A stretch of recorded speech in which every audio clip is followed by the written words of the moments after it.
Listen, brother, everyone looks at you and thinks you're a tiny little boy. Posting on Twitter. It's the gayest soy thing you can do. Shut the fuck up, you little tater tot bitch. We are 2 minutes and 35 seconds into this video. I'm Just as gay as the rest of us, motherfucker. Feels just the same. Another sunny day in LA. Everything is fucked, so they say. Wonder what the news is today.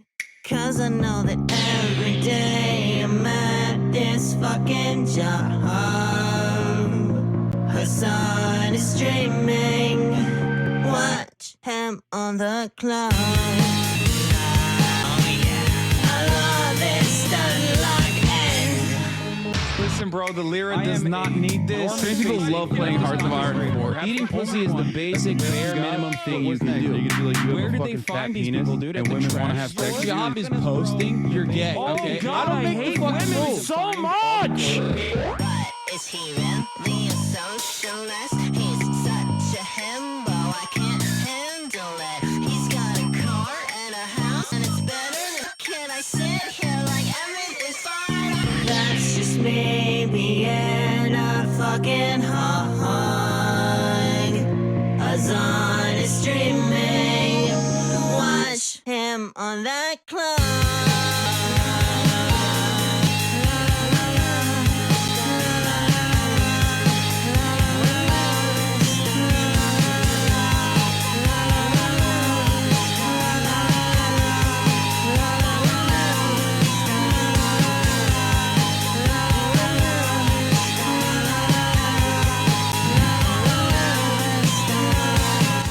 What's going on, everybody?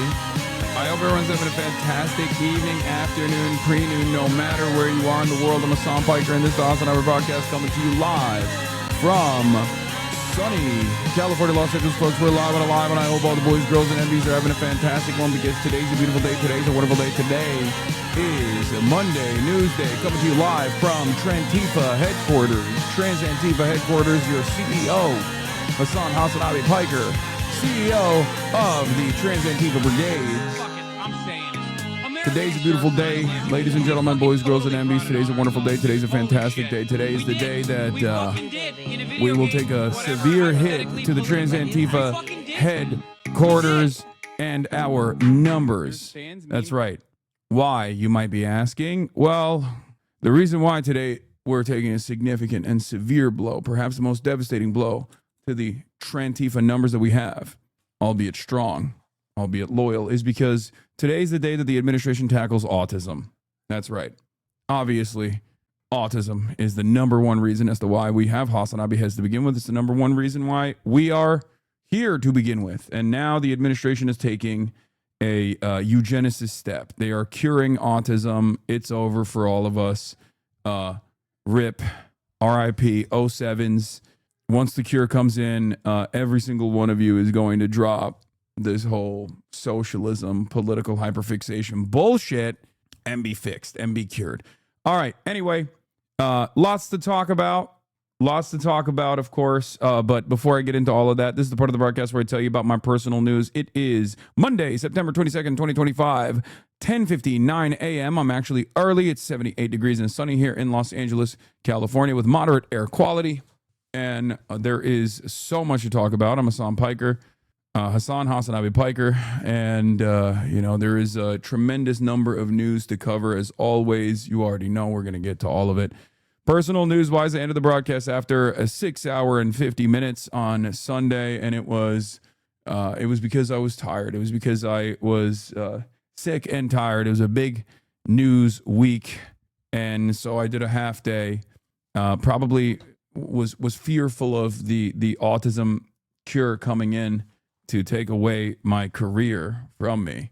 And I had to deal with that by downloading the Metal Gear Solid Remaster collection that is available on Steam. And I did that, and I started playing Metal Gear Solid 1 to just focus on my other hyperfixation. Anyway, have you started listening to Blowback Season 6 yet? No, I have not. But I will be having Noah Cohen and Brendan on, most likely, later today. They want to come on and promote it. As always, you already know, Blowback, one of the most complimentary podcasts to this broadcast, as I always say, as I always talk about, MGS1 GameCube version of PS1. Yeah, that's I have the GameCube here as well, so that I can do that. I can do Twin Snakes. But in any case, ladies and gentlemen, boys, girls, and MBs, there's so much to talk about, but personal news-wise, not a lot going on in my life. I did one call this morning. It wasn't, anything crazy or whatever, but yeah, I've been watching The Good Lord Bird, playing a little bit of MGS, Solid Snake, first one, and hitting the workouts as always. You already know what it is. Makes me feel good, makes me feel comfy. Shouts out to the Adam Friedland Show. I'm wearing their merch. Is your neck still hurting? Yes, it is, but a little bit less than yesterday, so it's good.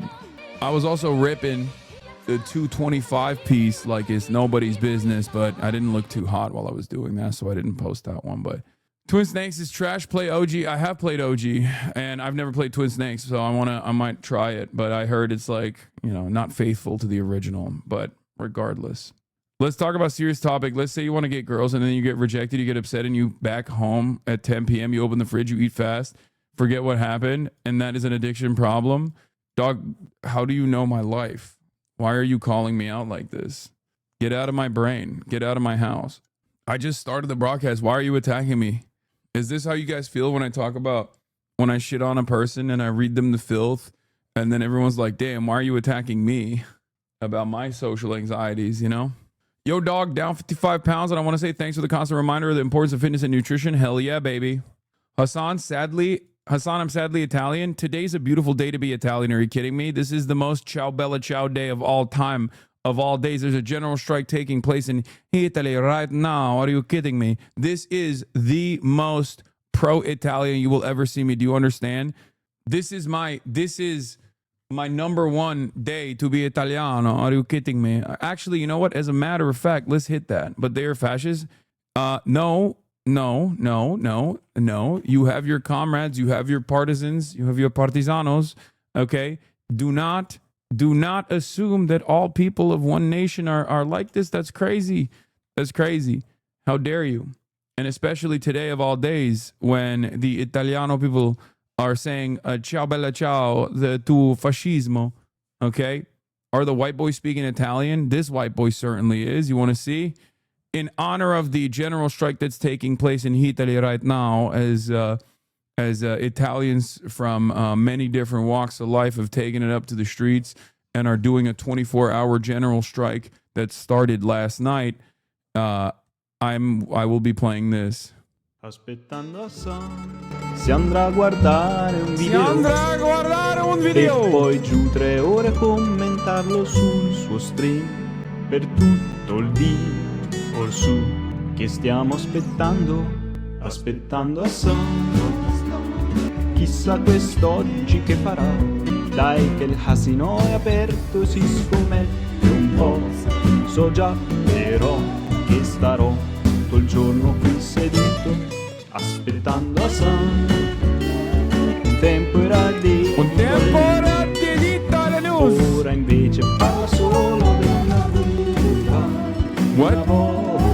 Di una Volvo. Quanto tempo ho trascorso qui aspettando Hassan. Siamo qui che aspettiamo Hassan. There it is. Was in choir, by the way. Aspettando Hassan.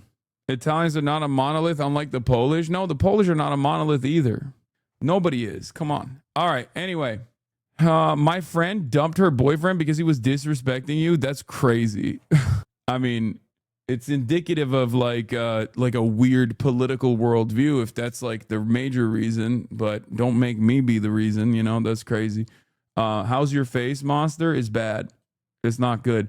Okay. All right. Let's get into it. There's so much happening in the world. We got Trump to cure autism. Can I talk about annoying stuff if you don't mind? No, I do mind. Don't do it. Okay. KIRK memorial turns into political rally as the right swear on revenge. Ethan Klein apology tour? What does that mean? Are you guys talking about the one TikTok that he posted being like, hey, that one time I actually said I love Israel and I'm going to go there and it's multifaceted. That was actually my mistake. I'm so sorry about that. But that's it. Nothing else. Okay. Nothing before and nothing after. Yeah. Yeah. I think it's a sign of the times. It's a sign of the times that even someone who is as viciously a defender of Israel and an attacker of Israel's biggest critics is recognizing that he feels the need to do some propaganda to kind of take back some of the things that he's done. Yeah, that's cool though. I was all, look at these rats jumping ship. Yeah. All right. Banger episode of the Fear and Podcast. Oh yeah, that's right. The Fear and Podcast came out.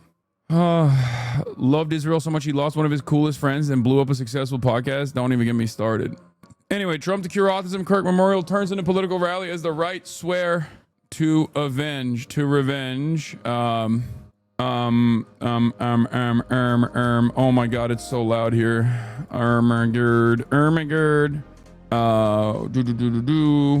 Palestine state recognition makes Israel mad.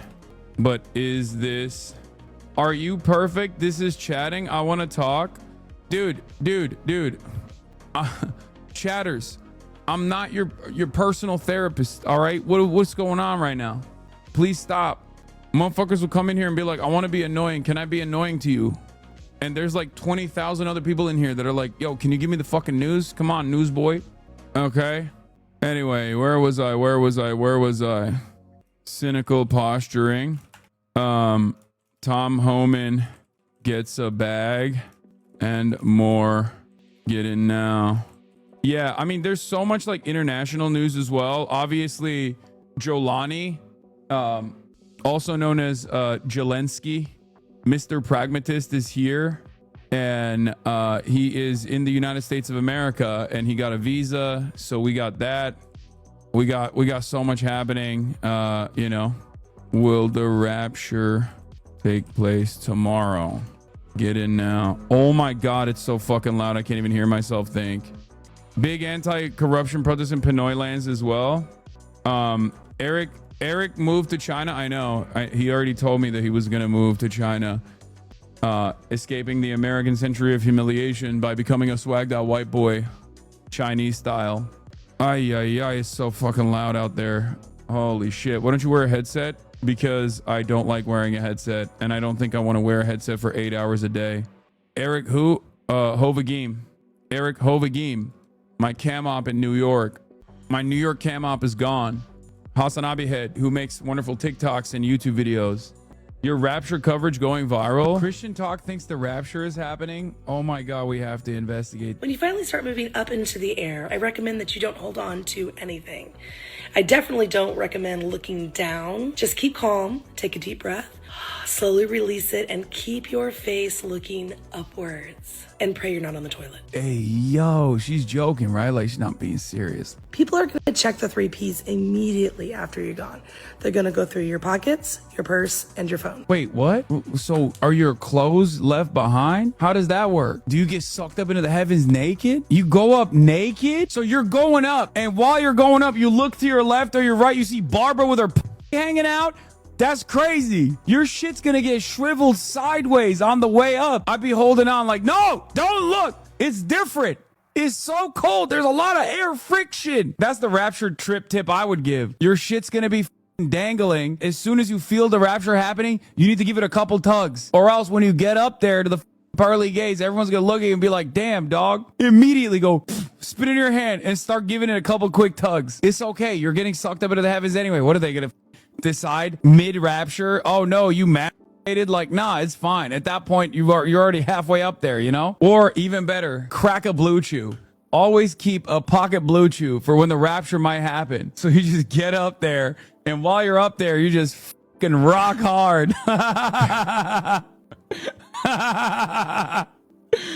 The aliens have the perfect opportunity to do something hilarious. It always fascinates me how every time the rapture doesn't happen, they just don't address it. So this is how I'm getting into heaven. I went down to the rapture talk rabbit hole. The whole mess is wild. I saw one where a boomer canceled his health insurance. Like, what? Bro, I'm telling you, the rapture talk stuff is so crazy, man. It is so nutty. The stuff that they are, we'll investigate a little bit further. Like, they think they're gonna become closed. Like, they're gonna get closed.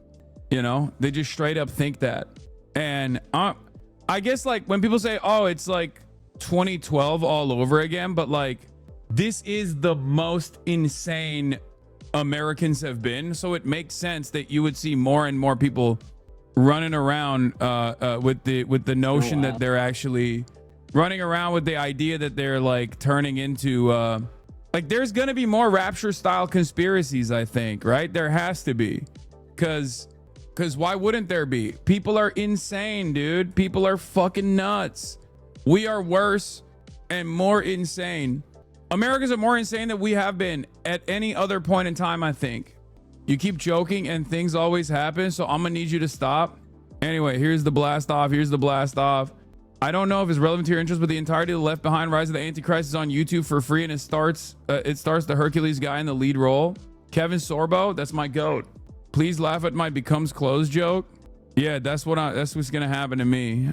That's me. Tomorrow. What is this? What are these panties? And you got a tail? 2012, 2009, 2015, 1994. I lost count. 2002. They thought Y2K was gonna destroy time as well. Leftist cat watching you. It's because I'm Turkish. Automatically, as a Turk, I'm friends to the cats. Okay. I might always talk about having beef with the cats and then, going back and forth on my beef with the cats. But ultimately, as a Turk, I exhibit the aura that cats fuck with. You know what I mean? It's just, that's what it is.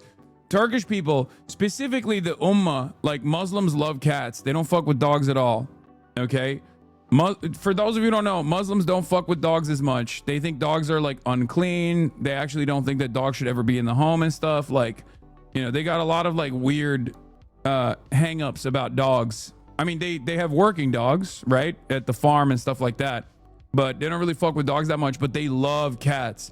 If you go on like Muslim Talk, and this has existed for years and years, even before TikTok, like, your unks and your aunties are always sharing like videos of cats that step over the Quran. They don't touch the Quran because they respect it.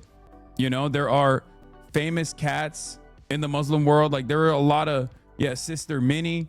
So, and obviously Turkey is the most like, Istanbul is cat paradise. I mean, there's an entire documentary designed around it too. Like, there are hella cats all over the place in Istanbul, and I think cats just kind of respond to the vibes that I put out that way. Like, I put out some positive vibes in general, and I think cats just kind of respond to the vibes that I put out that way. Like, I put out some positive vibes in general with cats, with respect to cats, and that's just what it is. She's probably not Muslim, but shout out Piari. Mashallah, Sister Minnie. Yeah, but I guess having beef with cats is the most cat-like quality that I have.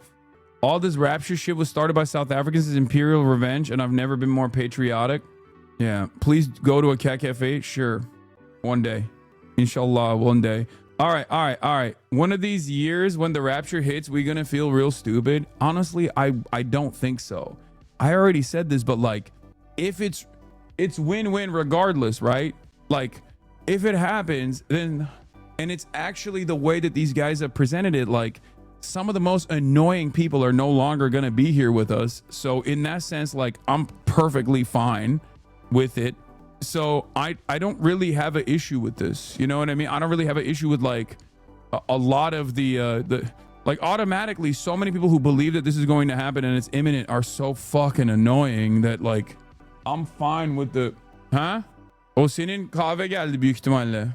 Like, I don't really mind it, It's kind of the same with like hell, right? On the one hand, you're like, oh man, that seems pretty terrible, but like, all the cool people, technically, all the least godly people are some of the best people I know. Some of the people that like unironically do charity, direct action, these like these people who are socialist, communists, if they're all going to hell, then like, I'm chill down there, you know what I mean? People that present themselves as the most godly figures, on the other hand, they're boring as hell. So, who knows? Are you announcing you are pro-autism or anti? I need to know. I'm agnostic on the autism stuff. Anyway, Donald Trump is going to be delivering a major announcement on autism. It's scheduled for 1 p.m. We're obviously going to be looking at that when that happens. But before we get to that, let's get started. Don't get it twisted. Rapture talk is something that we're going to be covering as well. But first and foremost, we're going to be with conservative activist Charlie Kirk was remembered by thousands at the memorial service. And it started off as like a regular ass Christian memorial. It started off with like, you know, talking about how godly Charlie Kirk was, how good of a Christian Charlie Kirk was, and how wonderful of a person Charlie Kirk was. Then they slammed a little bit of Christian rock in between. We didn't watch any of that stuff because that stuff is like really boring for me. And then very quickly, I think there was a pivot when Benny Johnson went on stage. And once Benny Johnson went on stage, it turned into a revenge tour. We're going to do revenge on them. Who is them? Anyone and everyone that's ever been like, I don't really fuck with the Republican ideals, dog. That's it. That's basically what it is. Okay. That is precisely what is going on here. They just turned this into a massive political rally to talk about how they're going to enact revenge on the enemies of the administration. The reality of the matter is, I don't think a lot of political normies who even found themselves on the conservative side think that this is appropriate. I'm gonna map out the average American's position for you, okay? Do you want to know what the popular position on this is? I know it sounds self-serving, but it's the position that I hold, which is no one should be killed for their political opinions, obviously, duh. Political violence is unacceptable, duh. And also, I don't really fuck with Charlie Kirk's political positions in general. I think those three things are literally like, if you want to understand what the average American's perspective is, it's that. I don't really know a lot about Charlie Kirk, but the things I've seen, I'm not too fond of. And also, I don't think he should have been killed. Okay? Anyway, but let's see how the media is covering it. And then I'll talk about how dangerous it is, in my opinion. The blanket idolatry that you are seeing, both from Fox News, which is expected, but also from regular mainstream news as well. the news, though, the highly emotional and often spiritual memorial service for Charlie Kirk, the influential conservative activist and organizer, where tens of thousands of people packed into Arizona's NFL stadium yesterday for an event that had so many people, thousands more could not fit inside that giant arena. President Trump and members of his administration offered tributes to Kirk as a friend and also tributes as a political ally. And in one of the ceremony's most powerful moments, Kirk's widow said she forgives her husband's assassin. Chris Van Cleve was... This was like a powerful moment, probably the most powerful moment, but then immediately it just got redirected back on this narcissistic vengeance quest that Donald Trump is on. Like, she went with the you know, I'm a Christian, and obviously as a Christian I believe in like redemption. I believe in, you know, forgiving everyone no matter how horrible their sin is.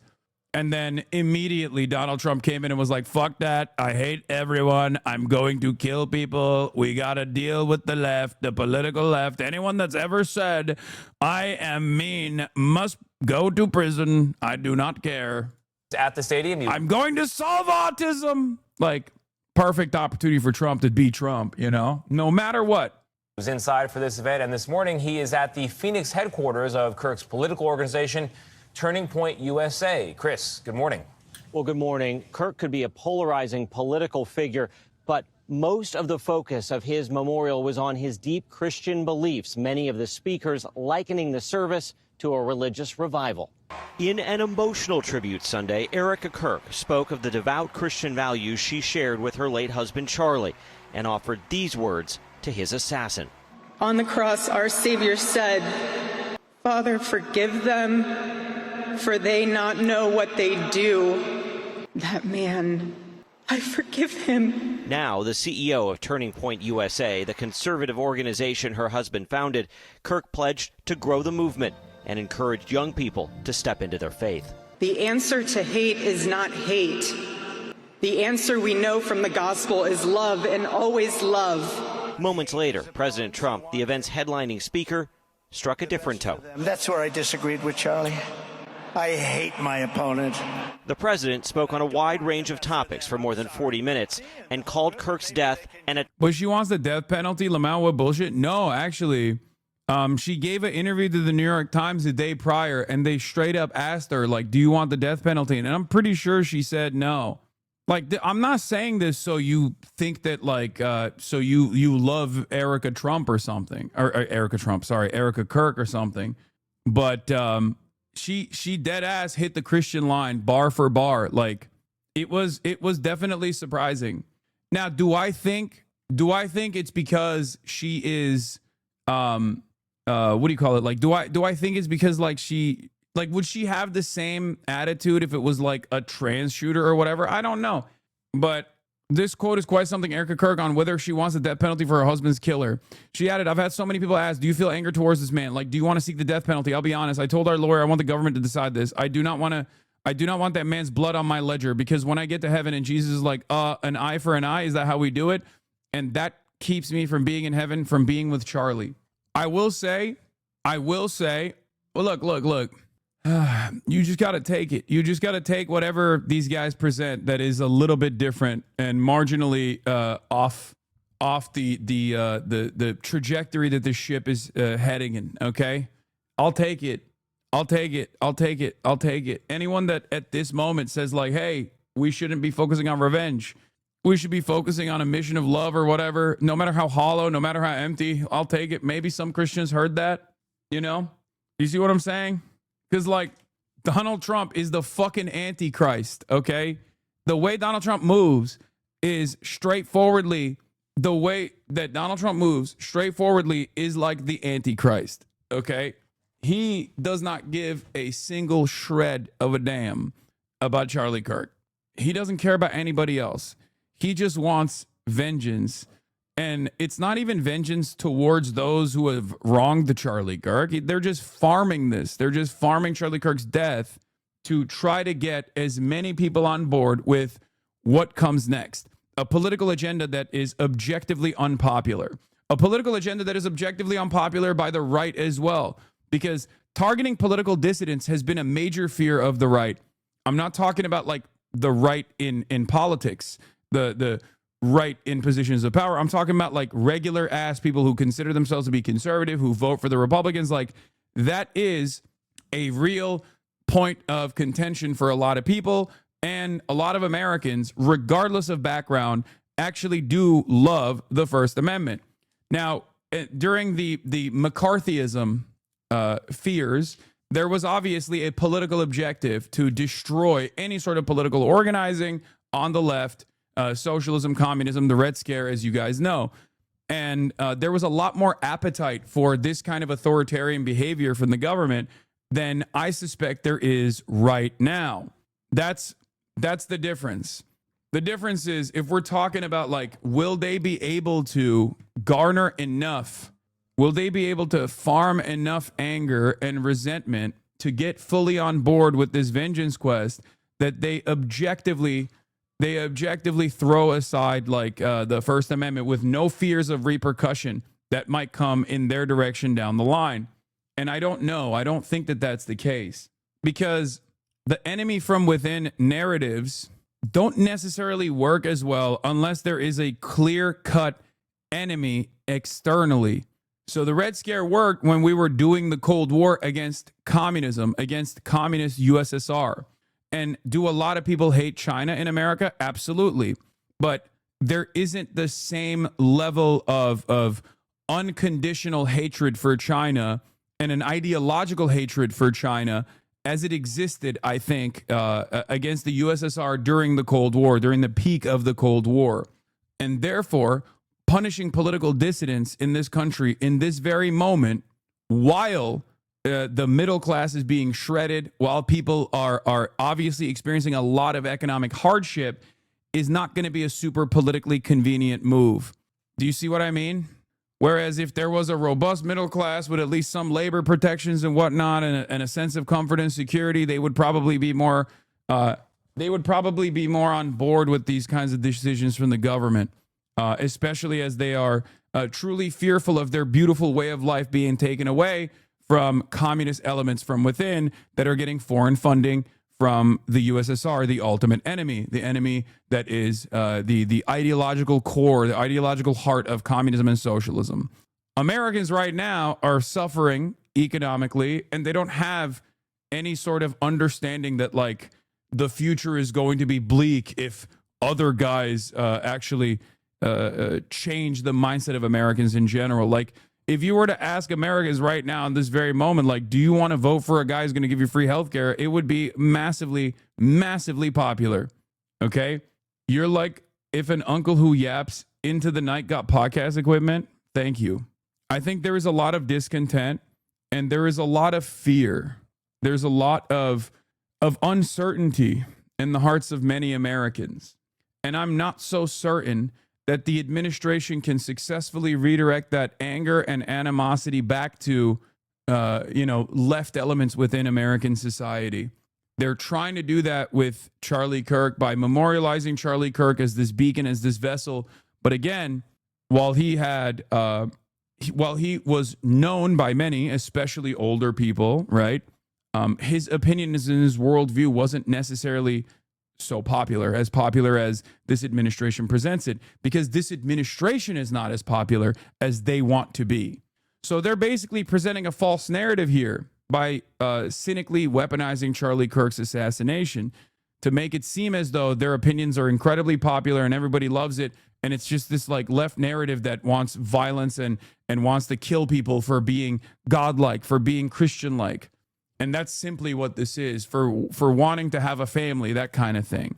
As I've said time and time again, only weak administrations behave in this way to punish political dissidents. If you are strong, you would not feel the need to do things like this. So that's where we're at.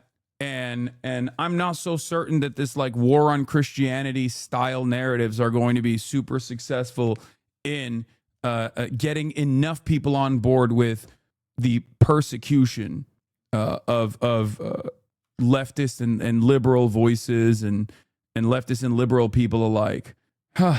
So yeah, let's continue. Attack on the entire nation. The gun was pointed at him, but the bullet was aimed at all of us. Several members of the president's inner circle and cabinet spoke Sunday as an overflowing crowd packed State Farm Stadium, the largest venue in Arizona, to celebrate Kirk's life. Now, our whole administration is here, but not just because we love Charlie as a friend, even though we did, but because we know we wouldn't be here without him. The 31-year-old Kirk's rise to prominence was fueled in part by his debates with students on college campuses across the country.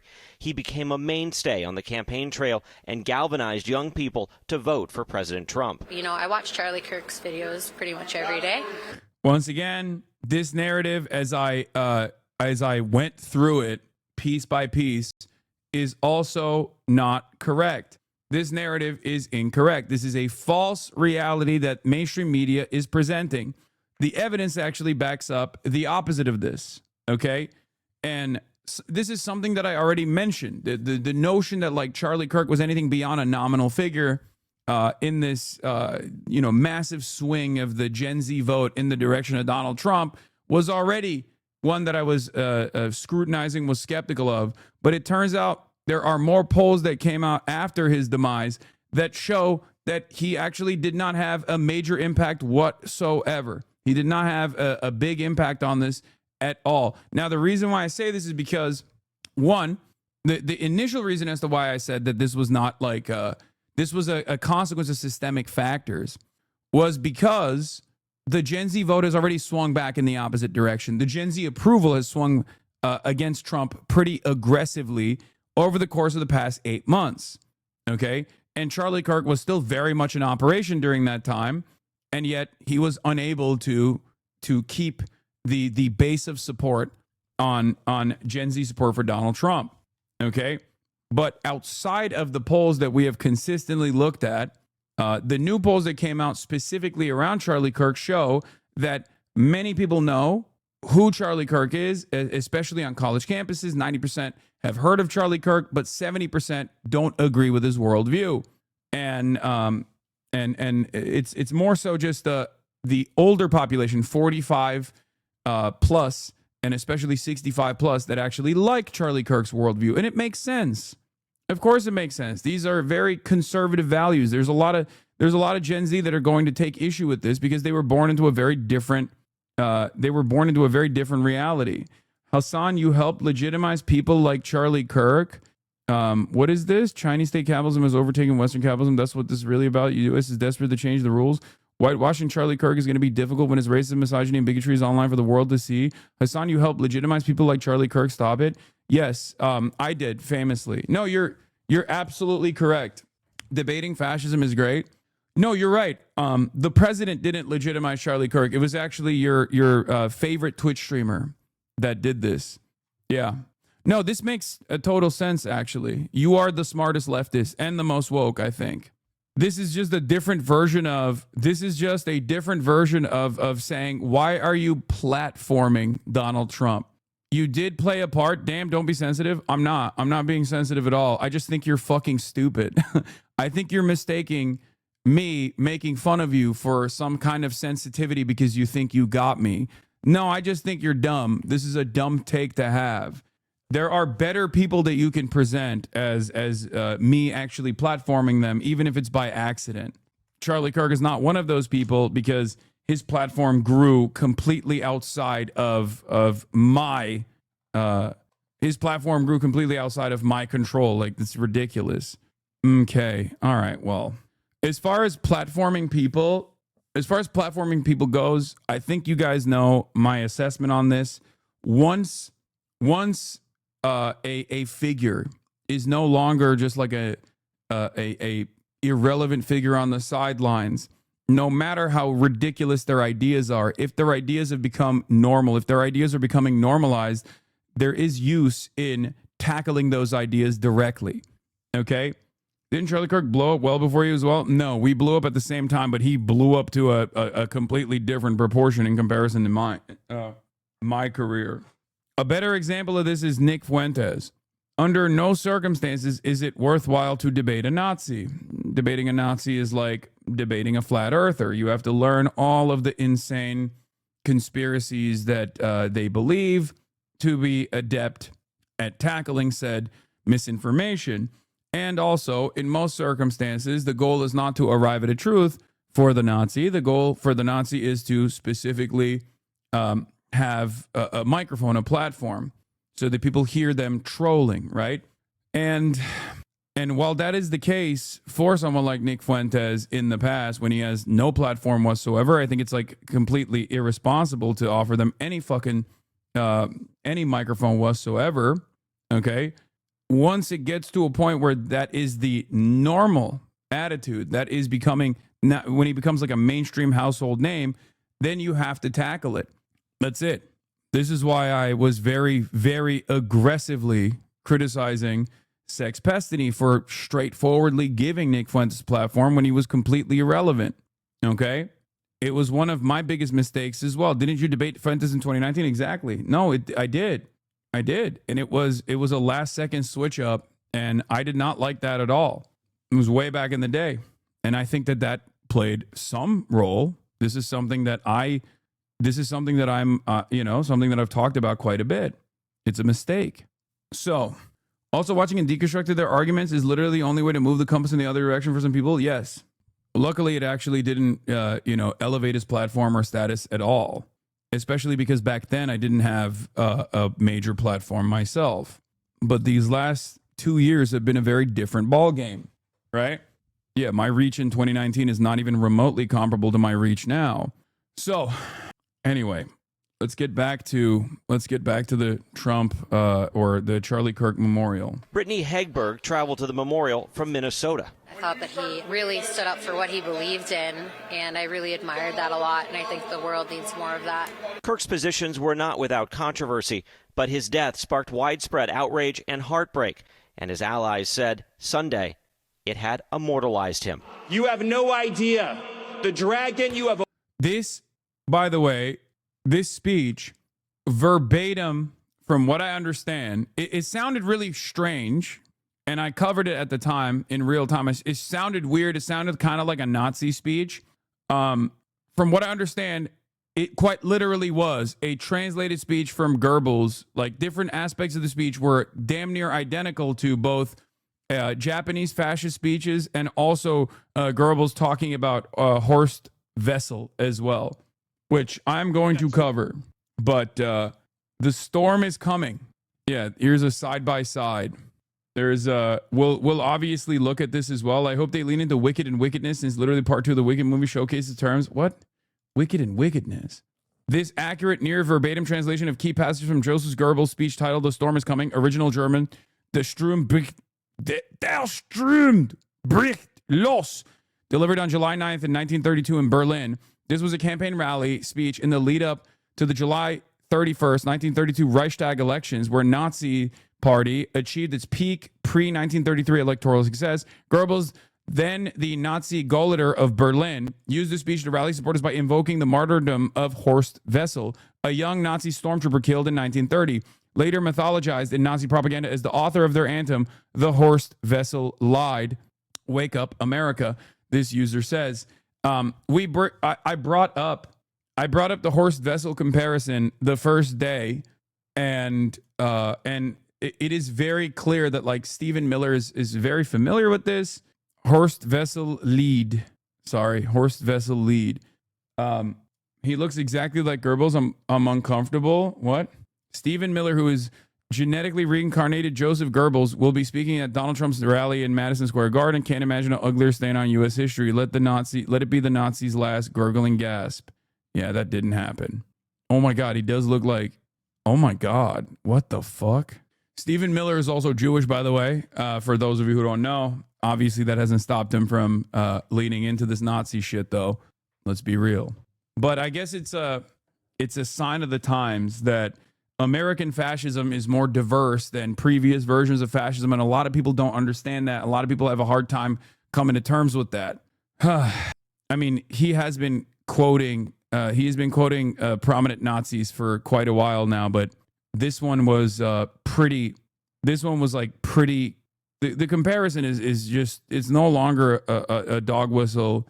It's more so a fucking bullhorn. Awakened, you have no idea how determined we will be to save this civilization, to save the West, to save this republic.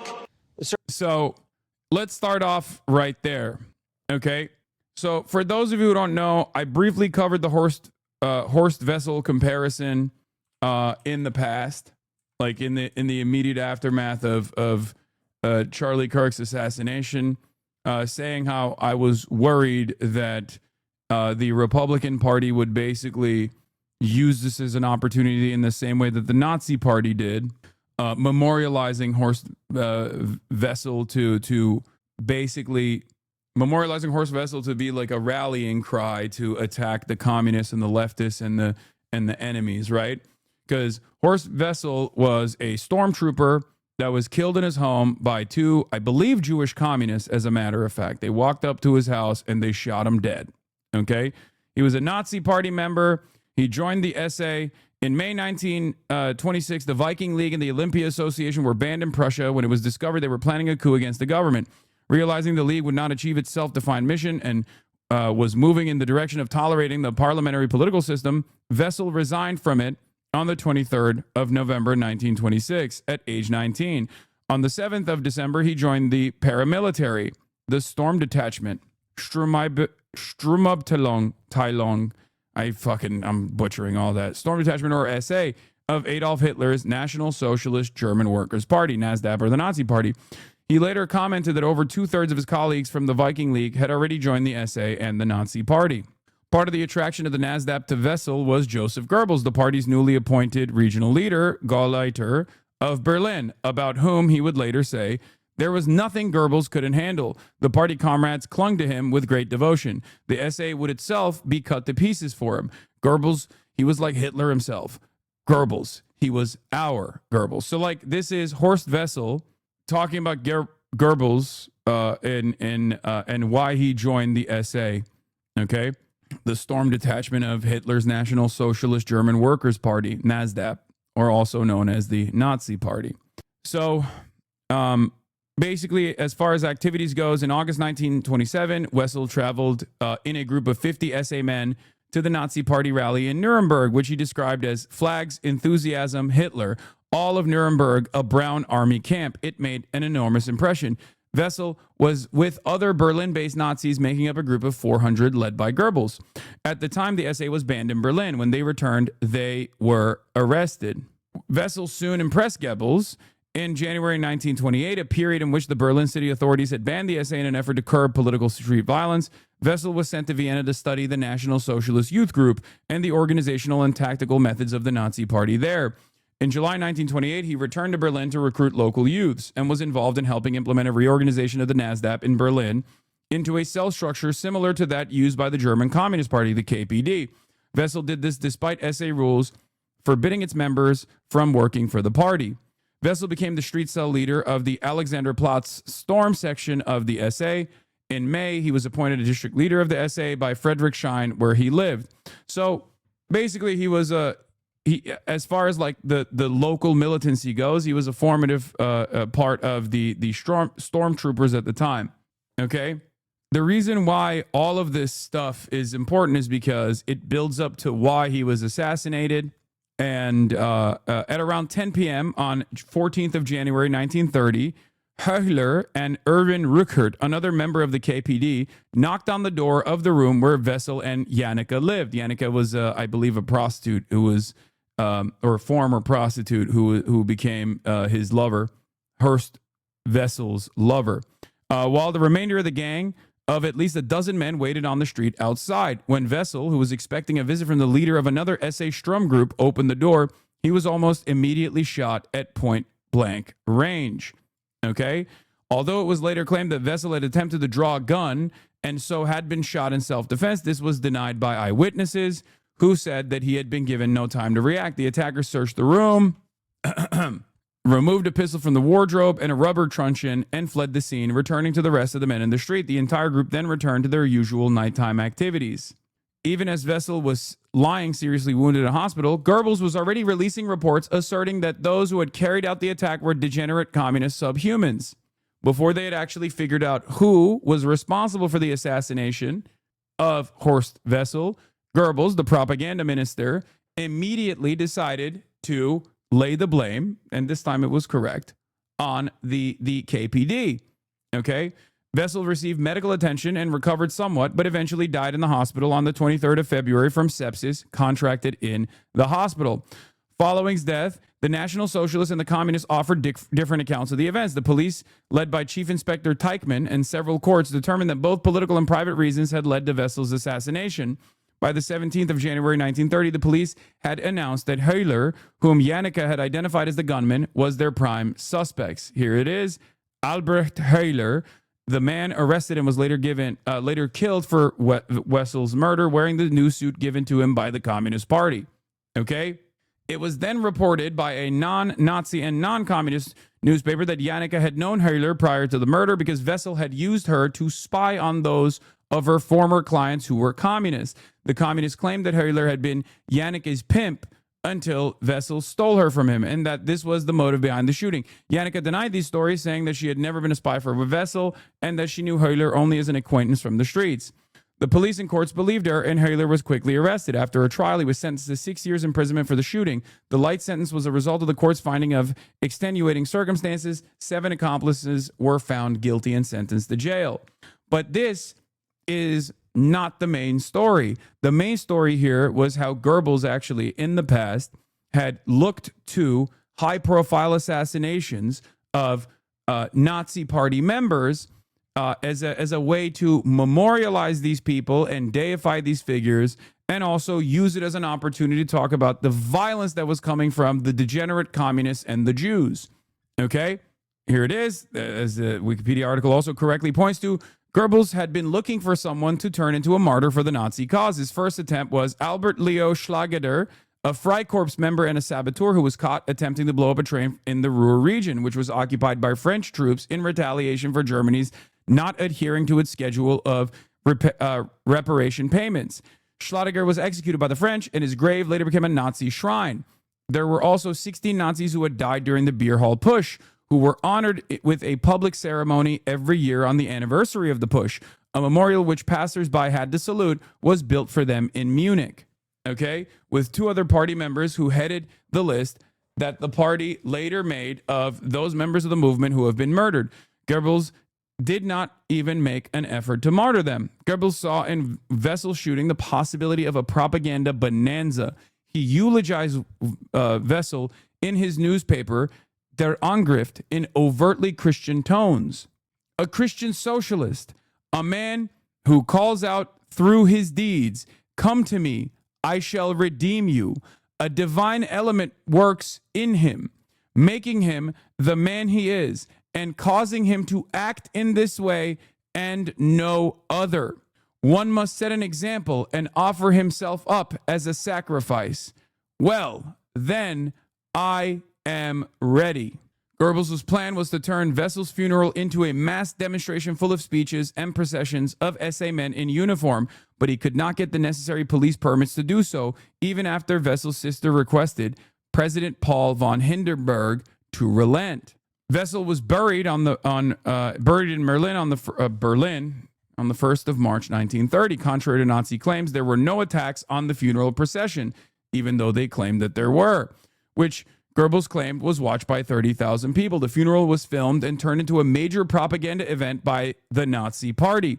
Wessel was elevated by Goebbels' propaganda apparatus to the status of a leading martyr of the Nazi movement. Many of Goebbels' most effective propaganda speeches were made at grave sites, but Wessel received unusual attention among the many unremembered stormtroopers.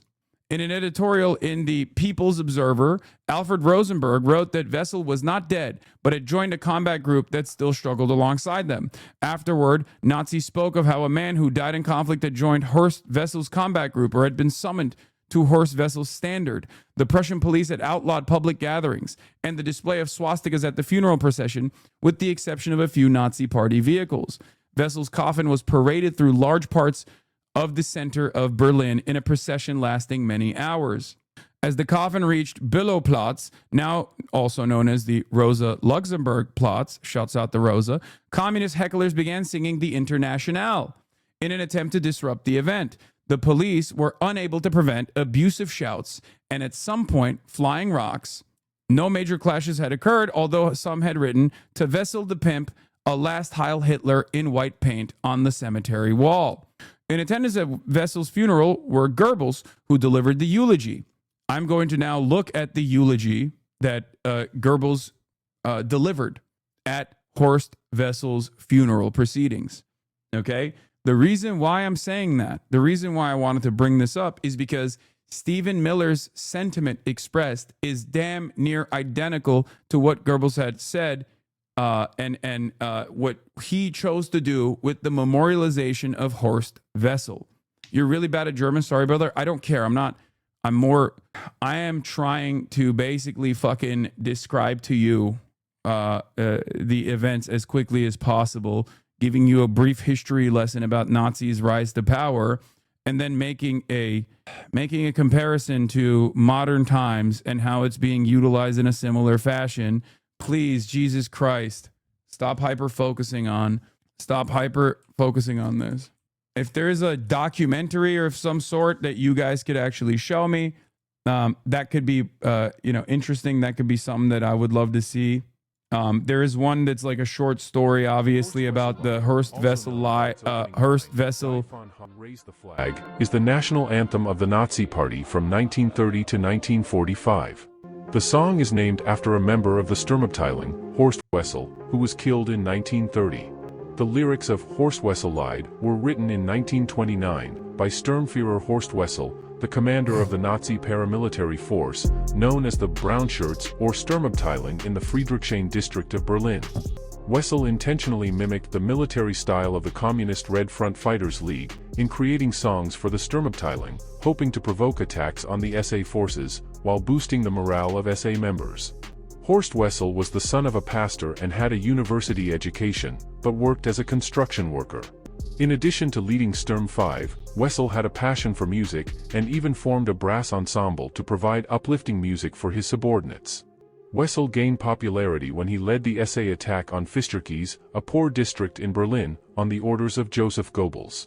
In truth, these attacks were just minor altercations, but one attack took place outside the tavern that the local... I can't stand you motherfuckers sometimes. This is sometimes, okay? I can't stand you. I'm serious. Please stop, chat. Y'all are so fucking annoying, dude. Wait. Jesus Christ. Lord have mercy. You are fucking relentless, dude. Just fucking lock in, brother. What happened? Look at the chat. Everyone's like, this video sucks dick. It's AI. It's bot slop. Don't do it. Blah, blah, blah. Who gives a fuck? It's a 5-minute video. Shut the fuck up. Communist Party used as its headquarters. As a result of the turmoil, 5 communists were injured, and 4 of them seriously. Communist newspapers accused the police of allowing Nazis to escape while capturing injured communists, while Nazi newspapers claimed that Wessel was attempting to give a speech when communists appeared and initiated the fight. Following the incident, posters featuring Wessel's face and address appeared in the streets, with the slogan, "Attack the fascists wherever you encounter them." Wessel's tragic story began in 1929, when he fell in love with Erna Jenick, a Berlin prostitute. They lived together in a room on Karl Marx Allee, but the landlady, Elisabeth Somm, disapproved of having a prostitute on her property. After a few months, a dispute arose between Somm and Wessel regarding unpaid rent. Somm asked the Wessel couple to leave, but Jenick refused. Subsequently, Somm sought the assistance of the Red Front Fighters League to harass and evict them. On January 14, 1930, Wessel was shot and severely injured by 2 members of the Communist Party. Wessel underwent surgery at St. Joseph's Hospital, which stopped his internal bleeding, but surgeons could not remove the bullet lodged in his cerebellum. As a result of the incident, Wessel died in the hospital on February 23 due to blood poisoning that he had contracted during his hospitalization. As a cunning opportunist, Goebbels organized Wessel's departure in order to gain as much benefit as possible for the Nazi cause. Since early on, Joseph Goebbels had attempted several times to create Nazi martyrs for propaganda purposes. With Wessel's death, Goebbels made significant efforts to mythologize Wessel's story, even as the man lay dying. Goebbels went so far as to meet with Wessel's mother and recount her son's life story. He viewed Wessel as an idealistic dreamer. In his notes, Goebbels described Wessel's entire face being shot, claiming that Wessel said to him, "We must continue to advance. I am happy." Goebbels consulted with Hermann Göring and others in the party on how to respond to Wessel's death. In response to Wessel's departure, they declared a mourning period until March 12, during which party members and SA would refrain from entertainment, and Wessel's name would be mentioned in all party meetings. However, Goebbels' most strategic propaganda tactic occurred long after Wessel's death. At that time, he discovered Wessel's song lyrics, and transformed the lively march into the Horst Wessel Lied. The lyrics condemned both the communist and conservative movements. Shortly thereafter, Goebbels promoted the establishment of Horst Wessel Lied and Deutschlandlied as the German national anthems. Hitler and the Third Reich leadership enacted laws in May 1933 that designated Deutschlandlied and Horst Wessel Lied as Germany's twin national songs. The following year, a rule required that the right arm be extended and raised in the Hitler salute when the first and fourth verses were sung. Some Nazi members were highly sensitive to the use of the Horst Wessel Lied. One Nazi youth even stated that it was not the type of music to be played for mixed gatherings, and in a flippant manner. The song was also played in some Protestant places of worship, because certain elements of the Protestant Church in Germany had embraced the cult of Horst Wessel, constructed by Goebbels with a model resembling past Christian martyrs. This part is also important because it wasn't just that like Goebbels saw this as a unique opportunity to also farm the Christian elements as aggressively as possible. Okay? And Goebbels was not able to Goebbels was not able to persuade Hitler to attend Wessel's funeral. Hitler did, however, speak at Wessel's grave 3 years after his death on the 22nd of January 1933 for the dedication of a memorial. The memorial, which was cubic in design, had a metal-leaning flag and a wreath on top. It featured Horst's name on the front and on the back, and the names of his father Ludwig and his brother Werner. Hitler called Wessel a blood witness whose song had become a battle hymn for millions. He said that Wessel's sacrifice of his life was a monument more lasting than stone and bronze. So it took years for this propaganda apparatus to basically memorialize Horst Wessel, but unlike the other people that Goebbels tried to turn into martyrs for the Nazi cause, this one actually stuck. Of course, we are achieving this in record time in this day and age because the information landscape is different. And I briefly alluded to this, my worries, my fears that this is what the administration will do about Charlie Kirk. And it didn't take a week for them to do exactly that. And not only was it, the Stephen Miller speech basically makes this undeniable. Okay. Donald Trump's utilization of the Charlie Kirk Memorial to talk about how Charlie's last words to him were fix Chicago by sending the stormtroopers, sending the military to Chicago, things of that nature. Everyone is basically talking about, Charlie would have wanted this, Charlie would have wanted that over and over and over again. Okay? Stop sending me the George Carlin clip. Fascists in the 1930s had this central trauma of seeing their friends blown apart in front of them for nothing, and their identities were warped by World War I. And this guy's dad's real estate business took a shit in the 90s, and he had to go to school with kids who weren't white. That's how he became a fascist. I guess his version of the storm of steel is when his dad had to sell his house and buy a smaller one south of the I-10 in 1998. But the similarities... What, needing training wheels on your cross is the perfect metaphor for the kind of performative Christianity on the right? Yeah. Did I miss the autism announcement just got here? No. It hasn't happened yet. You made Charlie millions by correctly ridiculing his pitiful salary in his early TP days. Candace was his bestie, but neither of you were invited to the memorial service. Why? I made him millions. What? No, I didn't. Also, why the fuck would I be invited? Are you crazy? Candace Owens, on the other hand, very clearly was not invited because she quickly turned around and was like, this is Israel. Israel did this. Anyway, now let's look at the key components of the speech and the similarities between what Goebbels had talked about in his The Storm is Coming speech versus what Stephen Miller said. So it starts off with, so our dead comrade Horst Wessel wrote, and we are fulfilling his prophecy. The others may lie, slander, and pour their scorn on us. Their political days are numbered.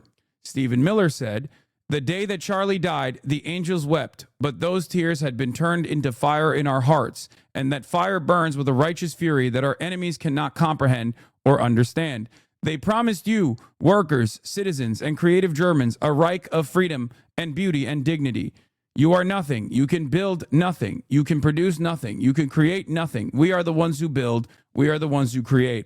People rise up and storm, break loose. The storm whispers to the warrior that you cannot withstand my strength. And the warrior whispers back, I am the storm. Erica is the storm. We are the storm. You are the witnesses, the builders, the will bearers of our idea and our worldview. These aren't like, you are the witnesses, the builders, the will bearers of our ideas and our worldview. Our lineage and our legacy hails back to the Athens, to Rome, to Philadelphia, to Monticello. Our ancestors built the cities. They produced the art and architecture. They built the industry. Well, we the people have awakened. We have risen against oppression. 15 million people have joined an army of revenge. They cannot imagine what they have awakened. They cannot conceive of the army that they have arisen in all of us. You, men, women, and comrades, are the bearers, witnesses, builders, and finishers of this unique people's uprising. We have served the truth and only the truth. For 12 years, they have insulted and outlawed and slandered and persecuted us. We will achieve victory for our children, for our families, for our civilization, and for every patriot who stands with us. Not gonna lie, these things are nothing alike. It's because the entire speech is a combination. This entire speech from Stephen Miller is a fucking combination of numerous different Nazi speeches, some of which directly comes from the memorialization of Horst Wessel, but many others directly from, even down to like building the legacy. Our legacy hails back to Athens, to Rome, to Philadelphia, to Monticello. Of course, no fucking Nazi is going to talk about Philadelphia in their speeches, but it's basically just like taking a lot of Nazi sentiment, talking about lineage, talking about how like white people and white people's mythology is what is at stake here, which was the exact fear that Nazis tried to instill in their folk, right? I don't understand the Philly inclusion. What do you mean? He's like tying America to the fucking Fourth Reich by saying this is a continuation of whiteness. which is ironic because obviously Rome was not a fucking continuation of whiteness anyway. But it didn't stop people from LARPing as though they were Roman, even though Romans themselves were brown as fuck and gay as fuck too. One of the most diverse empires of all time, led by the brownest motherfuckers you've ever seen. It basically ties Greek mythology and Roman mythology back to Western superior, a continuation of like the superior Western mythos. Maybe he means Philadelphia and not in America, but I think he's talking about Philadelphia as the ancient Byzantine city in Jordan. I think he's using that as a double entendre, I thought, at most. Philadelphia was a Greek city that was in Turkey. It was where we stole the name. I think he's tying it back to the founding fathers, man. I think that's what he's doing. He's saying that the United States is our founding fathers is a continuation of like the preserving force of Western civilization and whiteness. Okay. Anyway, regardless, if you look at his his attitude here, when he he talks about lineage. He talks about how they are the storm. He talks about vowing revenge for Charlie Kirk, and how similar this speech is to, and how similar the attempts are to what Goebbels did in the aftermath of Horst Wessel's assassination. Like, it's not. I don't think it's a coincidence. I think it's a not even a dog whistle at that point. I think it's just a bullhorn. It's obviously a like from different parts as well. The storm whispers to the warrior that you cannot withstand my strength. And the warrior whispers back, I am the storm. America is the storm. We are the storm. Now people rise up and storm. Break loose, says Goebbels in his total war speech in 1942. Hitler's first speech as chancellor. Our lineage and legacy hails back to the Athens, to Rome, to Philadelphia, to Monticello. We will defend the civilization to save the West. The richest and most beautiful areas of the world civilization would be transformed into chaos and a heap of ruins, a 2,000-year-old inheritance of the highest works of human culture and civilization. Hitler's first speech as chancellor in 1933. You have nothing, you are nothing, you can build nothing, you can produce nothing, you can create nothing. He possesses nothing of his own creation to which he can point. Everything that he has is stolen. Hitler on the Jews, Munich 1922. You thought you could kill Charlie Kirk, you have made him immortal. Who live for the task, who live for that task and who die for it. Later be not only the martyrs of their struggle, but also the seed from which the subsequent harvest would come. Hitler at Horst Wessel's memorial post-assassination. There are even better, I think there are even better speeches that you can link to than this as well. I don't know, bro, seems like a reach. I mean, you don't even need to point back to the Nazis to show the similarities here. You can quite literally just present it as is.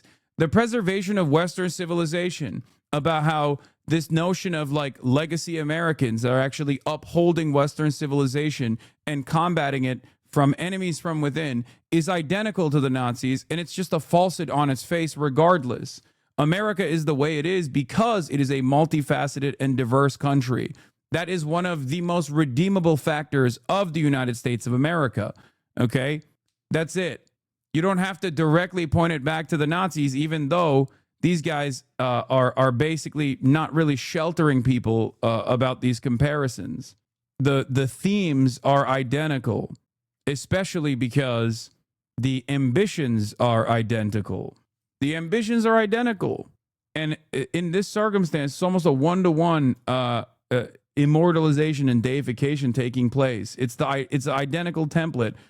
Because the worldview is identical. I don't know how I can look at the fucking situation in hand and assume that this is like in any way, shape, or form a fucking reach when you got people openly saying that they're Nazis at this point, you know?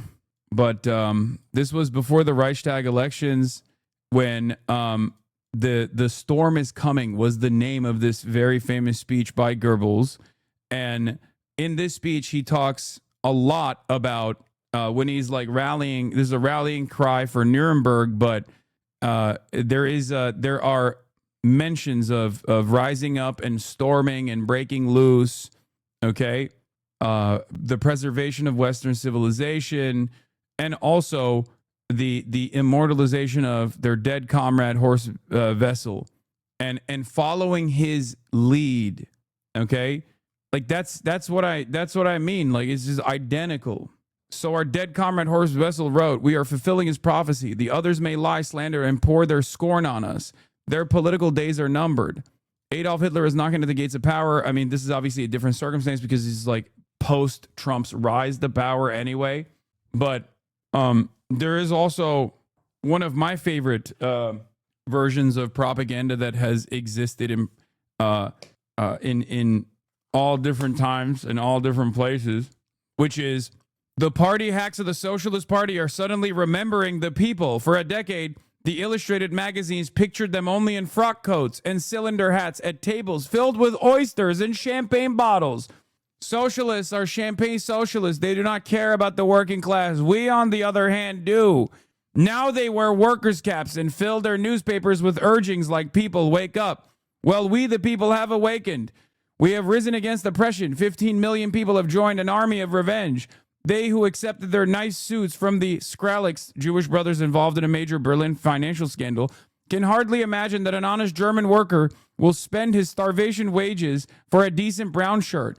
They who have grown fat on caviar, who are paid 7 or 80 or 100,000 marks a year, who have spread the stink of unprecedented corruption all over all of Germany. They want to pretend they are the opposition. To the barricades, they cry. The Nazis who aligned themselves with capital and convinced those within the corporate structure that they would be the ones who actually preserve the capitalist hierarchy by force are also in the lead up, in the build up to their rise in power, in an effort to galvanize as large of a population as they possibly can, presented themselves as being pro-worker, left populist. This is something that I have pointed to over and over again. The Tucker Carlson method, if you will. The notion that they are the real defenders of the working class, that there is some honor in an honest day of work, that their enemies are actually out of touch and elitist, and the socialists are not really invested in fighting for workers whatsoever, that they're all a part of this like elite society.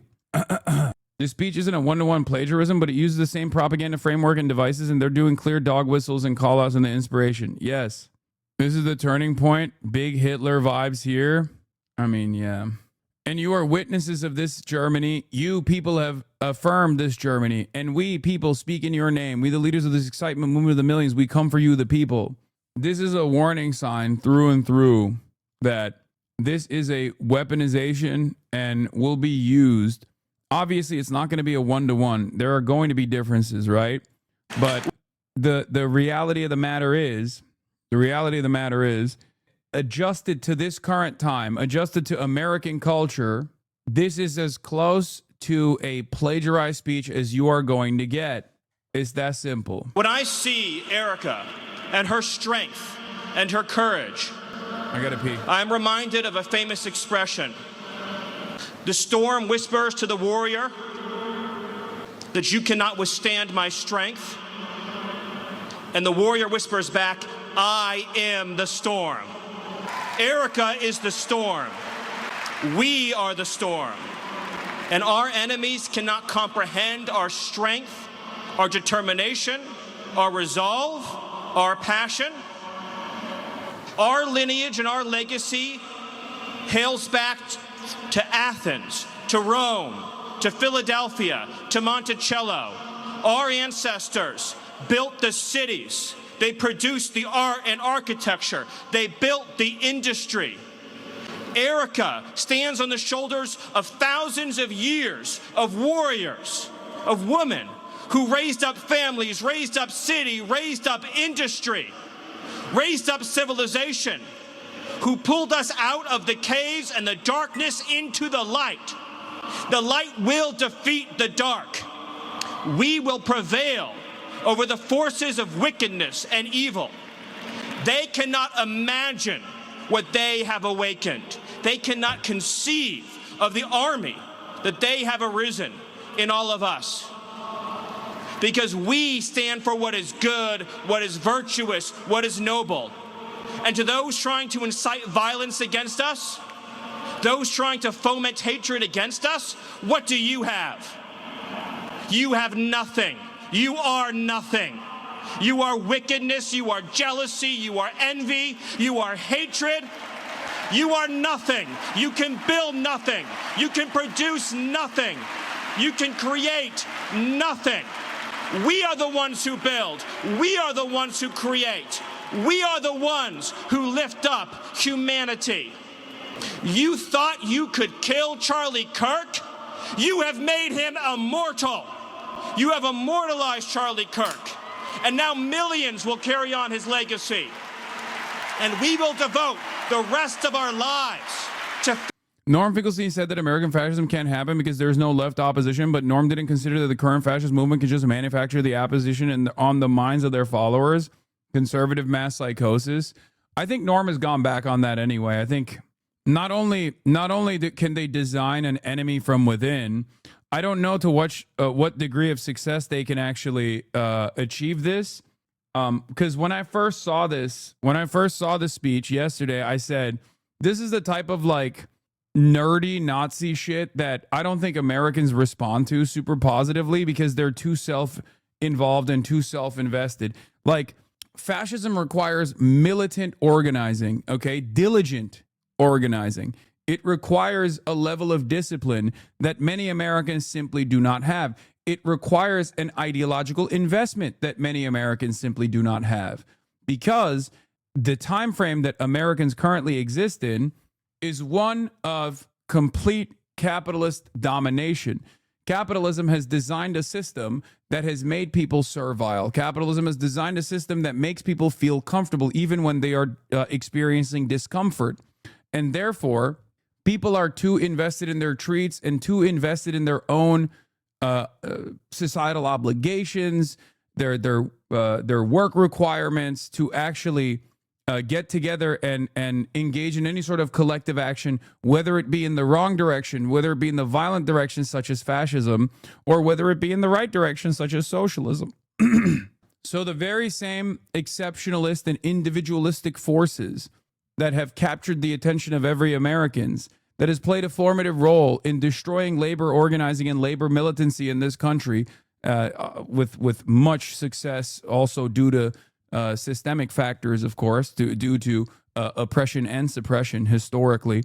But those very same individualistic, idealistic notions are also, I think, disrupting any sort of fascist organizing.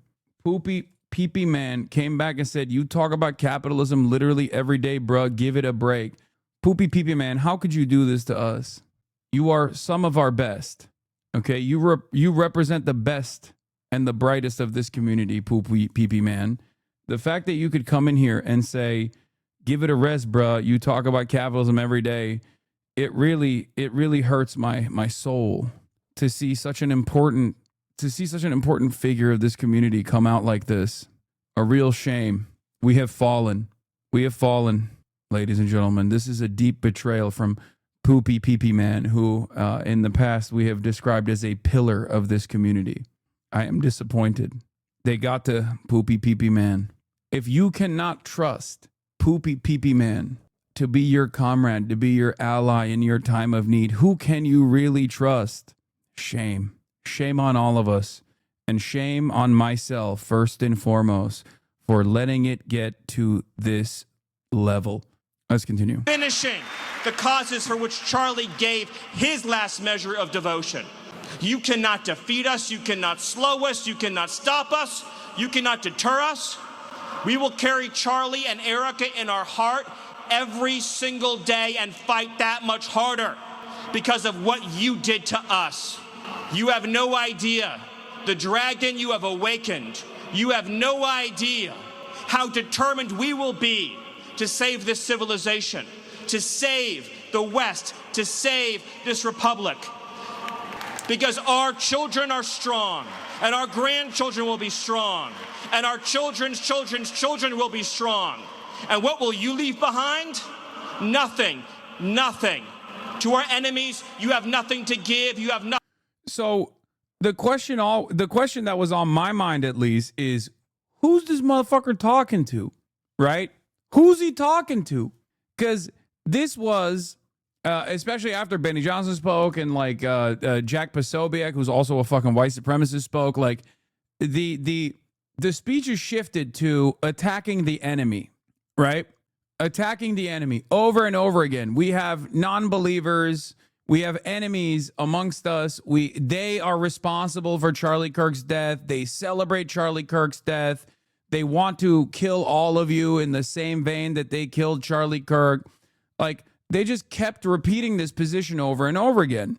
And as I've described already, the normie position on this is basically either not knowing who Charlie was prior, or at least being kind of aware of what he represented, and roundly criticizing political violence and this assassination, of course, while also simultaneously admitting that those who at least knew his worldview were not totally on board with it. And it makes sense, because a lot of people are not totally on board with this administration either. And Charlie Kirk was a shrewd and cunning political operative for Donald Trump. So the way that the population feels about Donald Trump and the things that he has done so far, that's the way they felt about Charlie Kirk's worldview as well. And it's not like Donald Trump is this incredibly popular political figure. And what Grindr outages reported in the last 24 hours, I don't know if this is real or not. I've been seeing this a lot. I mean, I suspected that this would happen. It does not shock me even a little bit. So while there is no, with the exception of like, I don't know, people on TikTok or whatever, there is no like official party apparatus on the left or on the liberal side that said, this is awesome, this is wonderful, we want more of this or anything. That hasn't stopped these dipshits from laying the blame squarely on the left and claiming that it is actually the left that killed Charlie Kirk. And when they say the left, they don't just mean like people like myself. They don't mean people like the members of this community. They don't mean like DSA, PSL, and the like. They mean every single person that has looked to this administration's mass deportation initiatives, for example, and said, that sounds a little fascist, man. I don't like that. And when you look at the actual polling on this, you realize that that is actually the majority position. So what they're talking about is that the majority of the American public is actually an enemy that that was excited at the prospect of killing Charlie Kirk, with, of course, a false presentation of Charlie Kirk's worldview and a false presentation of what Charlie Kirk was doing to begin with. Talking about, you know, how he was the champion of discourse, talking about how he wasn't simply cutting SJW-owned compilations, but instead trying to do free speech and free discourse and back and forth to arrive at the truth. And people didn't like that his arguments were so powerful, they ended up killing him. That is the way they're designing this, okay? That is the way that they're designing this. I am not so certain that this will be successful in terms of galvanizing the public for what comes next and giving them enough appetite for this administration to basically turn around and punish all of the political dissidents. I hope you get banned, says Shosh 24/7. You know, with the exception of a couple of people like this who are extremely brain poisoned online, I am not so certain that normies will be on board with this kind of thing. Now, of course, this is also this propaganda has also been regurgitated by liberal outlets as well, whether they are afraid of Donald Trump coming down on them aggressively, whether it's coming from a place of fear or coming from a place of acceptance and compliance, it does not matter. They have also played a formative role in trying to design Charlie Kirk as a martyr of free speech. I think this is damaging, and I think this is, while I still think that it won't achieve the success that this administration wants due to the factors that I mentioned about like American individualism and whatnot, it's not stopping them from attempting. Nothing to offer, you have nothing to share but bitterness. We have beauty, we have light, we have goodness, we have determination, we have vision, we have strength. We built the world that we inhabit now, generation by generation.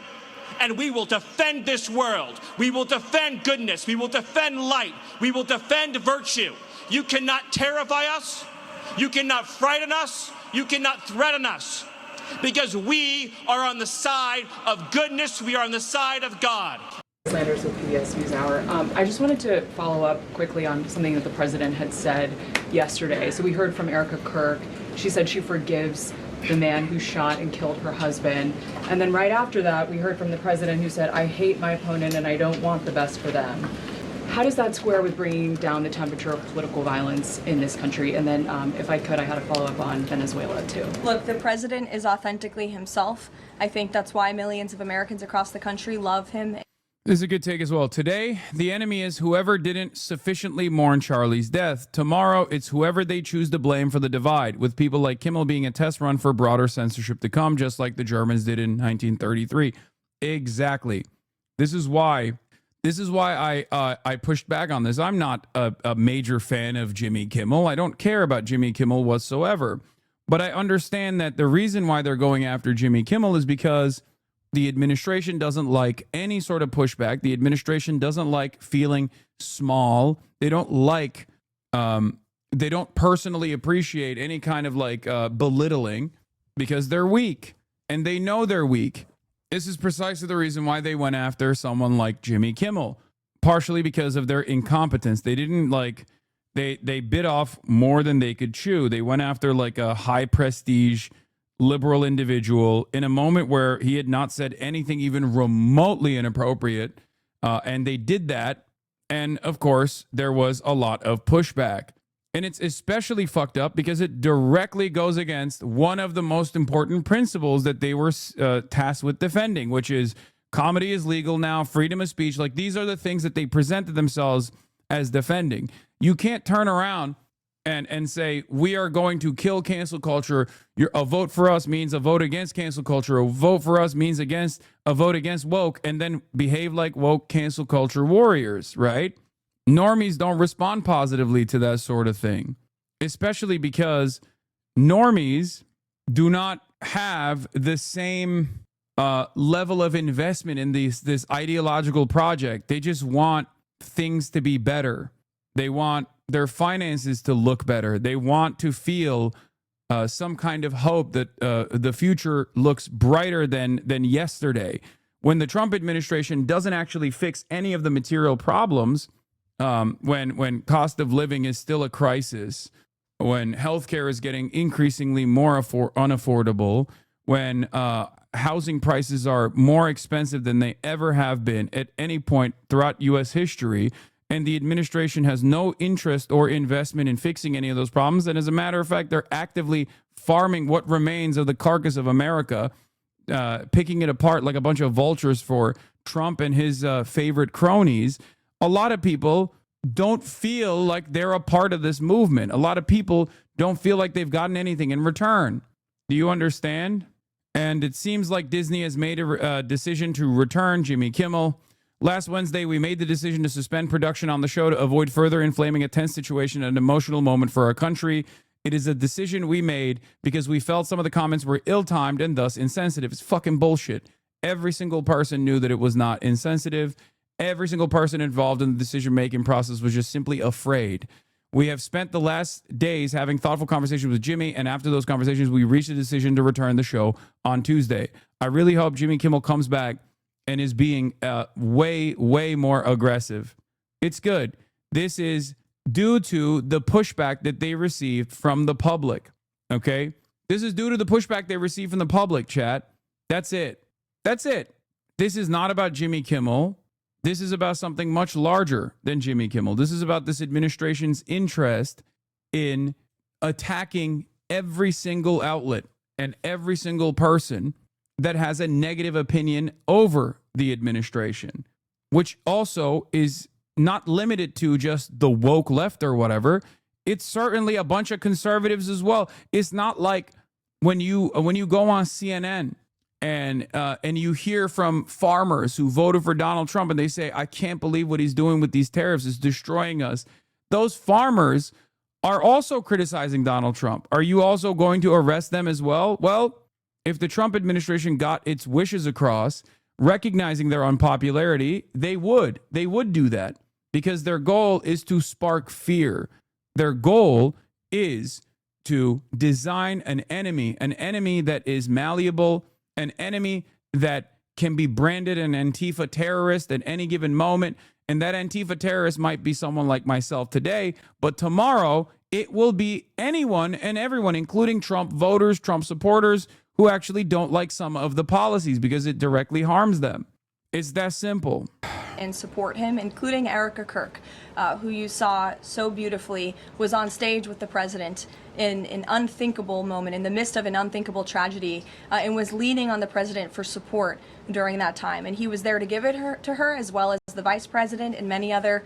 If this administration is smart, they would move away from this like punishing speech attitude that they have, for the record. But I suspect that they're not smart. I suspect that they're very stupid. And therefore, I can totally see them doubling down on this and trying to crack the whip by forcing the FCC to take action, by demanding that the FCC take action, which would then, I hope, cause these mega corporations to engage the administration in a legal battle, one that they would win, by the way. All of these incidents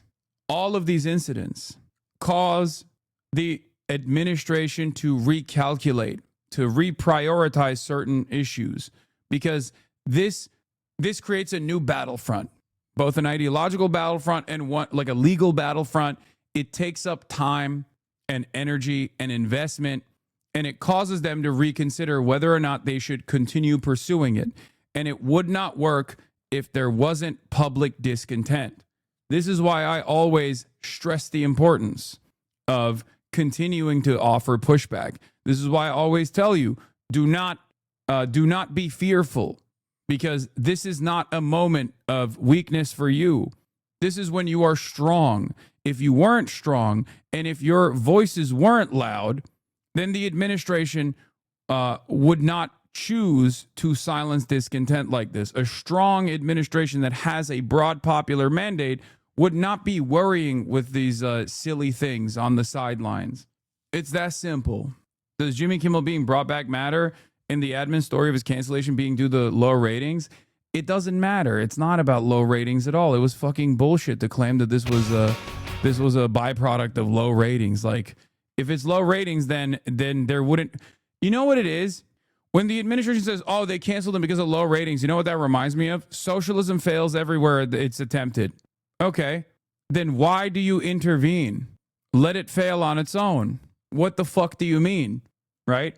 If this was going to, if Jimmy Kimmel was going to fail on his own, if that is even a calculation for these mega corporations anyway, because I'm not so certain. I think it's more so about prestige that they like continue these sorts of programming. It's not because there's a lot of people watching and a lot of ad dollars that you can farm off of, like the real popularity of these shows or whatever. But if that was truly a consideration, that they would do it on their own. You didn't have to actually push the FCC to demand that this person get fired. Otherwise, you're going to take action, unconstitutional action, by the way. That's it. Additionally, Nexstar overplayed their hand here. Yes, companies like ABC rely on local affiliates to carry out their programming, but local stations depend on that quality programming to be relevant. Local news isn't enough to sustain viewership in these small markets Nexstar controls. That too. And yes, Jimmy Kimmel is back. There is more from Caroline Leavitt's press conference this morning, where the White House condemned the radical Democratic Party. The heartwarming response from the overwhelming majority of the American people over the past 2 weeks is all of the proof that you need. The assassin who took Charlie's life can destroy flesh and blood, but he can never destroy the values that Charlie stood for. The beautiful memorial service attended by President Trump and 100,000 great Americans in State Farm Stadium yesterday was just the latest example. And Erica Kirk's mercy was one of the greatest acts of grace this world has ever seen. Unfortunately, there have been some jarring exceptions to this unity. This past Friday, 58 House Democrats voted no, and 38 voted present on a Yeah, by the way, notice how it's not, if you are one of these liberals, right? Because there are some online who feel as though, because they've been blinded by their own like personal favorite content creators and whatnot, into thinking that there is a radical element in the left that must be excised, right? And then the Democratic Party will actually thrive, right? There are some people who do this all the time. They're like, oh, the left actually presents a serious threat to the Democrats. The left actually hates the Democrats more than they hate the Republicans, all this stuff, okay? People have to understand these guys do not actually look to the Democratic Party and think, well, there's some reasonable voices and then some unreasonable voices, and we have to forcibly excise the unreasonable voices. They say Nancy Pelosi is a communist, okay? They say anyone and everyone is a woke communist. You have to understand the ideological differences that you might have with the left do not matter to these people. They think you are also a radical. Why are you a radical? Because you voted against Donald Trump. Why are you a radical? Because you don't like Donald Trump.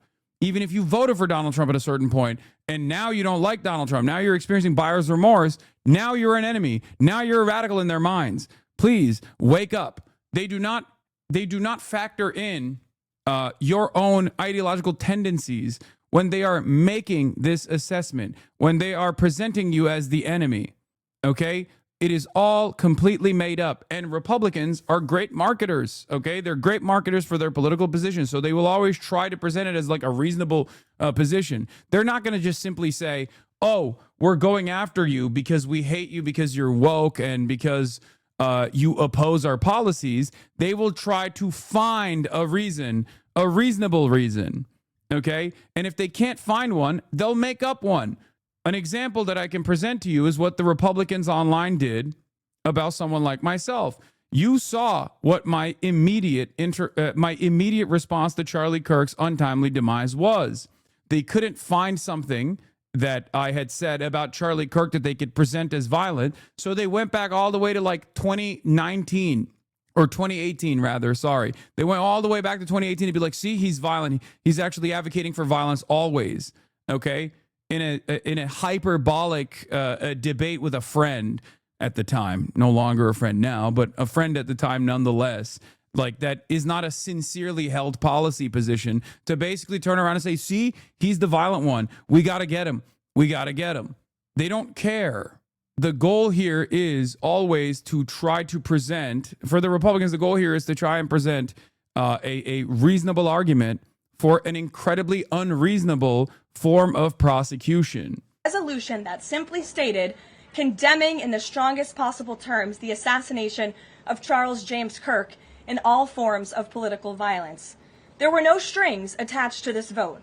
This was a simple gesture of human decency to denounce political violence. A number of those same Democrats took to the House floor to smear Charlie Kirk's name. The man wasn't even buried yet, and Democrat members of Congress were denigrating his memory on the floor of the House of Representatives. This was truly a sad moment and a clear reflection of how radical the Democrat Party has become. Yeah, like that's a great example of this, right? The way they designed that messaging bill wasn't just to say, like, we want Charlie Kirk to be memorialized, which, by the way, is ridiculous in and of itself. But the way they designed that messaging bill was so that they can attack people who voted against it. They do this all the time. Democrats do this all the time as well, but Republicans love doing this thing where they'll be like, oh, you have to memorialize Charlie Kirk as a deity. And also, this bill is not just about memorializing Charlie Kirk as a deity, but also condemning political violence. That's the way that they did it. It's similar to like being like, oh yeah, you have to memorialize Charlie Kirk and you have to kiss our feet. And also in this messaging bill, we're saying that murdering puppies is actually bad and wrong. And then when you say, wait, what do you mean kiss our feet and memorialize Charlie Kirk? I don't want to fucking vote for that. They go, whoa, you want to murder puppies? It seems like the Democrats are now the party of murdering puppies. Wow, I can't believe it. Why do the Democrats want to fucking murder puppies? It's right there. They voted against it. Clearly, they want to murder puppies. Look at that. Like, that's what they're doing. That's what they're doing. That's what this is. Of course, no Democrat condones political violence. It is just a convenient narrative device that these guys have slammed on to the fucking actual heart of the bill, which is to memorialize Charlie Kirk. So anyone that takes that seriously and anyone that looks at that and goes, Well, you know, don't you think it's a bad look to not condemn political violence? You are a fucking sucker. You are a fool. You are playing into their game. Some of the dumbest people on the planet are able to do this trick, are able to play this trick, this rhetorical trick on someone like yourself. It is ridiculous. Stop. Anyway, Donald Trump was asked about his conversation with my number one op. Damn, you're the only streamer I follow on Twitch app, and I had to scroll through 4 or 5 strangers before I find your broadcast. Everyone keeps saying Twitch is like blacklisting me. Maybe that's the case. Okay, I don't think that is the case though, and it's fine. Okay, it's fine. It's true, HasanAbi. They have done so in the past, so it's not surprising if they've done it again. Okay, here I'll go in incognito and disprove this immediately. I'm incognito. I'm not logged in. I show up on the fucking front page, front and center, and I show up on the sidebar, front and center as well. So I guess you're not right, okay? Sometimes you have to understand. Sometimes you have to understand that it's probably because the app is dog shit, okay? It's probably because the app is bad. That's it. Mr. President, everyone's saying that Charlie brought you and Elon back together. Is that true? Well, Elon came over and said hello. No, it's nothing to do with that. I thought it was nice. You know, he came over, had a little conversation. I told you he's not. He's not. I don't know if Trump is quick to forgive and forget, especially when it's someone that he might hold responsible for how much people have hit him on the Jeffrey Epstein stuff. I think Donald Trump is narcissistic. I think Donald Trump is too narcissistic to be convinced by Elon Musk trying to curry favor back with the administration. But I don't know. We'll see. A very good relationship, but it was nice that he came over. Dana White was there, the great Dana White. You know, the big question is having the UFC fight I know you won't accept tickets because you're with the fake. JD Vance called him Hitler, dude. Yeah, he don't give a fuck about that. Are you kidding me? Also, JD Vance is a brown noser.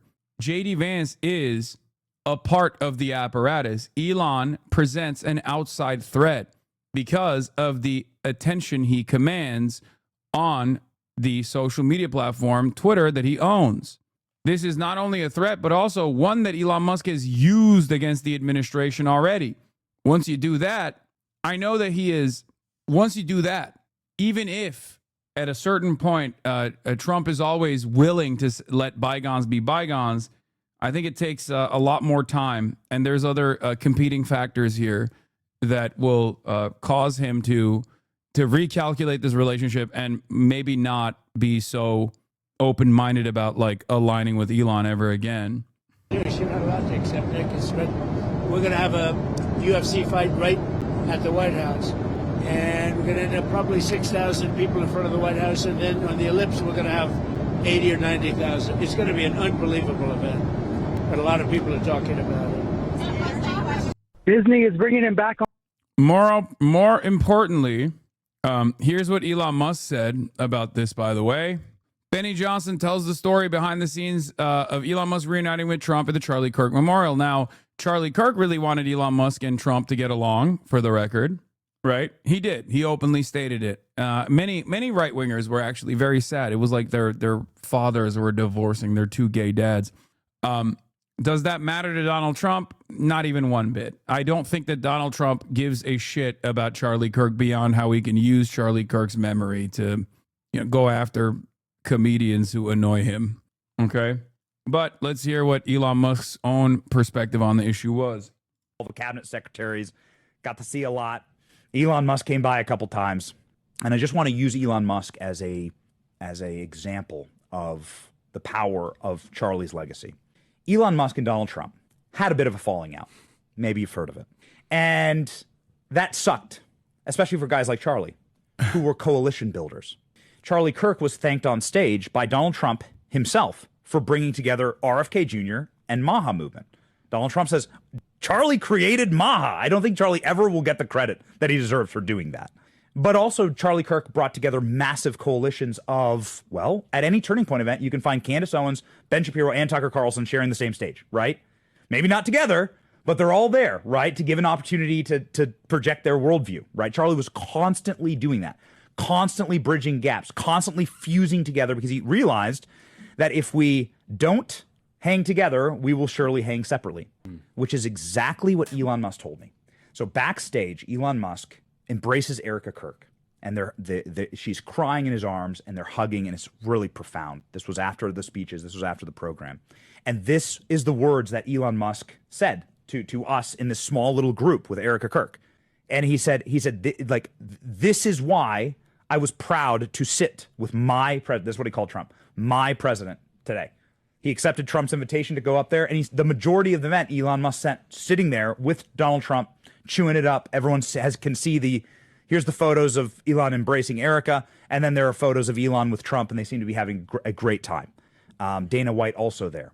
What a not only was the size and scope of this and the peacefulness of it a profound eulogy for Charlie and his memory, but the cornerstone of it all, to unite the world's most powerful, richest private civilian with the world's most powerful public figure, Donald Trump. Charlie said in this chair right here, he hoped that it happened. There's a clip that went viral yesterday. Charlie saying, I pray that Elon Musk and Donald Trump reconcile. And they did so at Charlie's funeral in Charlie's memory. A profound and beautiful example of what Charlie constantly was doing for our movement. And he fused together the greatest schism that we've seen in the nascent Trump administration. He just fixed Trump and Elon together. We saw it live. And it's like the power of Charlie. They're going to tie everything back to Charlie Kirk, like, and the deification of Charlie Kirk. And this is yet another version of that. I'm not so certain how much Donald Trump will give a shit. Who knows? We'll see. Crying out. I mean, after death, crying out, and like still the power of Charlie, like bringing together these tectonic forces that should not reconcile. These are two stubborn men. These are two men that don't need to. Through Charlie Kirk, everything is possible. Dude, I don't know where to begin to talk about this, but look, Charlie Kirk was professionally yelled at by college campus leftists and liberals, okay? That's it.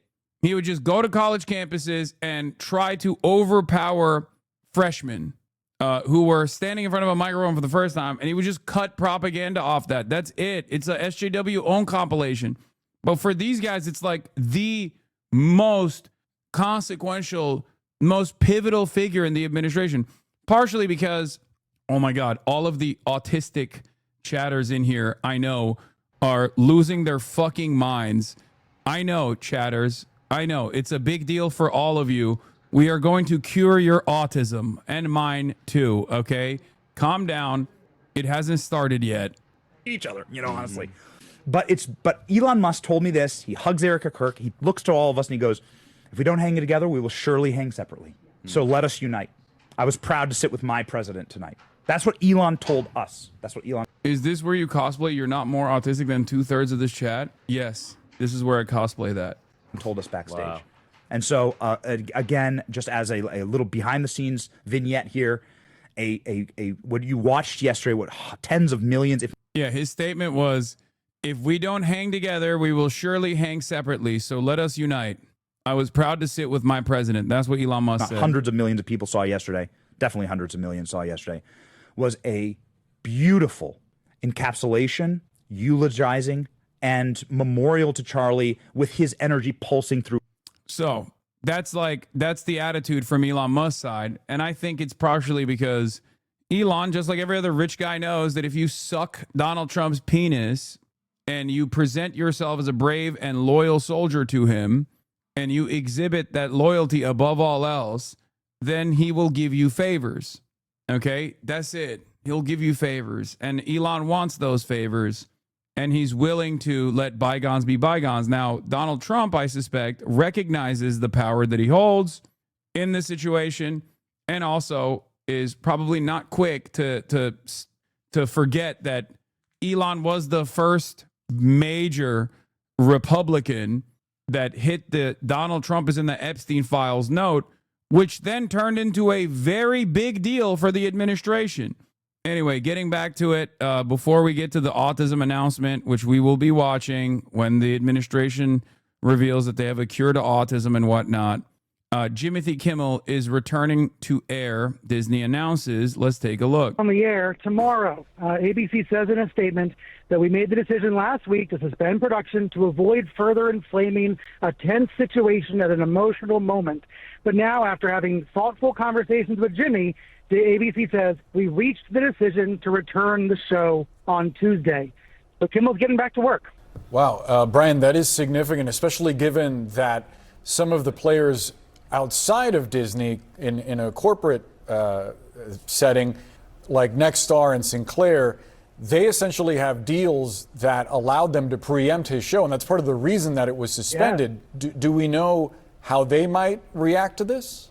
We don't, and that becomes the big question now. Will these local station affiliates choose to air Jimmy Kimmel Live, or will they continue to protest the comedian, even though the network is bringing him back nationwide?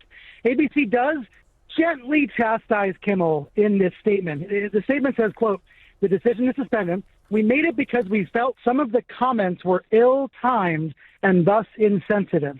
So they're very gently saying they disagreed with Kimmel last week, but obviously they're bringing him back as of tomorrow. And we don't know, obviously, all of the considerations that went into this, Brian. But I would say leaders, obviously, at ABC and Disney have had the benefit of a few days of feedback. Yeah, including from Disney employees who were very disturbed, including from Hollywood stars and showrunners, the kind of people Disney wants to work with, and from free speech groups, politicians, even some Republican politicians like Ted Cruz. We know the condemnation of Disney has been widespread. Now, what we don't know yet is what the counter reaction will be from President Trump and his allies. That's a really good point. Brian, please stand by. Terry, your reaction to this news? It's great news. It's great news. And I think you're absolutely right, and Brian is absolutely right. This was a community standing up for the rights of Jimmy Kimmel and all people who speak in public, entertainers and we're journalists and all of them. And it worked, at least with the head of Disney. And it makes good sense because they would have won in court. One thing that gets lost in this, you do not lose your First Amendment rights because you have a broadcast license. The Supreme Court has been clear on this. The government cannot take your license because of speech they don't like. You were talking about Katharine Graham when the news broke, and these are the considerations of these bigger companies about how they're going. Yeah, I mean, there are degrees to this. I'm living out right now. Don't listen to me. There are degrees to this. There are still types of speech and different classes of people in the eyes of this administration. Those who this administration consider to be discardable, right? Migrants, for example. This is a major corporation that has the financial power to push back against the administration. And I was very worried, very concerned that this major corporation would actually cave to the administration's demands, no matter how unreasonable or unjust they may be. Okay? It turns out that there is enough pushback from the public that the major corporation decided probably not the best idea to capitulate to the Trump administration's demands. Now, having said that, there are still the attacks against free speech did not start with Jimmy Kimmel. The attacks on the First Amendment did not begin with Jimmy Kimmel. Jimmy Kimmel simply was seen by enough members of the public as an overreach. The attacks against the First Amendment have been ongoing, okay, around pro-Palestinian advocacy, even under the Biden administration, and certainly escalated under the Trump administration. And it is a real shame that mainstream outlets did not adequately cover that when it was happening, okay? It's really frustrating. So remember, the fight continues. So it is upon all of us to tie back this attack on the First Amendment, this clear-cut attack on the First Amendment, back to the clear-cut attack that is ongoing against pro-Palestinian advocacy, okay? We have to try and get people to recognize that this isn't just about Disney capitulating. This isn't just like we cannot rely exclusively on big corporations to fight back, okay? Yeah, we vote with our dollars. People are boycotting Disney and canceling their streaming subscriptions. I know, a lot of people did that. Google searches for cancel Disney Plus and cancel Hulu have spiked in the day since the network suspension. Some people were stating that they lost like almost $5 billion in revenue in a very short period of time. I'm not so certain that this was like a part of the pressure, but I mean, I'm sure it helped. Or stock price, not revenue. Sorry, yeah, their stock price fell. Their stock price fell. They lost $5 billion in market cap, so they lost value, not revenue directly. But I'm sure they lost some revenue, which is why they lost value as well. Do you predict Nexstar and Sinclair will air Kimmel, or will they continue the cancellation? I can see them continuing their cancellation because they're much more right wing and much more. They have more to lose. They can't appear to be resisting against the administration in any capacity because of the FCC and because of the merger that is imminent for Nexstar. Sinclair is already incredibly right wing. Nexstar is already incredibly right wing, and on top of that, they have a mega merger that's coming up. So, TPUSA spokesperson Andrew Colvett is saying Disney and ABC caving and allowing Kimmel back on the air is not surprising, but it's their first mistake to make. Nexstar and Sinclair do not have to make that same choice. Once again, I am, I guess, not so shocked, but still very much annoyed that this is the major mover and shaker event for a lot of people. I don't want to be the fucking friend who's too woke, but, you know, these are consequential decisions being made, which is why I took it seriously at the time. But the fight is far larger than fucking Jimmy Kimmel, okay? If your goal is to defend the First Amendment, if your goal is to defend free speech, you must understand that this extends far beyond just Jimmy Kimmel losing its time slot. But it's good. It's an eye-opening moment for a lot of people. A lot of people who don't really give a shit about Jimmy Kimmel either, by the way. But they saw, it's not like Jimmy Kimmel had this many loyal fans, myself included. I don't give a shit, right? But the reason why a lot of people got mad, even conservatives, as a matter of fact, got mad. Ted Cruz was like, this is crazy. This is mafia shit. The reason why they were doing that, the reason why they were saying that was because there are still Americans who value the First Amendment. There are still Americans who value freedom of speech. Now, the Trump administration has made a calculation that Americans that value the First Amendment and free speech also are very racist. So they're racist enough to not give a shit when it is eroded at the point of immigration enforcement and it is eroded at the point of pro-Palestinian advocacy, right? And they have been somewhat successful in that endeavor. They have revoked student visas. They have denied visas to people, not on the basis of like being too critical of Israel, but also on the basis of like, you know, being critical of Charlie Kirk even, right? That's a real thing that's taking place. So it is upon us to remind people that this is not like just this is a victory that should galvanize us, and we should use the renewed enthusiasm to continue pushing back against this administration's unfavorable policies that represent a change in the way that we value the First Amendment, that represent an erosion of the freedom of speech. To handle this and how they're going to think about it, they do have the benefit of some history as they do consider these moves. Right. Well, Katharine Graham, when Nixon threatened to take her FCC, the Washington Post FCC licenses, they had some local stations. It was a main source of income. She published them anyway. She said, forget about it. And that kind of corporate courage is rare, especially in the face of an administration that exceeds by many orders of magnitude any other presidency trying to silence speech it doesn't like. If we still have Brian, I want to go back to him because one of the interesting bits of reporting that we got over the last few days was that Kimmel was actually preparing a monologue that would up the ante against some of the feedback that he got from the Trump administration. I mean, can you imagine, Brian, what might be formulating in terms of a response when he gets back on the air? Right, Kimmel wanted to defend himself. So now Tuesday night's monologue becomes even more interesting. What he will be critical, and it might affect what local stations decide to do going forward. Yeah, certainly will. I want to know what you think, Terry, about just sort of the moment that we are in when it comes to free speech. And I also want to play a moment from the White House press briefing today. This was a correspondent for Turning Point USA Frontline, associated with the group that Charlie Kirk founded, who asked the White House press secretary what her message is to Americans who are too afraid to express their beliefs. Here's a brief part of what Caroline Levitt said. We have a right to free speech in this country. The president supports it. It is protected by our beautiful Constitution. And Americans should not cower in fear. They should rise up in courage to continue speaking the truth. What do you think about what you're hearing from the White House there as we just get this news that Jimmy Kimmel will return to air tomorrow night? Right. Well, see what the White House says. Everybody should speak up except the ones that the president doesn't like. He just barked at my former colleague, Jonathan Karl. Maybe we'll come after you because. Yeah, this is the thing, okay? When it's a white dude who's rich, who's a Hollywood guy, and he gets silent like this, he gets suppressed like this, then all of a sudden it is a reminder for a lot of fucking people that are also in the same position, if not as popular as Jimmy Kimmel, to go, oh shit, they're gonna come after us too. Does that make sense?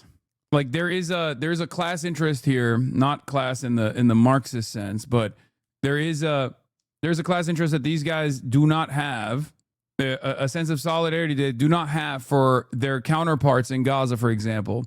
When Israel murders relentlessly hundreds of journalists in Gaza, they do not give a shit. There's not a single fucking peep from any of these monsters, okay?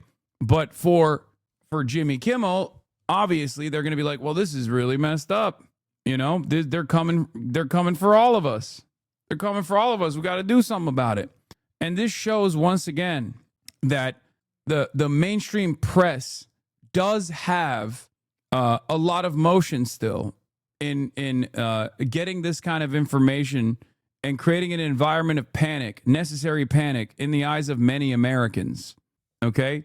This is why I'm so frustrated with the media coverage surrounding all things related to Israel.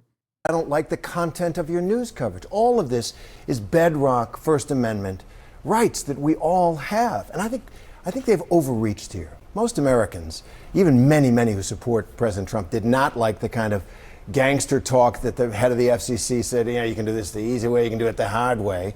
And they understand how precious this right is, even for people that they disagree strongly with. There's good common sense about our First Amendment rights, and I think Trump is running up against that. Yeah, Senator Ted Cruz said it was out of Goodfellas, to your point there. Terry, thank you so much for being with us. Really appreciate it. And this is the breaking news just in from Disney. While speaking at Charlie Kirk's memorial yesterday, President Trump said a big announcement was coming about autism. The Washington reports this. Today, the administration is expected to tie pregnant women's use of acetaminophen, that's the active ingredient in Tylenol, to a risk of autism. Tylenol's owner says, quote, "We believe independent, sound science clearly shows that taking acetaminophen does not cause autism. We strongly disagree with any suggestion otherwise and are deeply concerned with the health risk this poses for expectant mothers." CBS News medical contributor, that's Dr. Celine Gownders, is editor-at-large for public health at KFF Health News, and joins us to sort it all out. Celine, this is already confusing, and they haven't even made the official announcement yet, and there's so much at stake here. As a doctor, you know this world very well. Is there a tie between Tylenol and autism? No, the best evidence does not show an association between Tylenol and autism. So the best recent study looked at 2.5 million kids from Sweden. They used sibling comparisons to factor out genetic factors and other factors, and they found no increase in risk in autism, ADHD, or other intellectual disabilities for pregnant women who used Tylenol during pregnancy. Women are often very cautious when it comes to what they take during their pregnancy.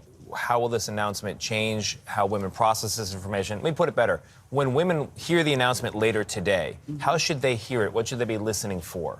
Well, one of the things that concerns me is unintended side effects of this. So will women end up taking other medications like aspirin or ibuprofen during pregnancy? Those actually can be dangerous, especially in the third trimester. You can end up with kidney issues, cardiac issues in the baby. Other than Tylenol, and Tylenol has been the first line for pregnant women for a long time. That's really the safest thing we have. You're talking about opioids. So is that really the next best thing that we want to be giving women for pain relief? So that's number one. Number two, in terms of what to be listening for when this announcement is made, is who is presenting the information, who's presenting the data. What we've seen with vaccines and autism is the same people who recycle the same playbook. First it was MMR vaccines, then it was thimerosal, then it was aluminum. Is it the same people recycling the same playbook over and over again? This administration, they're also reportedly planning on touting a lesser-known drug as a potential autism treatment. What more do you know about that? Yeah, so this is called leucovorin. And the issue here, some people have been describing this as treatment for folate deficiencies. That's actually not right. You can have a perfectly normal folate level in your blood, but it may not be getting into the brain. And so there's a defect in the transport of folate into the brain. Leucovorin works around that. Not all children with autism have this defect. So there's a test you can do to assess whether that's what's at play. For those kids, I think one of the funniest and I guess kind of scariest reasons why this is a major point of concern is, and I'm saying this as someone who's like worked with autistic boys specifically in my youth, is that it's just a different designation. Like they just have better methods of figuring out who is on the autism spectrum. Like that's it. That's literally the only reason why the rates have skyrocketed. Straight up. That's literally it. It's like wild that there's any other conversation taking place on this issue. That's it. I mean, many of you in here probably already know this from your personal experience, but like your parents are probably kind of autistic too. Okay? If you're autistic, I mean. It's that simple. And there are still a shit ton of people who are undiagnosed, especially women. Because if you remember, when this first exploded, it was like 1 in 5 boys. It's crazy. What's going on? What is happening? Why are women? Why is there not a similar rate of increase in girls? Which, by the way, of course, would destroy the narrative that it's vaccines that are causing this, because girls and boys are getting the same fucking vaccines. It's not like women are getting less vaccines. But it's because of diagnosis.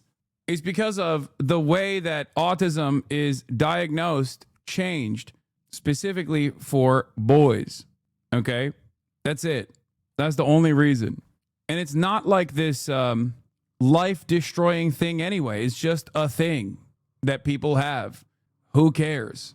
So the two things that cause a little bit of concern for me is the language surrounding autism from this administration, where they make it seem as though this is something that you can, one, cure. Okay? You can manage it.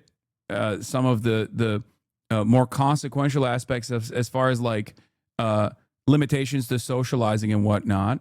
But as far as like autism being this thing, this curse that you must cure, is just wrong.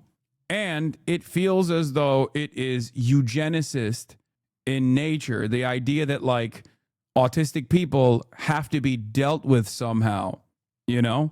It's ridiculous. And I'm not being too woke on this at all. It's just a thing, okay? Everyone exhibits some semblance of neurodivergence. It's not the end of the fucking world, you know? It's not. I mean, Elon Musk is a great example of this. He's autistic as fuck. And look at him, you know? Obviously, he's the worst person to point to when we're talking about autism and not vilifying autism. But, I mean, he's just a bad guy on his own, autism notwithstanding. But there are plenty of people who are autistic that didn't get the fucking diagnosis at the time, and it doesn't really matter. In my opinion, this is definitely a corporate grift. The original vaccine autism link was run by a company trying to market their own vaccine. I know. Former Dr. Andrew fucking Wakefield. That is where the vaccines cause autism meta comes from in England. H. Bomber Guy did a phenomenal video many, many years ago that I highly suggest you check out. But the short summary of it is Andrew Wakefield had his own separate vaccine at a time when the MMR vaccine was being developed, and he wanted to sell his own separate vaccine. So in an effort to do so, he actually made fake tests that showed that the combined MMR vaccine that was competing against his separate vaccines was causing young boys to develop autism. But the real reason is because the diagnostic criteria has changed, and it has led to more awareness as well. That's it. Okay? That's it. That's literally the reason. And the reason why this is primarily seen as an issue, a medical condition that only boys experience, men experience, is because the diagnostic criteria for women is still not up to the same standard as it is for men. That's it. Leucovorin has been shown to help, particularly with speech, getting kids to be more verbal than they were before. How concerned is the medical community about this? Because I think if I was pregnant, I would be so freaked out now about what to do and who to believe and who to believe. I mean, look, the medical community, the scientific community is very much has the same consensus, which is that Tylenol, acetaminophen, is safe in pregnancy. If you have a high fever during pregnancy, that can cause neurodevelopment issues in the baby. So you don't want to let that fever go untreated. Right. And, you know, pregnant women may have pain, and that's not something that should go untreated either. All right, Dr. Gounder, thank you so much. So what does the evidence say? Americans consume more paracetamol than anybody else, spending about $4 billion a year on what they call acetaminophen under the leading brand name Tylenol. And diagnoses of autism have also been steadily increasing in America, from around 1 in 150 children in the year 2000 up to about 1 in 30 today. There have also been a number of studies linking mothers who took paracetamol during pregnancy who went on to go and have a child with autism. But correlation is not the same as a cause. Research into autism in recent decades has meant the criteria for diagnosing it have expanded to include far more people. And there have been a number of recent studies showing no connection to paracetamol at all, the largest of which from Sweden looked at nearly 2.5 million children, huge in terms of public health research. It's why nearly all health authorities, including here in the UK, recommend that paracetamol should be used in pregnancy. In fact, that it's the best pain relief choice there is. In fact, if pregnant mothers didn't use it when they needed it, it could end up doing their babies more harm. It is the safest option that we have out there, and that actually, while you're pregnant, experiencing uncontrolled fevers or some of the side effects from pain, such as high blood pressure, will be a lot more detrimental to a developing baby and a mother, importantly, than paracetamol will be. So if paracetamol isn't causing autism, the question is, what's causing the Trump administration to be talking about it? Well, it's a controversial sounding thing that could distract well from genuine controversies going on in the White House. And it aligns well with many of the policies of American Health Secretary Robert F. Kennedy Jr. He's long believed an over-medicated America is doing harm to its children. But the thing about science, if done well, is that it doesn't care what you believe, it's what the evidence tells you. And so far, there's been a distinct lack of that behind a lot of the health policy changes in America. On the horrific murder of Charlie Kirk, government and local officials said that Antifa inscriptions were engraved in these bullet casings that killed Charlie Kirk. It appears to be a trend, especially after what we saw in the Annunciation Church shooting, Catholic Church shooting. Additionally, Stephen Miller recently commented on the rise in this. When I see the side reporters, I know. When I see the side reporters, I know it's going to be some fuck shit. That's the Turning Point USA, Tim Pool contingency on the side. Even worse than the average dick-riding reporter that you see from all of the preordained mainstream platforms. Yeah, everything is Tesla, everybody transgender, everybody autistic. Anyway, we're still waiting on this, but we're still waiting on the administration coming out and making their big revelation about autism. But let's get back to the White House saying that President Trump will designate Antifa as a domestic terrorist organization. Women are getting less vaccines? No, I didn't say that. Yeah. Everybody knows women are getting less vaccines. That's why they're less likely to be autistic. Duh.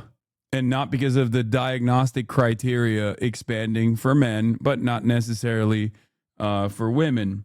That's not the case at all. Come on now. Kind of violence, saying there is a domestic terrorist movement growing in this country. The president is designating Antifa as a domestic terrorist organization.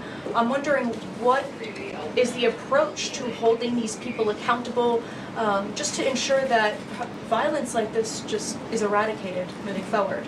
Sure.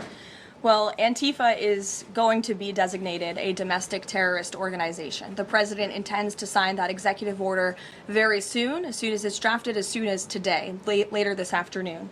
And this is something the president campaigned on because we have seen a rise in violence perpetuated by Antifa radical people across this country. By the way, none of the instances that Jean Grey over here, Timu Bargain Bin Jean Grey, mentioned were actually radical Antifa at all. The Annunciation Church shooting was not done by a radical Antifa. It was done by a radical white supremacist. But of course, who gives a shit about the truth, right? Nobody. And I mean, nobody cares about the truth.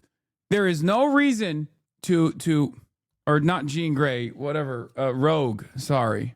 Shut up, it doesn't matter. Shut the fuck up. Timu Tulsi Gabbard, okay? No one is correcting the record. It makes me so mad. It's so fucking annoying, dude. Ugh. Who subscribe to this group. And unfortunately, it's gone widely uncovered by many in the legacy media. It also went completely ignored by the previous administration. Not anymore. Not only, as you mentioned, were the bullet casings subscribed. Can you show the evidence then? What do you mean?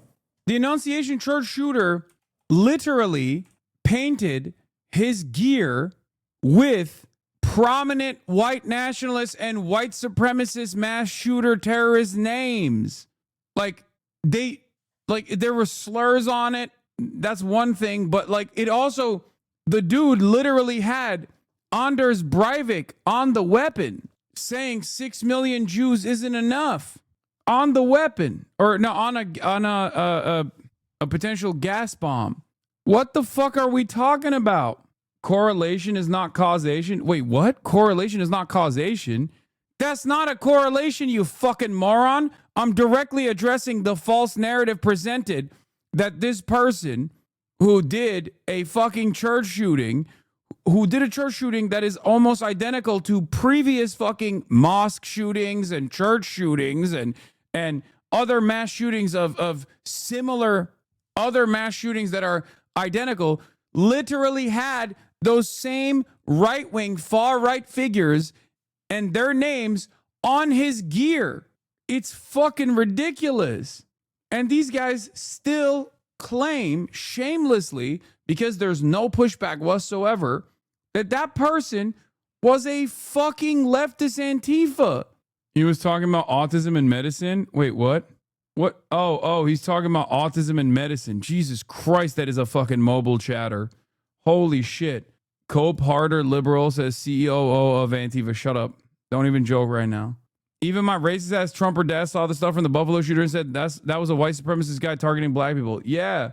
TVP 43, thank you for the 50 gifted subs, by the way. Yeah, 2008 internet Wi-Fi, tuning in from a fucking Motorola Razr phone. That's like an hour ago. We were talking about that an hour ago, the autism thing. Y'all are so mean to us mobile chatters. Yo, what kind of delay does this mobile chatter have? That was straight up from an hour ago. I cannot believe that these motherfuckers are still claiming that this was a radical Antifa shooting. Like, what the fuck? Is there photos of the gear or not? Are you running ads again? No, I'm not. I'm not running ads. It's probably your ad blocker. Westman posted 2 YouTube videos showing writings which reference suicide, extremely violent thoughts and ideas, a message addressed to my family and friends, and a drawing of the layout of a church. The video showed messages written on the guns and magazines. These messages included anti-Semitic, anti-Catholic, and racist phrases. Kill Donald Trump. 6 million wasn't enough. And the names of several mass shooters. The names of several white supremacist and white nationalist mass shooters. Okay? The names of prominent white nationalist, white supremacist terrorists. What fucking leftists would do that? Are you insane? The shooter met with a right-wing gun tuber who was running for Congress. His name is Brandon, that also known as the AK guy. Shooter talked about how much he liked Brandon, the AK guy. in his manifesto video. It's fucking ridiculous. Obviously, an Antifa trying to frame the right. Oh, yeah, totally. Totally, definitely. Famously, that's how it goes. The blonde bimbo is talking about a different shooter, you himbo. They're using Helldiver's bullet as an excuse. No, dummy. She brought up the Annunciation Church shooter. She did. Walmart Tulsi Gabbard is the one who brought up that shooter as another point of evidence for fucking leftist Antifa violence, tying it to this shooting of Charlie Kirk, which, once again, neither of which is proven to be like any even remotely leftist or Antifa at all. For the Annunciation Church shooter, we have more evidence that he was right-wing as fuck. With Tyler Robinson, the only thing that we can associate with his politics is the fact that despite coming from a MAGA upbringing, he doesn't think trans people should be killed. That's it. That's like, I guess that's what it takes for you to be fucking Antifa nowadays, you know? Widely uncovered by many in the legacy media. It also went completely ignored by the previous administration. Not anymore. Not only, as you mentioned, were the bullet casings subscribed with Antifa mottos, if you will, in the heinous assassination of Charlie, but there have also been more examples than I could read off for you here in this briefing room today of violence from Antifa. I will just read a few. In July 2025. I need you to understand something, by the way. I need you to understand something. Okay. There is no domestic terror organization designation in this country. Okay. There is none. You can't do that. It has to be a foreign organization because terrorism as a designation is so expansive and intentionally vague that you can't do that to domestic organizations. I know this because there are a fuck ton of very well organized neo-Nazi networks and white supremacist networks that this administration has kept consistently stating are actually covered under the First Amendment, and therefore there's nothing they can do about it. Okay? The only time where they actually investigate these organizations is when they are about to do violence, right? Atomwaffen is a great example of this. Atomwaffen is a neo-Nazi group that specifically recruits from the military, and they have time and time again like stolen military gear to try to like blow up railroads or attack like critical infrastructure, things of that nature. And only then do they actually prosecute and investigate these organizations. But those organizations can still march, right? Those organizations can still get permits to go and march, quote unquote, peacefully, right? Patriot Prayer is a great example of this. Patriot Front is another example of this. The 3%ers. The only time when these guys actually get prosecuted is if they do January 6th, which, of course, Donald Trump, we already know, does not consider that to be a violent thing at all and has rewarded those people with freedom and leniency. Okay? This is because, as you've said before, Antifa is not an organized party, so who's being penalized? Anyone and everyone. That's the reason why not only is this designation in direct odds with the First Amendment protections, freedom of association, freedom of assembly, freedom of speech, freedom of political organizations. But there is, yes, political smack is correct. In the United States, there's no legal mechanism for the government to designate a domestic group as a domestic terrorist organization. While federal law provides a definition for domestic terrorism, it's not a specific federal crime, and there is no equivalent process to the foreign terrorist organization designation used for international groups. This is the reason why the Trump administration is actually going after an international donor, an American citizen that now lives in China, in an effort to go after Answer Coalition, Palestinian Youth Movement, Party for Socialism and Liberation, and numerous other organizations that actually are anti-war protesters. They are trying to tie it back to like some kind of international donor. Okay? On the domestic front, on the domestic side, on the domestic front, they are actively trying to designate Antifa as a terrorist organization when there's no legal mechanism to do so. Antifa itself is also not even an organization to begin with. It's not. There is no organizational structure. It's not a real thing. It's an action. It's like saying that you're anti-racist. The administration is now going to go after anti-racism as a domestic terror organization. That's fucking nuts. Several members of an Antifa cell ambushed and opened fire on officers at an ICE facility in Alvarado, Texas, shooting one officer in the neck. Also in July 2025, 3 Antifa members were charged with assaulting a police officer during a violent riot outside an ICE facility in Portland, which for weeks prior had been... All right, now we're getting to the real fucking fascism. And not that everything's Here it is. 100% The moment you understood or waited known, for. but I think we've made a lot of strides. Wish it was done a long time ago. Today, we're delighted to be joined by America's top medical and public health professionals as we announce historic steps to confront the crisis of autism. Horrible, horrible crisis. I want to thank the man who brought this issue to the forefront of American politics along with me. And we actually met in my office, is it like 20 years ago, Bobby? It's probably 20 years ago in New York. I was a developer, as you probably heard, and I always had very strong feelings about autism and how it happened and where it came from. And he and I don't know, the word got out, and I wouldn't say that people were very understanding of where we were, but it's turning out that we understood a lot more than a lot of people who studied it, we think. And I say we think because I don't think they were really letting the public know what they knew. Thanks as well to the director of the National Institute of Health, Dr. Jay Bhattacharya, FDA Commissioner Dr. Marty McCary. These are great people. Administrator of the Centers for Medicine and Medicaid Services, Dr. Mehmet Oz, and Acting Assistant Secretary of HHS, Dr. Dorothy Fink. So thank you all. Thank you, Dorothy, very much. The meteoric rise in autism is among the most alarming public health developments in history. There's never been anything like this.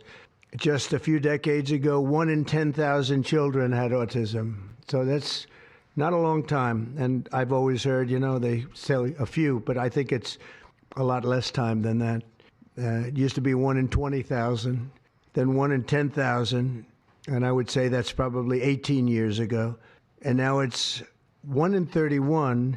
But in some areas, it's much worse than that, if you can believe it, 1 in 31. And I gave numbers yesterday. For boys, it's 1 in 12. I was told that's in California where they have, for some reason, a more severe problem.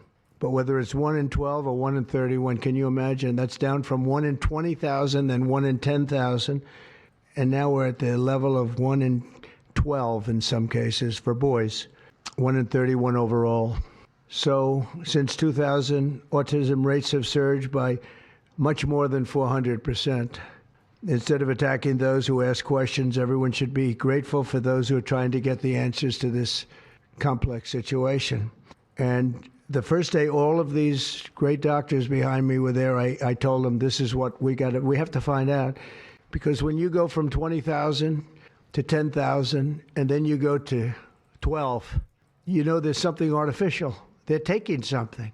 And by the way, I think I can say that there are certain groups of people that don't take vaccines and don't take any pills that have no autism. That's not true. That have no autism.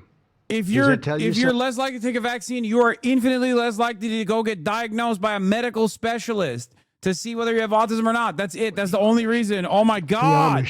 Yeah, virtually. I heard none.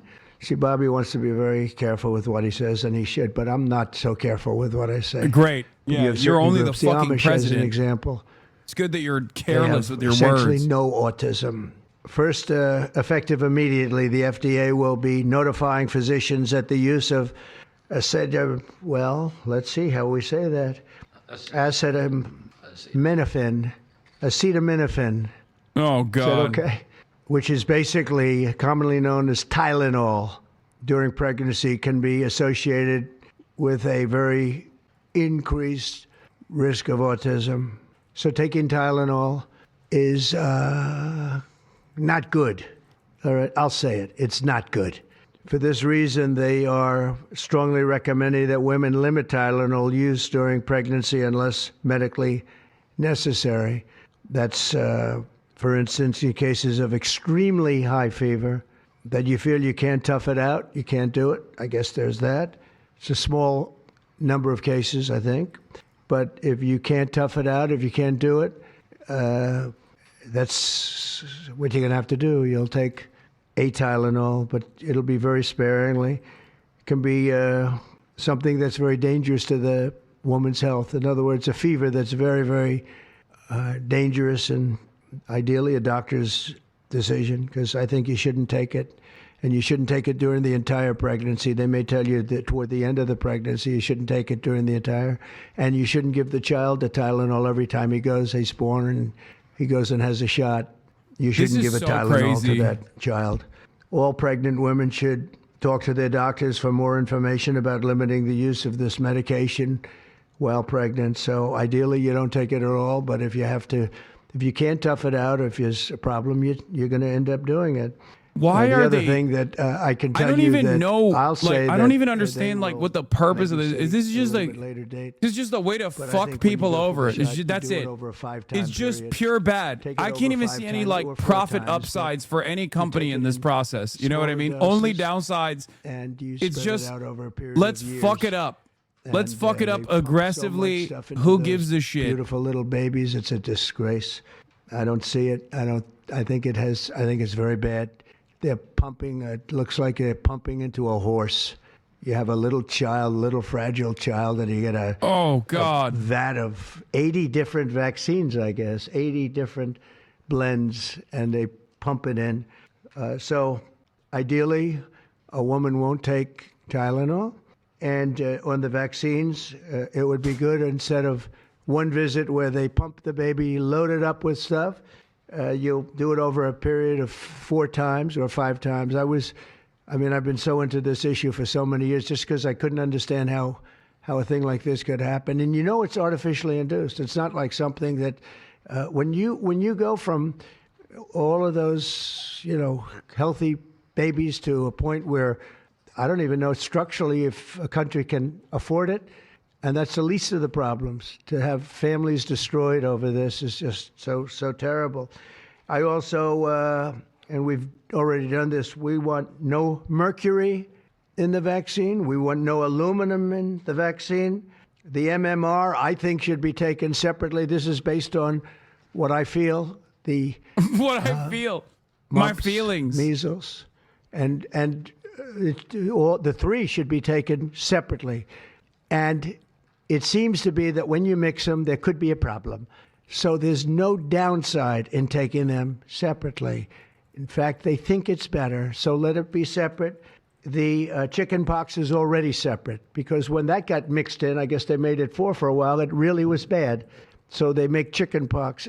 Individually, they're okay. When you mix them, something maybe happens. So there's no downside in doing it. It's not like, if you do it, bad things. No, it's only good side. And it may not have that much of an impact, but it may have a big impact. So let those be taken separately. And then hepatitis B is sexually transmitted. There's no reason to give a baby that's almost just born hepatitis B. So I would say wait till the baby is 12 years old and formed and take hepatitis B. And I think if you do those things, it's going to be a whole different, it's going to be a revolution in a positive sense in the country. The FDA will be updating the label of an existing drug to reflect potential benefits in reducing some autism symptoms. This gives hope to the many parents with autistic children that it may be possible to improve their lives. That's one of the things that I'm very, very happy about. I mean, this was mostly going to be on how not to have the child affected, but we've learned some pretty good things about certain elements of genius that can be given to a baby, and the baby can get better, and in some cases maybe substantially better. Not going to be easy, but be a lot easier if it didn't happen in the first place, as these great parents fully understand, right? They fully understand. I feel so terribly for... I have so many friends with autistic children. It's a tough situation. Finally, to help reach the ultimate goal of ending the autism fever, the NIH will be announcing 13 major grant awards from the Autism Data Science Initiatives. And to be honest with you, to me, that's the least important. It's not even a money thing at this point. There's so much money, but they have to do, and they have to move quickly. When the alternative is that nothing bad can happen, Let's do it now. I was just saying to Bobby and the group, let's do it now. Nothing bad can happen. It can only good happen. But with Tylenol, don't take it. Don't take it. And if you can't live, if your fever is so bad, you have to take one because there's no alternative to that. Sadly, first question, what can you take instead? It's actually, there's not an alternative to that. And as you know, other of the medicines are absolutely proven bad. I mean, they've been proven bad with the aspirins and the Advils and others, right?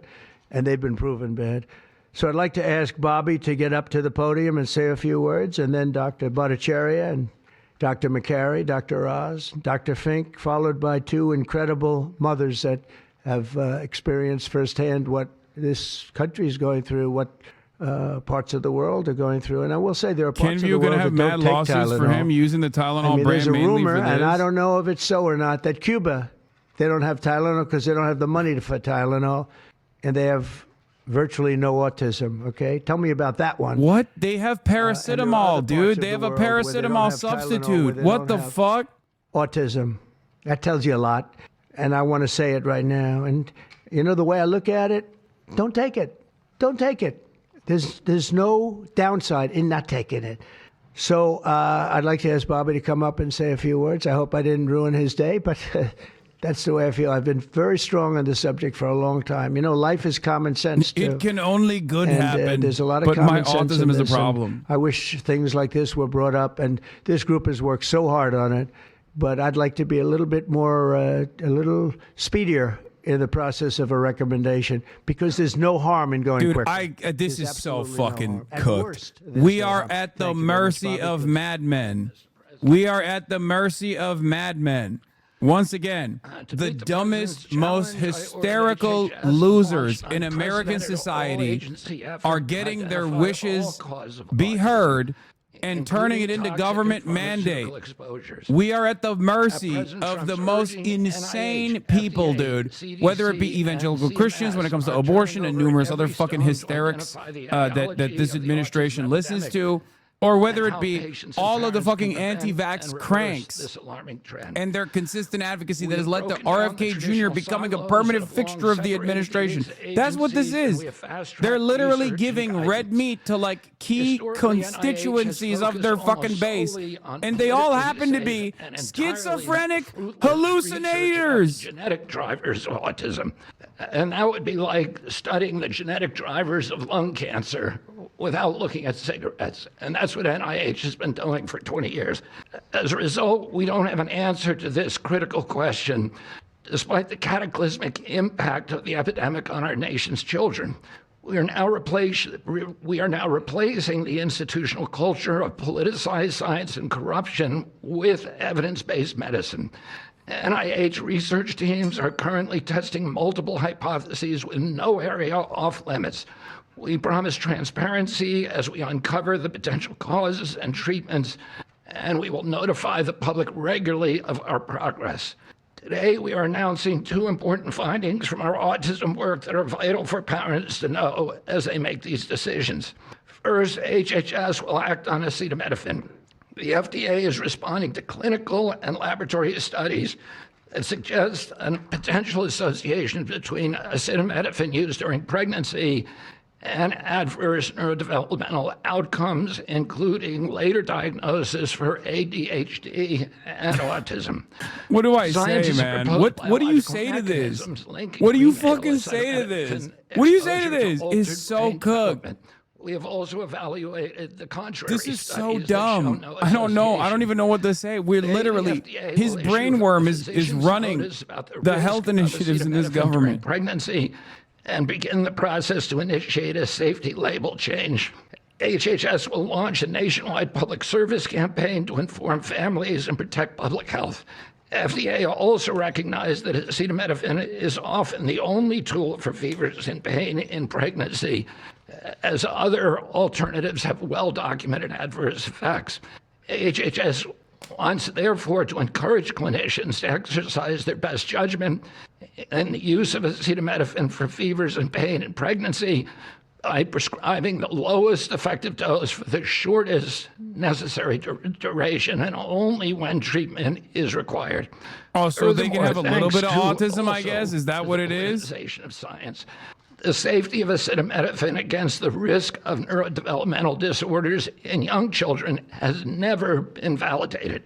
Prudent medicine, therefore, suggests caution in acetaminophen use by young children, especially since strong evidence also has associated it with liver toxicity.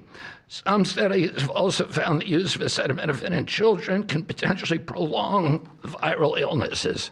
FDA will drive new research to safeguard mothers, children, and families.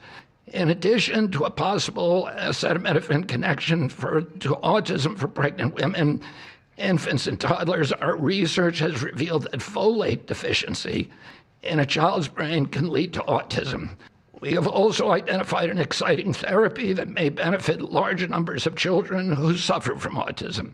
Peer-reviewed literature has documented that up to 60% of folate-deficient children with ASD can have improved verbal communications if given leucovorin. I have instructed NIH, FDA, and CMS to help doctors treat children appropriately. Jay will help tell that story, which started with sound science, the kind that restores faith in government.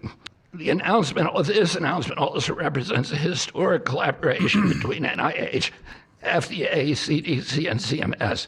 We expect this to be the first of many announcements over the coming years that deliver actionable information to parents on underlying causes of autism beacon of health, paths baby. for prevention and reversal. Finally, autism is a complex disorder with multifactorial etiology. We are continuing to investigate a multiplicity of potential causes with no areas of taboo. One area that we are closely examining, as the president mentioned, is vaccines. You want to know the worst part of this? 70% of mothers. People are talking about his hand, right? These assholes never actually take the anti-science, anti-medicine rhetoric to heart. When doctors come to them and say, this is what you got to do, they don't go, no, actually, I'm going to inject fucking bleach. That's the worst part about this, because they don't even fucking practice what they preach, bro. Because if they did, they wouldn't be here for long. Silencing and demonizing these mothers for 3 decades. RFK does? Yeah, well, he's on the verge of collapse. Exactly. Has been actively suppressed in the past. It will take time for an honest look at this topic by scientists. But I want to reassure the people in the autism community that we will be uncompromising and relentless in our search for answers. We will perform the studies that should have been performed 25 years ago. Whatever the answer is, we will tell you what Out of these three, this fucking piece of shit, by the way, is a real doctor. So for him to also play this song and dance is, of course, expected, considering if you know his background, you know that he was already prosecuted for selling snake oil. Okay? But he's a real fucking doctor. It's crazy. He knows exactly what these kinds of idiotic decisions are going to lead to. But he doesn't give a fuck, because I'm sure he has a stake or something in whatever they're presenting as the cure to autism. Thank you, Secretary Kennedy, and thank you, President Trump. Thank you very much. I'm proud to announce today that the NIH has launched the Autism Data Science Initiative to turbocharge autism research, devoting an additional $50 million to the cause of studying autism. Nearly 250 research teams from across the country applied, sent in their applications, and were peer-reviewed by the NIH review panels. The NIH peer reviewers chose the 13 best projects focused on root causes and therapies, with replication and validation studies to guarantee gold standard science. The studies feature a new kind of science called exposomics, where scientists consider environmental and medical factors, nutrition, events during pregnancy, in combination with biology and genetics to answer vital questions about autism. Science like this, conducted in partnership with families and physicians, is the best way to arrest and reverse the autism epidemic. Autism spectrum disorder encompasses a very wide range of symptoms, ranging from mild difficulties with social interactions to profoundly autistic children who experience severe disabilities in speech and behavior. Given this wide range of symptoms across the spectrum, it seems certain that there will be a wide range of biological contributors to explaining the cause. The great thing about the new NIH initiative on autism is that scientists will use rigorous advanced methods in causal inference, machine learning, organoids, and other fresh approaches to the problem. They're gonna fucking The sharp AI rise it. in the prevalence of autism deserves machine an learning. urgent response by the scientific community. As Bobby said, the NIH has invested a lot of money to study autism over the years. Oh, but brother. the research has not produced the answers that families and parents of autistic children deserve, and autistic children themselves deserve. For too long, it's been taboo to ask some questions for fear that scientific work might reveal a politically incorrect answer. Oh my Because of this restricted God. focus in scientific investigations, the answers we're for families have been eradicating similarly woke restricted, from autism often pointing families research. to behavioral therapies that don't work for every kid, or suggest non-modifiable genetic factors as the cause. But genetics alone can't explain such a sharp rise in autism prevalence over just a few decades, as the president said. In coming months and years, as NIH scientists learn more that can help autistic children and their families, we won't delay. Like scientists often like to do, I can say as a scientist myself, it's really tempting to delay, but but in face of a problem like this, you have to move fast. But we will not delay before telling American people about what we find, and we will win the public trust with transparency and rigor. Already, our broadened focus on autism research has pointed to 2 items that will help families prevent and treat some cases of autism. I'll leave the good news on these 2 items to my close friends and colleagues, Dr. McCary and Dr. Oz. We've been working together closely on this problem for the past 6 months, and our cooperation represents an unprecedented collaboration with Secretary Kennedy's Department of Health and Human Services and with President Trump. I'm delighted to introduce Dr. Marty McCary, Commissioner of the Food and Drug Administration, who will tell you about these announcements of practical help for families with autism. Great. Thank you, Dr. Bhattacharya. Mr. President, this is the start of a historic shift in medical culture. This administration is working together to ask big questions about why our nation's children are getting sick. He ain't wrong. It is. It's just not in a good Medicine direction. is doing small little studies, giving us answers we already knew. But we've got to make a difference. You've given us a charge to identify root causes, and we are not going to stop so that we can end the suffering we are watching. And if you've seen a kid with autism, with severe autism, it's hard to watch. Kids get frustrated, they get angry, they can be crying because they want to speak and they can't speak. It's hard to watch, and it may be entirely preventable. For an epidemiologist, that child is an expanding statistic. But for a child, also need to understand something here. Not only is this like not a curable disease, but it's also not like a severe setback. So the way that they're presenting this as a curable disease is only going to stigmatize people with autism further. It's fucking nutty. This is just like, it's just eugenics, it seems like. Between acetaminophen in pregnancy and autism. And the Nurses' Health Study with researchers from Yale, Columbia, and Harvard looking at 9,000 kids found that acetaminophen use in pregnancy was associated with neurodevelopmental disorders. What if they find 4 autism weeks to be ago, inherited? a Mount I mean, Sinai it is. Harvard It study is. reviewed all It is the inherited. existing Will they literature start a sterilization and found the campaign? overwhelming body of evidence points Hope to an not. association. Sure, you'll be able to find a study to the contrary. That's how science works. But to quote the dean of the Harvard School of Public Health, there is a causal relationship between prenatal acetaminophen use and neurodevelopmental disorders of ADHD and autism spectrum disorder. We cannot wait any longer. And honestly, there's been this perfunctory, reactionary, mindless practice in medicine. I learned it in medical school and residency. Just treat all fevers, low-grade fevers, treat them with acetaminophen. Why? What are we doing? A study out of Hopkins actually showed that treating a fever can prolong the duration of illness in a young kid. Maybe that's because a fever is a body's natural way of ridding an infection. Wait. When my wife was pregnant, this guy's and a delivered our son doctor. a few months Ain't no ago, fucking way. they pushed her to take How? acetaminophen for a How is low-grade that fever. possible? She said no, and then they looked to me and I said, absolutely new. I'm also here to announce good news. Today, the Is he a FDA is Christian filing a Federal Scientist? Register notice to change the label on an exciting treatment called prescription leucovorin so that it can be available to children with autism. You know, autism may also be due to an autoimmune reaction to a folate receptor on the brain, not allowing that important vitamin to get into the brain cells. It's a fairly established, mature pathway. Bro, Again, some we have a fevers, duty to if let left doctors and the public unaddressed know with we're gonna medical change the label to make intervention, it available. can cause permanent brain damage and even kill people. What the fuck are we talking about, dude? Folate deficiency. What are you talking Two-thirds of about? kids with autism symptoms had improvement, and some marked improvement. Mr. President, you told us to do what's medically right, to go bold, and not worry about the corporations and the lobbyists. So that's what we're here doing today. Thank you, Mr. President. Thanks, Marty. I think you all appreciate the passion in the president's voice. We've been hearing that since the inauguration. In fact, even before the inauguration, the president was upset about what he spoke to today. And so together with Secretary Kennedy, who's made it his life's work to address some of these challenges with autism, they challenged us.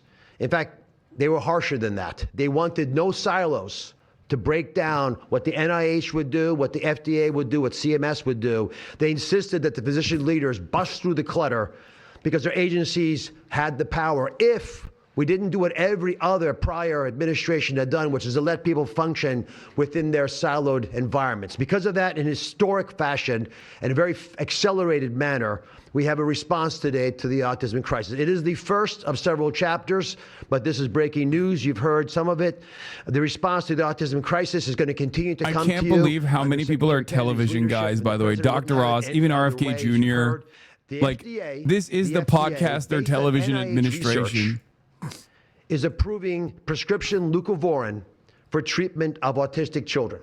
Now, if you're following the script, there should be two questions that you have, two questions that should come to your mind. The first is, how will patients and parents get access to the treatment? I'll tell you how. Over half of American children are covered by Medicaid and CHIP, government health insurance, over half. Well, therefore, because they're that covered too. in Medicaid and CHIP, upon this label change by Marty, state Medicaid programs in partnership with CMS will cover prescription leucovorin around the country. It's yours, but you have to go to a doctor to get a prescription because they know your child, they know you, and they know the medication. States will also have tools to monitor its use and ensure appropriate utilization. That's important for a bunch of reasons because we want the right kids getting the right prescription medications. We believe private insurance companies will rapidly follow our lead if they have not already done so. And again, to make sure that this is safe and effective treatment, you need a physician to prescribe the medication because it's on prescription. Second big question. How are we going to collect clinical data to answer the big questions that the president's asking and the secretary insists that we offer? CMS is also issuing guidance to convene states and existing research networks to support NIH and FDA in their research efforts of prescription leucovorin, while also maintaining the privacy of all patients, all health information of our beneficiaries. Collecting real-world data, which is what many of you have been asking us to do in the community, is fast. It is life-saving, and we'll get answers based on what happens over the next few months with this approach. The aggressive approach, and it is aggressive, demanded by the president and by the secretary, have already identified risk factors and opened the door for the first FDA-recognized treatment pathway for autism. This motherfucker's falling It is asleep. the first of its kind, and it wouldn't have happened without the leadership of the president and the secretary. The five-fold increased prevalence of autism over the past 25 years demands a rapid response. Face of autism, simply the average terrifying. Clinician, researcher, we spoke to many, thought it would take 5 years to get this data. Parents are unwilling to wait 5 years. The president is unwilling to wait 5 years for these results. So the president and the secretary are acting today with this tri-agency move. The administration's bold actions investing in groundbreaking research follow the science. They restore trust, which has been lacking, and they will change the trajectory for millions of American families. Mr. President, God bless you for being brave. So let me introduce Dr. Fink, who's acting administrator, and after Dr. Fink, we've got some wonderful women, Jackie and Amanda. If, I know it's going to be tough, but if you can make some comments about this. Bro, they're historic talking day. about autism like it's like AIDS. They're talking about autism like it just like kills you. If you have the tism, you're cooked. As a pediatrician and mom, not just like have, varying degrees of hyperfixations on fucking trains and shit. You know what I mean? Or you're like a numbers guy. of whether to take acetaminophen during pregnancy. It's hard to hear information that challenges the status quo. We are sharing this information not to confuse, but to Same with men kissing. and taking medications during pregnancy. We are all Please concerned stop. about Some the kids rising have it rates worse than of you know. Shut the fuck up. I do know. That's why I said to varying degrees. It can be debilitating, but it's simply not a fucking disease. Okay? Have the best, most up-to-date information. Oh my God, chatter. We are also sharing this information with our nation's doctors. And we encourage you, as always, to consult with your doctor to make the best decision for you. All too often, it's easy to think that medicines we buy without a prescription pose little to no risk for the mom or the baby. As you heard today, pregnant women who need high fever or pain reduction during pregnancy should take the lowest effective dose of acetaminophen for the shortest possible duration.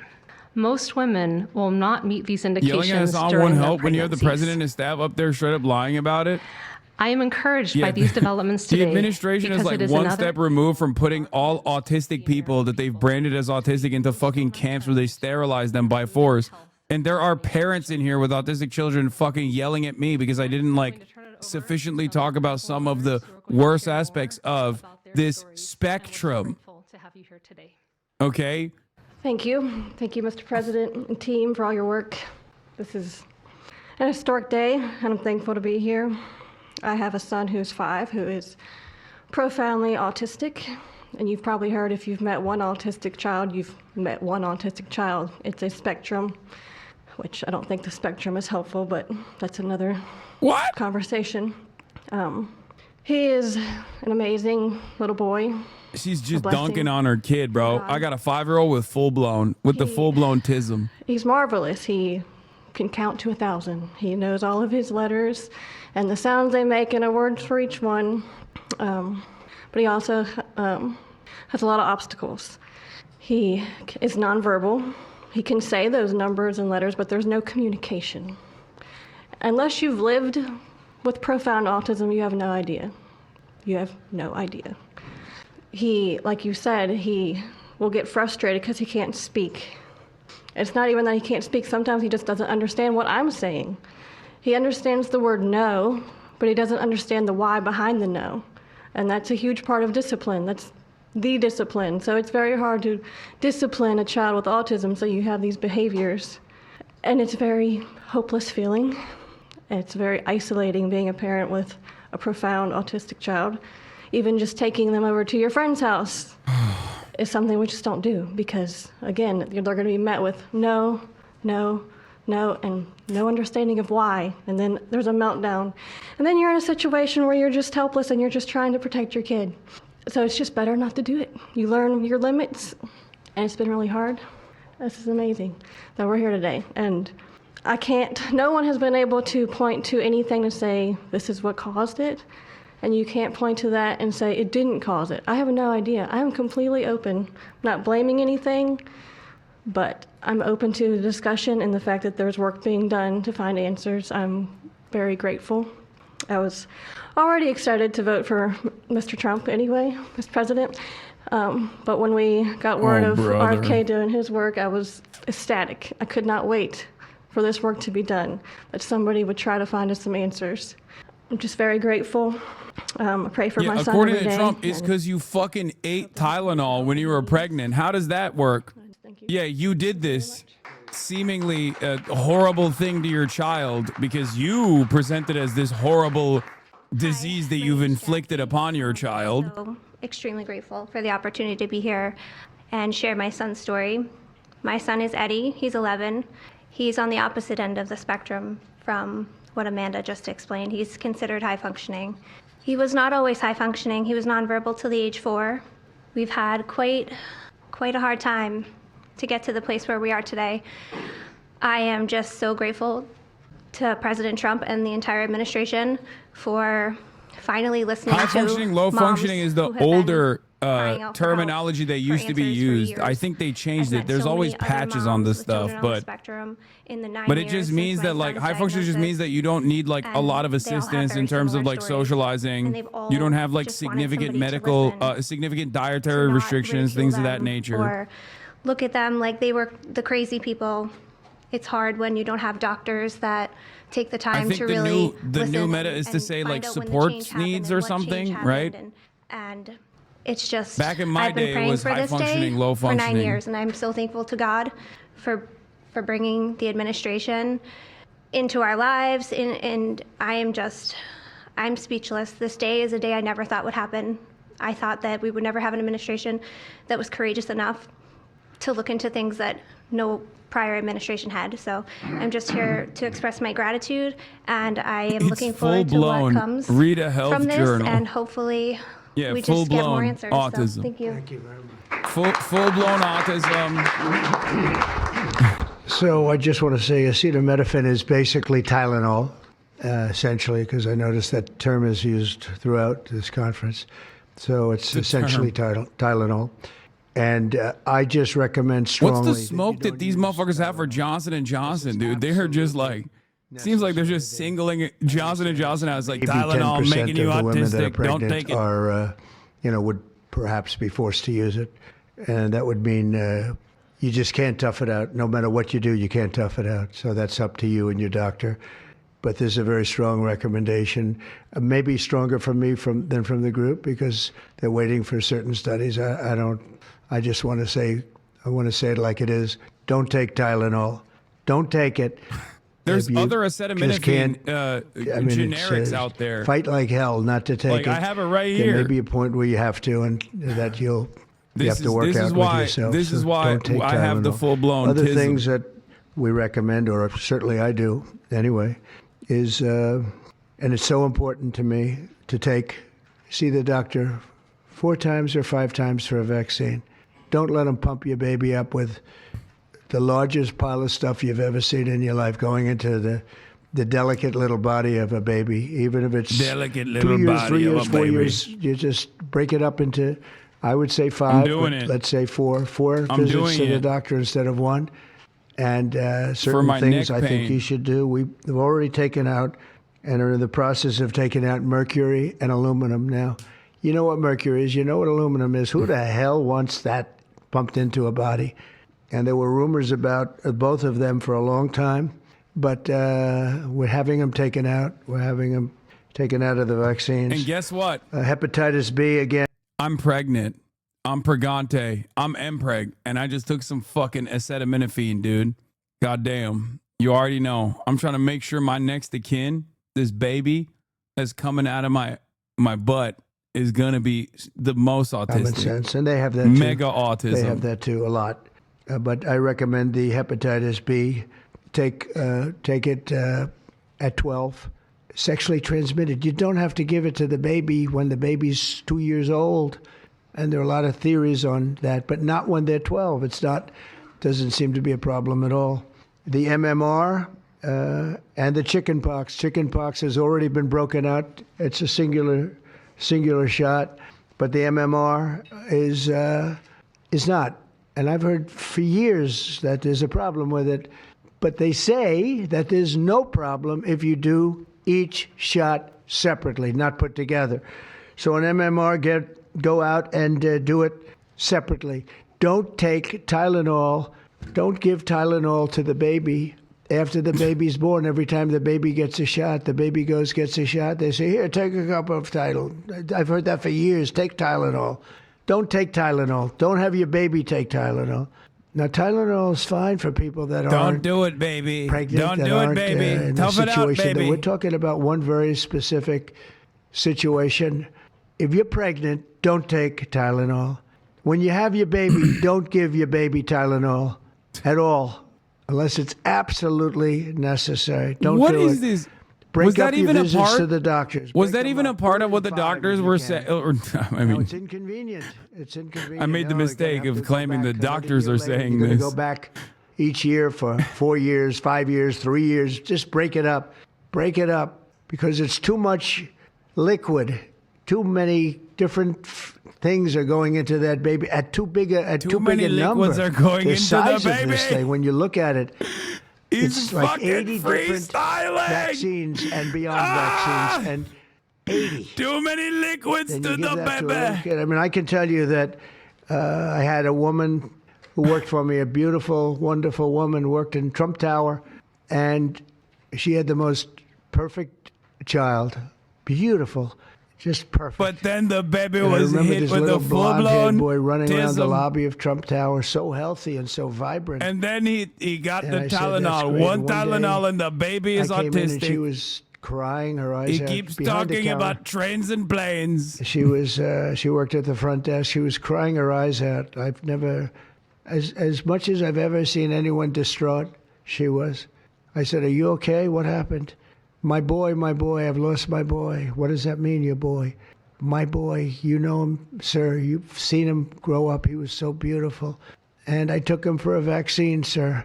And he developed this unbelievable, I think she said 107, 108. You know, it goes well beyond when this happens. It goes up to 106, 107, 108. You know, we hear 105 and you're in trouble, but it just goes up to a level that you never hear about, but it goes up very high. And it's fried. They get fried. She said, I took him, he developed an unbelievable temperature.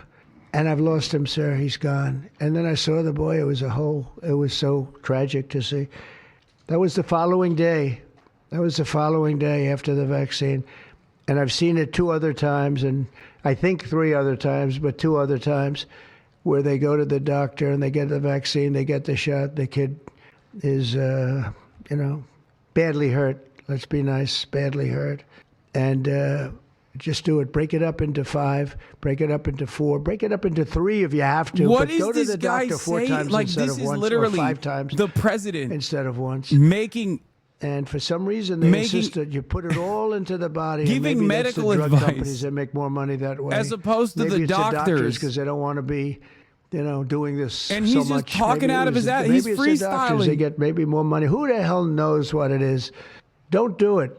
Get them broken into 4 or 5 visits. Do it 4 or 5. That means you have 20%, 25% what you're putting into the baby's body. It can only help.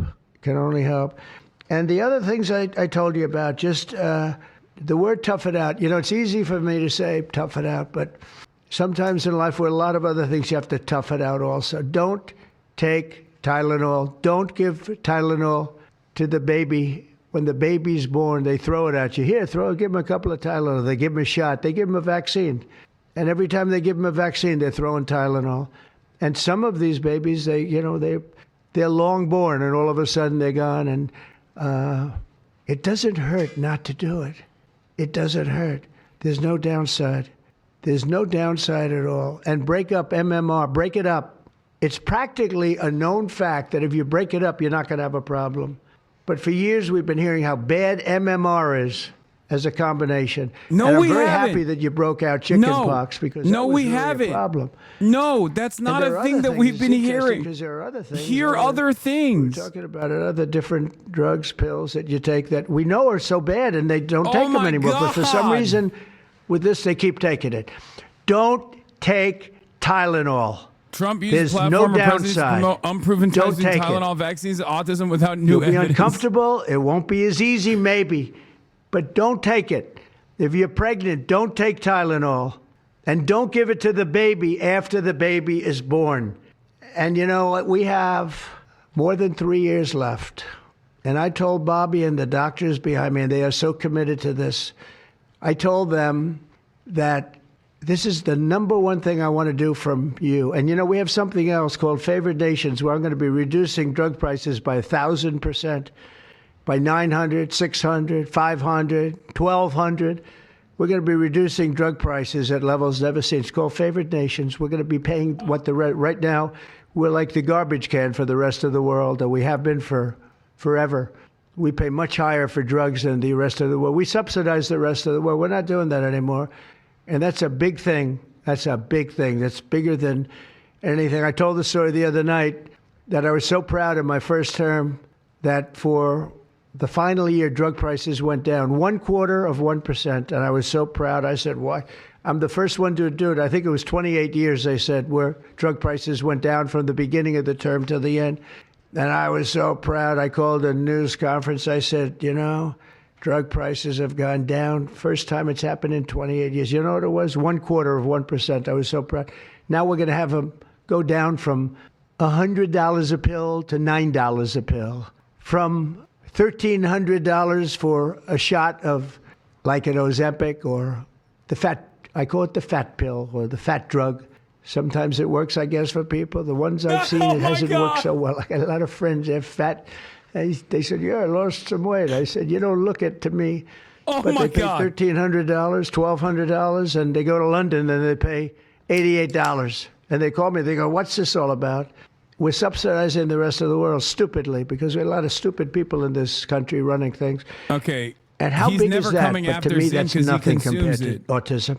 I see that gorgeous boy. I have a big present for him in the back. You know, you bring him back. We're going to bring him into the Oval Office. I have the best present he's ever going to get, okay? A big one.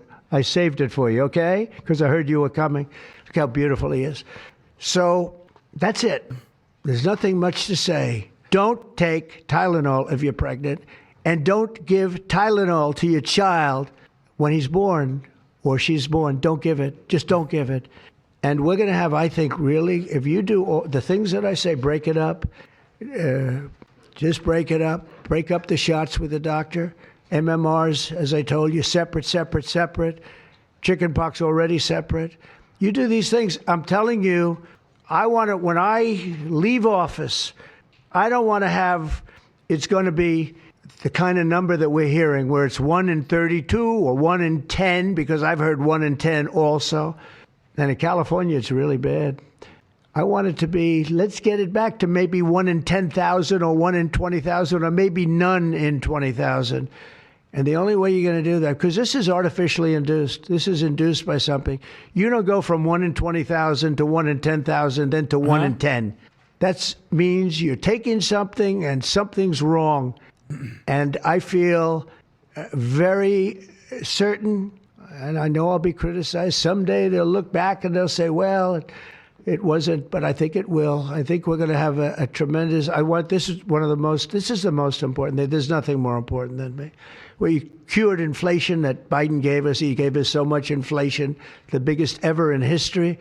We got inflation done. We brought prices down. We gave you the largest tax cuts, all that stuff. It doesn't mean a thing compared to what we're doing today. This means everything. So we're going to save a lot of children from a tough life, really tough life. We're going to save a lot of parents from a tough life. Okay, how about a few questions? Let's just make it on this subject. This is so beyond as a subject that I'd rather not talk about, some nonsense on the economy. This is so important. And I Don't will make say me this, ramble. I the will economy ramble. is unbelievable. The stock market just hit another record high and all that stuff. This means more to me. Yeah, please. I have one on your announcement, one on vaccines that's also related. Yes. Why do you think we haven't heard more previously about the tie to Woke. autism and acetaminophen? Nobody knows. I don't know. Not only that, when you say it, you get attacked. I was saying something similar, not as strongly, because now facts are on our side. But I was saying it with Bobby 20 years ago, and I was attacked. I said, whoa, what was that all about? Trump has always been a vaccine skeptic and talked about how too many vaccines is what causes autism. He used to say that all the time. Drug companies, doctors, I don't know what it is. All I want to do, I don't care. I don't care about being attacked. It doesn't matter to me. I believe that the numbers at the end of our term or shortly thereafter could be really phenomenal. I want it to go up just like it came down to this horrible level. 1 in 10, 1 in 12. I was told 1 in 10. I was told 1 in 12. Today I heard 1 in 31 if you add the girls and the boys together. It's crazy. And it was 1 in 10,000 and 1 in 20,000. It's not even sustainable for a country. You want to know the truth. And there are other places that don't have it. That's not true. And they have things in common. That's not true. And that's called medical That's literally research. not true. If there are no autism diagnoses taking place, that is a matter of diagnostics, not a matter of there's no autism in those countries. And considering that this is seen as a spectrum in terms of like the social component, okay, many people that have it, including like older generations of people that have it, might not even know that they have it. They're just, back in the day, look, this is fucking broad. This is very broad, right? Back in the day, when someone was autistic, they would just go, he's a little weird, okay? That's it. Especially if they were like low needs or low support needs autistic. They would just go, that guy likes math. That guy's a little weird. It is what it is, okay? That's it. And then they would lobotomize the people with high support needs. Okay, that's how they used to do it back then. Now, obviously, that wasn't great either. Okay, but that was it. They would just be like, oh, he's eccentric. You know, yeah, your grandmother that collects spoons, just a little eccentric. Your uncle that loves model trains, just a little eccentric. That's it. The idea that this is like not seen elsewhere is just a matter of diagnostics. And considering that this is not like a disease or anything, like it's just more so a matter of normalizing. It's just more so a matter of fucking normalizing the way that the way that people deal with autism that they have, and also other people that have a better way of at odds with what you said, socializing with people who have autism. How do you clear up this confusion? That's the establishment. They're funded by lots of different groups. And you know what? Maybe they're right. I don't think they are, because I don't think the facts bear it out at all. They're fighting for something that, in my opinion, they shouldn't be fighting for. But here's the thing. There's no downside to doing, other than a mother will have to, as I say, tough it out a little bit. There's no downside to doing this. It's not like, oh, if you do this, you're going there's to no die. Downsides to the unlimited amount of unsubstantiated medical skepticism that we just presented. And also the fact that I even doubled down on another unsubstantiaated, totally ridiculous statement about vaccines. No downsides whatsoever to vaccine skepticism, except for previously combated diseases coming back because people are just not going to get vaccinated for it. And there's no downside Lord. to doing it. Everything I said, there's no downside to doing it. It can only be good. And I think you're going to see very good results. That's establishment stuff. And we've been reading that about a lot of things for years. And you know what's happened? We've gone from 1 in 20,000 to 1 in 10,000 to 1 in 32 to 1 in 10. Think of it. 1 in 10 or 12 or 1 in 31. Think of it. 1 in 31 people, young kids, get autism. What is it, Jeff? My question is about leucovorin. You mentioned that as part of your plan. That is also a chemotherapy treatment. Have you been in touch with the drug companies to increase production about that? And just, I'm going to throw in my follow-up at the same time. Dr. Oz mentioned that this will be available with CHIP, children who are on CHIP. But the big beautiful bill reduced funding for CHIP and Medicaid by $1 trillion over the next 10 years. Are you concerned that that will impact your ability to get this drug out? I'll explain it to you in a second, but please go ahead. Thank you. Thank you. Leucovorin is not a chemotherapy, but it is a vitamin given with chemotherapy sometimes. And the idea here is that the folic acid receptor in the brain is blocked by some antibody response. It might be 20, 40, 50% of kids with autism. And leucovorin will bypass that blocked receptor. And that's why so many doctors are probably seeing so much clinical improvement on kids with leucovorin. Production. Yeah, we've been in touch with the companies, and they are prepared to ramp up production, and we actually talked to them about a month ago. And on your second part of your nasty question, the number is that the great big beautiful bill, which is the greatest, I think one of the best things ever passed in the history, with the tax cuts and regulation cuts and all of the things it does, no tax on tips, no tax on Social Security, no tax on overtime, all of it does. It also gives $200 million, as just explained by Dr. Oz. And I'd like you to explain that to exactly what you're saying. The Big Beautiful Bill actually increases Medicaid spending projected over the next 10 years by $200 billion. There's also a $50 billion Rural Health Transformation Fund, which will allow a lot of these programs to get in the rural parts of the country that the president and Congress are handing to governors to start distributing. Those grants have already gone out. The money will be allocated by the end of this calendar year. And I want to point out that the ability of NIH to do research that feeds and hands the ball to the FDA, which then can change labeling to allow Medicaid programs in states to fund this program, will ensure that the things that President Trump and Secretary Kennedy desire are financially affordable for the families around America. You mentioned that CHIP would fund this for children. Well, most of the kids are on Medicaid, probably 43% on Medicaid, another 8-10% on CHIP, and all the programs in general are being evaluated. Most of what the One Big Beautiful Bill was seeking to do was to remove fraud, waste, and abuse. But the programs themselves should stay financially intact for the people for whom they were designed, and in this case, for children. And the only thing we cut, so that's $200 billion positive. The only thing we cut was for fraud, waste, and abuse, of which there was a lot in this country, and nobody minds that. Yeah, please. Mr. President, you said that there is no reason to give newborn babies hepatitis B vaccines. But hepatitis B can be contracted not just through sexually transmitted diseases, it can come from needles to open wounds. So when you say you feel, is that appropriate to be telling? I think it's absolutely appropriate. I think they should wait till they're 12 years old. Yes, please. Mr. President, thank you all for being here. You've been talking about reducing autism by spacing out vaccines. Would you like other combined vaccines babies receive to be spaced out, like MMRV? What is this again? You've been talking. What is speak up, please? Sir. You've been talking about reducing autism by spacing out vaccines. Right, correct. Would you like the other combined vaccines babies receive to be spaced out, like MMRV? I would say yes, but that just is, for me, it's a lot of common sense involved in this. It's a process, but we're looking, but it should at least be given separately. Now, it's possible that you can reduce them and I'd give them in small doses, but it's possible maybe in that particular case, the MMR wouldn't work in small doses, but you can certainly give them as separate shots. It's been proven to be very safe when you give them in separate shots instead of mixing. So I don't think there's any reason to do that. Do you agree with it?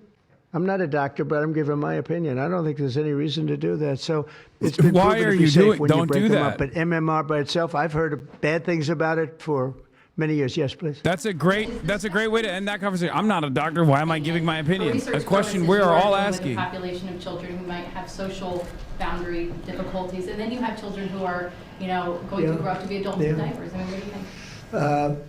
We don't know how broad the spectrum is. We don't know exactly where it starts and where it ends, but we do know what we're going through. We're going through some very serious trouble, and we know autism. I mean, it could be bigger, it could be small, a little bit smaller, but the number is unacceptable. And the number, the way it's come down, because the spectrums remain the same, the number, the way it's come down is just unacceptable, meaning come down to that level of 1 in 10, 1 in 12, 1 in 31. Mr. President, medical professionals. Go ahead in the back. Mr. President, this question is more directed towards Secretary Kennedy. It was talked about that we're just kind of finding out about the fact that babies are affected this way.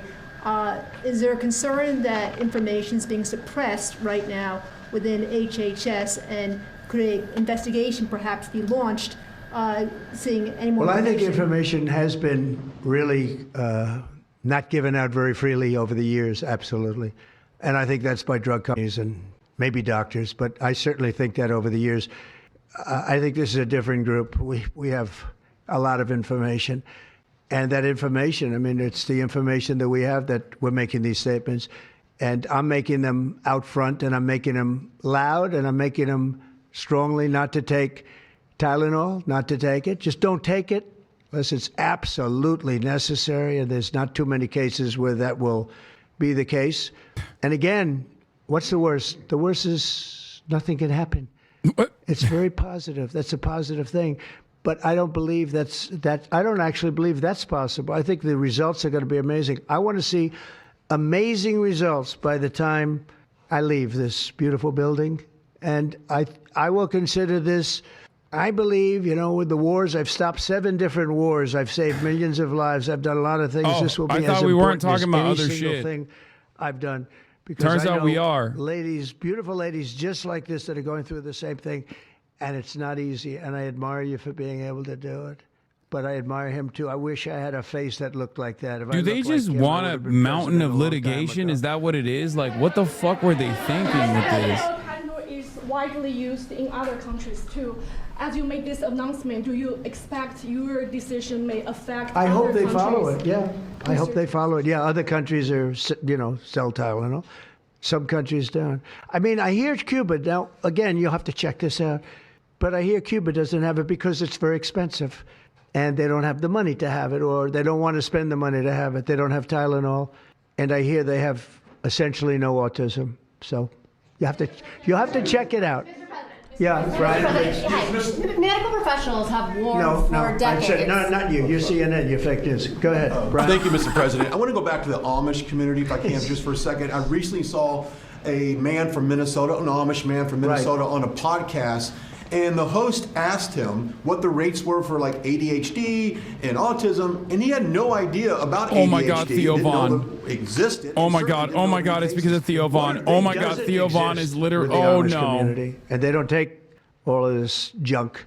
Dude, It they don't doesn't go to the exist. fucking doctor. That doesn't mean that they don't have autism. What the fuck is going on, bro? Oh my God. Yeah, if they don't go to the fucking doctor, then they don't know if they have fucking autism or ADHD. It's that Vaccines, simple. a What the subset that fuck? does not. And we know It's like literally before the first autism diagnosis, nobody had autism. Okay? Yeah, I guess nobody. No, it doesn't mean that nobody had autism. It just means that nobody was diagnosed with autism. Causes of autism. I wish they would, yeah. And why are they so closed-minded? Well, they just... Yeah, at a time when everyone was dying by the age of 10, okay? But when kids were just dropping before vaccines, when kids were dropping before the age of 10, nobody knew why they were dying, but they were dying for some reason. They were dying, but they were healthy. They didn't have autism. Some people think, mostly Republicans actually, I'll tell you, the Democrats think it was, they think Operation Warp Speed was one of the greatest things any president has done, any president.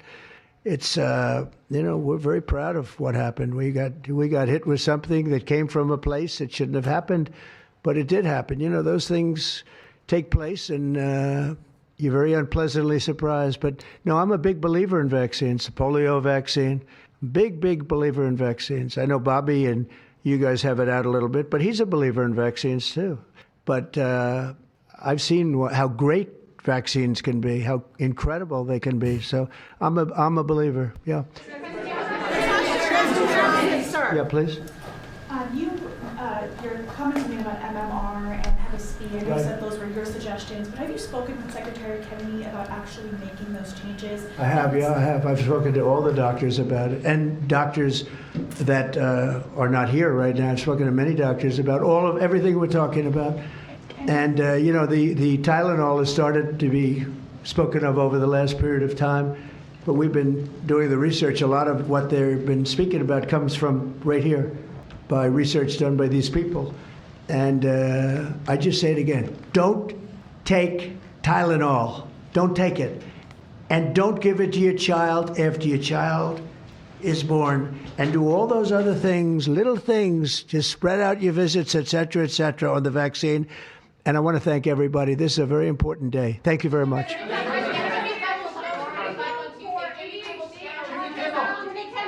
What do you mean with the Democratic leader, sir? Oh my God, bro. I mean, let's be real. This was like, what was the alternative, What's the alternative? Of course this was going to happen. Of course this was going to happen. And this is just the beginning, too. It's going to get even worse than this. You let the fucking madmen run the asylum, and this is what's going to happen. I mean, I guess, like, in some ways, I thought that while liberal capitalism is in decline, corporate interests would still offer some significant setbacks to this administration accelerating the decline, because like you just don't want, it's not good for even the capital owners if like people are this stupid, right? If they're anti-science, anti-medicine to this degree, it's still not good for the profit margins, right? But it turns out there's nothing people can do. These guys are just gonna do whatever the fuck they want. I cannot believe it. It feels so insane that this is the administration, this is the government, this is the president. These are the people running the FDA and the CDC and the HHS. This PhD organic chemistry guy says RFK Jr. is set to announce Tylenol causes autism, and then he'll push the cure. Leucovorin, folinic acid. Who sells folinic acid? Dr. Oz's supplement company, iHerb. Blah, blah, blah. No? Anyway, think about that. A government health official tied to the very supplement company that benefits from RFK Jr.'s bogus cure. This is in public health. Is corrupt. It's corruption dressed up as wellness. We're so cooked. We're so unimaginably cooked. Here's the most recent and largest study I could find. Folinic acid modestly reduced autism severity in a 2024 RCT with the biggest gains in kids with folate receptor autoantibodies safe, but the benefit, give or take 1 point on CARS, may be too small to be clinically meaningful. A 24-week double-blind trial tested high-dose folinic acid in 80 children with autism ages 2 to 10. Both placebo and treatment groups improved. A million studies that prove that Tylenol is the least consequential anti-inflammatory drug that pregnant parents can take doesn't mean anything. One study on the opposite side that says folinic acid could be helpful in reducing some of the aspects of autism, then, you know, all systems go.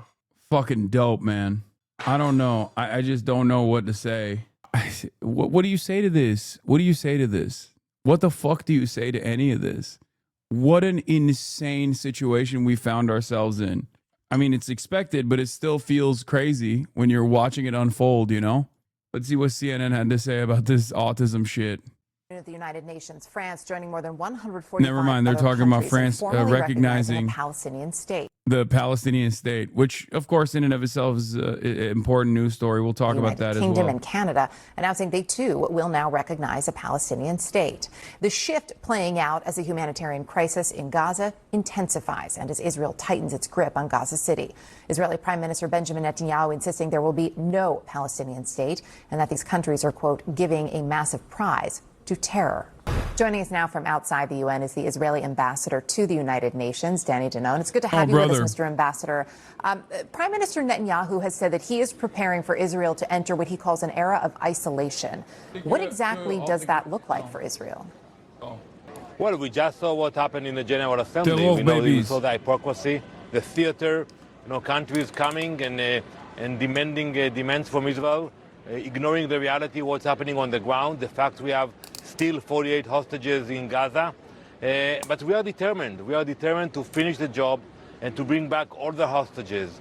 I listened very carefully to the speeches today. Many leaders said we expect Hamas not to be part of the equation in the future.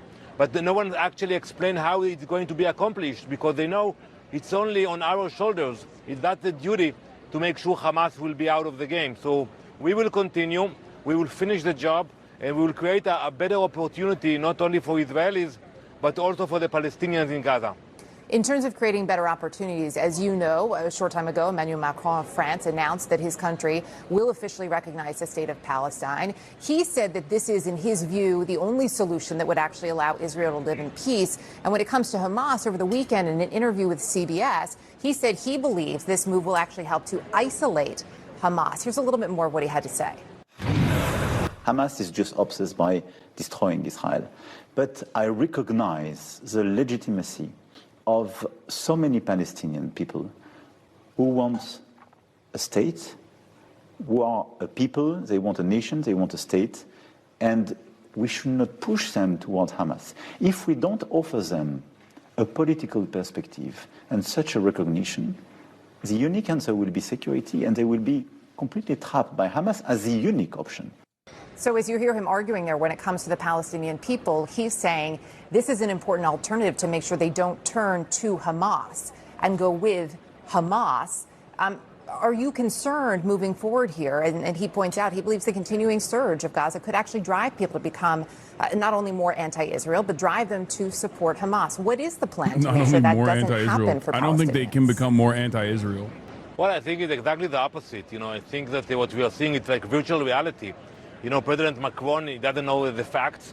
Only yesterday Hamas put a statement thanking him for convening this show at the UN and basically telling him that that's the continuation of October 7th.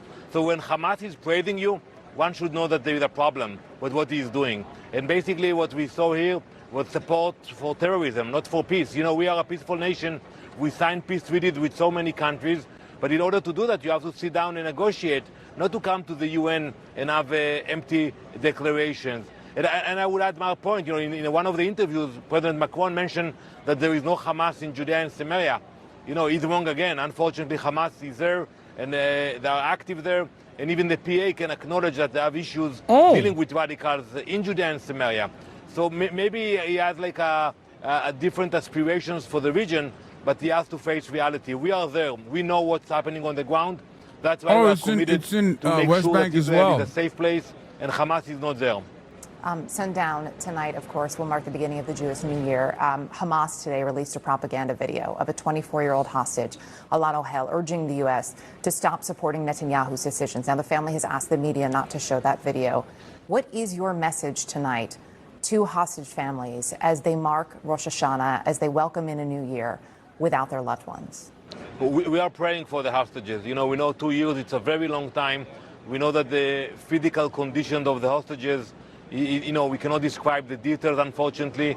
And you mentioned the videos that we're receiving, you know, they want to hear the families. But we are committed to bring them home. And I hope that this year, this Jewish New Year, will bring with it a new message that the hostages will come home.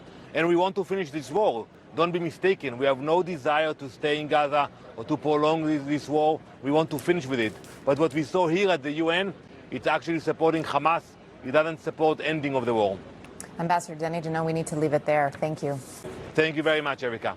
Dude, this is not news. This is not news broadcasting. Thanks so much for joining us here on the lead. I'm Erica Hill, in today for Jake Tapper. And we begin with the news coming out of Washington. Plenty happening, of course, in the nation's capital. This hour, President Trump's message to Pam Bondi. It is a direct message. The U.S. Attorney General suggesting... God damn, everything sucks so bad, dude. Everything is so fucking ass. It is crazy. President Trump putting... I mean, yeah, we got Attorney General Pam Bondi investigating political enemies. I have Blowback's very own Noah Cohen coming on to promote the new season, the upcoming season, in a brief moment after I'm done eating this food real quick. And, of course, there is a fuck ton more to talk about. But, yeah, I guess we'll stay with CNN's coverage for now. Or she's born. Don't give it. Just don't give it. It is important to note, to stress, decades of evidence shows that Tylenol is safe. The head of the FDA will be here with the administration's new claim ahead this hour. Also, the fine for Syracuse University, accusing the team of faking injuries during Saturday's football game. Let's get you straight, though, to the breaking news out of the White House. President Trump's comments just moments ago linking children and autism to Tylenol when used by pregnant women. CNN's Kristen Holmes was in the room when the president made a number of incredible claims. Kristen, there is a lot of pushback on this announcement, but the Secretary of Health, the president, really standing firm there. They are. And a couple of things to note here. So the part of the big announcement was the fact that the FDA will now advise doctors that there is this link, they say, between autism and acetaminophen. They also said that there would be a warning label that was put on acetaminophen, which is essentially Tylenol, warning pregnant women of the risks of taking it. But we had a lot of questions that went unanswered. And yes, there is an enormous amount of pushback, but we still don't have entire clarity on the picture here. President Trump at one point saying that we looked at things differently than others did. That was something we also heard from the press secretary, Carolyn Leavitt, that they were looking at things through a new lens. But some of what he said goes against so much of what we have heard. And I'm not just talking about the links to autism. That, of course, is something, as you mentioned, that there has been an ongoing debate about. We have heard from medical professionals for decades that Tylenol is safe, but this has been a theory and something that has been studied at length because of potential concerns. But there are also questions in what he said that go back to women getting pregnant and what we've been told by medical professionals for decades. One of them, for example, is that he said that women should just tough it out if they get a fever, that they shouldn't take Tylenol or acetaminophen under any circumstances. To be very clear, there is no alternative for pregnant women. Every other painkiller or fever reducer has shown adverse side effects. So Tylenol is the only option. Women are told that it is incredibly dangerous, particularly in the first trimester, to reach a high fever. It could lead to miscarriage. It could lead to complications for both the mother and the baby. And President Trump continued to say there was no downside to waiting through the fever, to toughing it out, to just not taking Tylenol. Again, that was the question that I would have asked had he taken that question. I think it's one that many women are going to be deeply concerned about. Of course, the other fear in this is that if women do get a high fever, that they won't take it because they're going to be afraid that it will lead to autism, but instead... I guess technically if the baby dies due to incredibly high fever that is left unaddressed because of this newfound fear, technically that baby won't actually have autism. So in some ways, he's not wrong. You know what I mean? And one point to make here is that President Trump and RFK, the HHS secretary, had promised that they would have answers on autism by September. It is now September. The big questions are, did the data change? What were they looking at that seemed different than the studies that we've been really discussing and have been in and out of mainstream media, Erica? It's not as though this has been some kind of just fringe thing. This has been something that has been under discussion for decades. But ultimately, health providers said and ruled that it was safer to use Tylenol, and that it was safe to use Tylenol in pregnancy, particularly if you needed it. Yeah, there has been a significant amount of study, as you point out. Kristen at the White House, really appreciate it. Thank you. I'll also just a note, stay with us just ahead this hour. I'll be speaking with the FDA commissioner specifically about these new recommendations and what the science is behind them. That's still to come here. Meantime, in our Law and Justice lead, President Trump is ramping up his attacks against his political enemies. At Charlie Kirk's memorial on Sunday, Trump taking a much different approach than that of Kirk's widow, Erica Kirk. The answer to hate is not hate. The answer we know from the gospel is love, and always love. Love for our enemies and love for those who persecute us. That's where I disagreed with Charlie. I hate my opponent, and I don't want the best for them. I'm sorry. I am sorry, Erica. Well, the president's remark come just one day after he also publicly put pressure on the Attorney General, Pam Bondi, to prosecute his political enemies. In a Truth Social post directed at Bondi, Trump mentioned three of his adversaries: former FBI Director James Comey, New York Democratic Attorney General Letitia James, and Democratic Senator Adam Schiff of California, and then added, quote, "We can't delay any longer. It's killing our reputation and credibility. They impeached me twice and indicted me 5 times over nothing. Justice must be served," as you see that last part there in all caps, now. I want to bring in now my panel of legal experts, civil rights attorney Maya Wiley and former Trump attorney Bill Brennan. It's good to have both of you with us. The White House press secretary Caroline Leavitt was asked about this repeatedly today as to specifically whether the president is weaponizing the Justice Department. Here's what she had to say. We are not going to tolerate gaslighting from anyone in the media or from anyone on the other side who is trying to say that it's the president who is weaponizing the DOJ. It was Joe Biden and his attorney general who weaponized the DOJ. He wants accountability for these corrupt fraudsters who abused their power, who abused their oath of office to target the former president and then candidate for the highest office in the land. Incredible.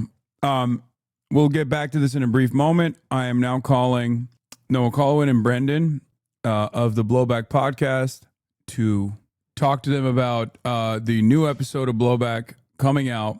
Hello? Hey, can you hear me, Noah? Brendan? Hey. Hey, fellas. What's up, guys? Welcome to the HasanAbi broadcast. Thanks for having us back. Yeah, Later. we got some return customers here. All right.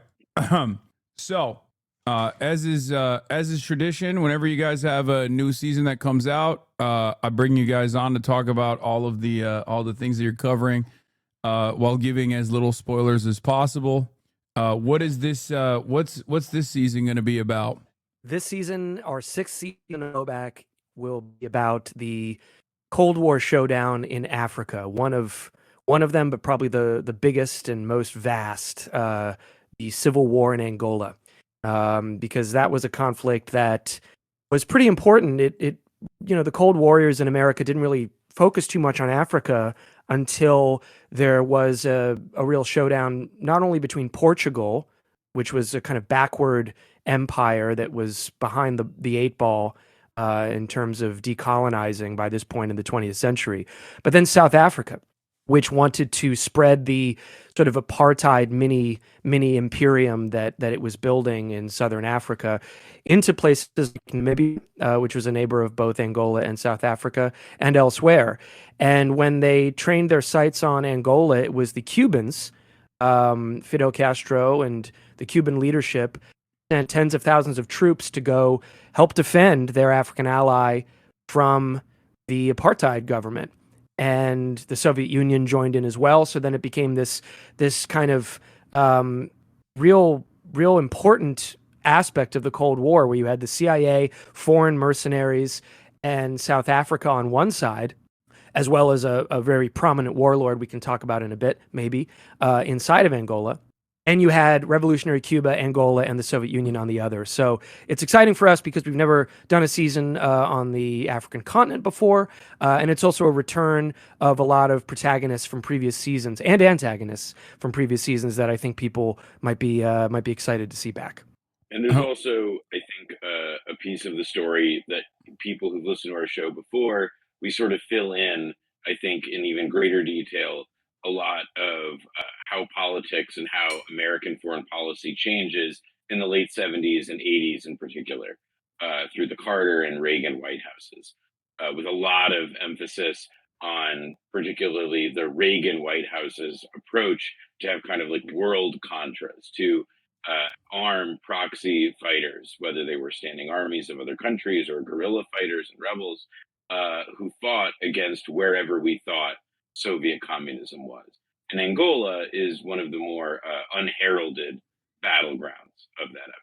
Yeah. Is there an Israel angle that you guys address in this as well, considering that Israel was also a very valuable ally to South Africa in these endeavors, both a valuable ally to the United States of America against rising tides of pan-Arabic nationalism that presented a significant threat to American interests in the region, but also an incredibly reliable ally to another apartheid, the South African apartheid system.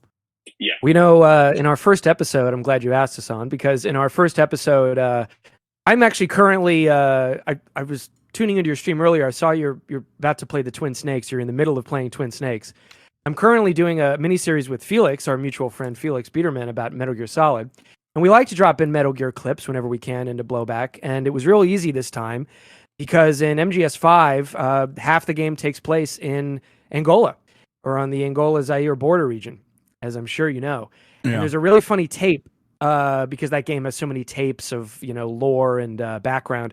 There's a really great tape that Felix sent me that I'd forgotten about, where Kazuhira Miller, chatters and listeners, if you know, you know, he's talking to Big Boss and he's updating him on the geopolitical scene as you begin the game. And he says, South Africa has recently been making waves because of a nuclear test in the Indian Ocean. And it got that nuclear know-how from a certain ally. And the game doesn't say what that certain ally is. I don't know if the script originally did. And the, pressure to not state what, the open secret is, that Israel is a nuclear armed state with the know-how and the ability to proliferate nuclear arms. But with South Africa, Israel was, it unquestionably had a special relationship. It didn't just sell them conventional weapons, and I can throw that to Noah in a second, throughout the years. But yeah, we focus on not only its diplomatic cover for South Africa, because it did formally condemn apartheid, but it would duck votes condemning apartheid, just like South Africa would duck votes condemning Israel's occupation of Palestine and Palestinian land. But we try to keep tabs. It's not about Israel and South Africa wholly, although we have a bonus episode about it. But we try to keep tabs on this special relationship, which I'm sure Noah can, I can hand it off to Noah at that right there. Yeah, so as Brendan Wait, mentioned... no, before you continue, hold on. Yeah. Are you sure you're on the right source for your audio?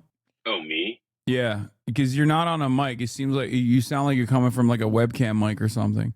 I'm using AirPods right now. Oh, that's probably why. All right, well then it's all good. Yeah. No, I apologize. I don't have my usual crisp audio setup.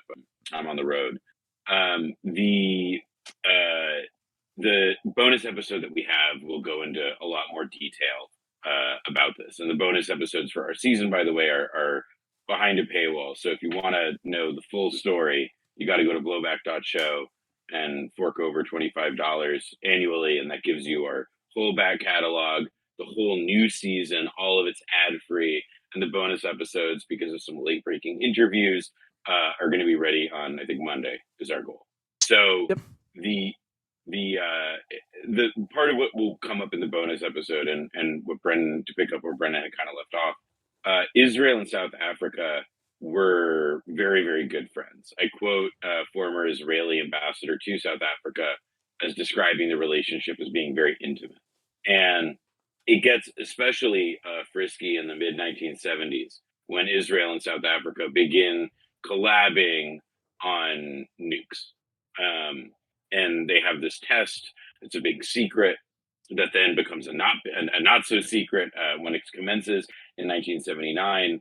And subsequent to that, Israel has this interesting relationship with South Africa where Israelis and a lot of people who who journalists have interviewed from Israel about this, they kind of claim credit for having helped build the South African arms industry. They say that we were really essential in getting them, up and off the ground because we had to do the same thing in the 1950s under similar conditions. And then you also have Israel sort of in this interesting relationship with South Africa as both buyer and seller. Israel was the one that would upgrade South Africa's fighter jets to be as modern as possible because South Africa was still, as a result of being apartheid, this hyper-sanctioned pariah state that just did not have many friendly governments with whom it could openly ally and make these kinds of or pursue these sorts of advanced weapons technologies. And right up until the very end of apartheid, I mean, in the last couple of years, beginning in '89, the Israelis understand that, like, publicly, they've got to back off a bit. But pretty much up until the end of apartheid, Israel was one of South Africa's great co-conspirators. And because the war in Angola was probably the biggest South African military project of the final 15, 20 years of its existence, Israel was a part of that. Israeli advisors went to South Africa in '76 at the time of their invasion or the immediate aftermath of Angolan independence, and even more so when the when the Cuban troops and when others were pressuring South Africa militarily at the end of the '80s, when South Africa was like, well, fuck, we got to get long range nukes to have like a really good threat, to make sure that we can make sure that we're not a direct threat. It was the Israelis who were helping to work to upgrade their arsenal, feverishly to make that possible. What are the reasons as to why America was so tied to the hip with all of these nations, specifically South Africa, and the continuation of unjustifiable structures, whether it be the apartheid or just like wholesale oppression of the indigenous population?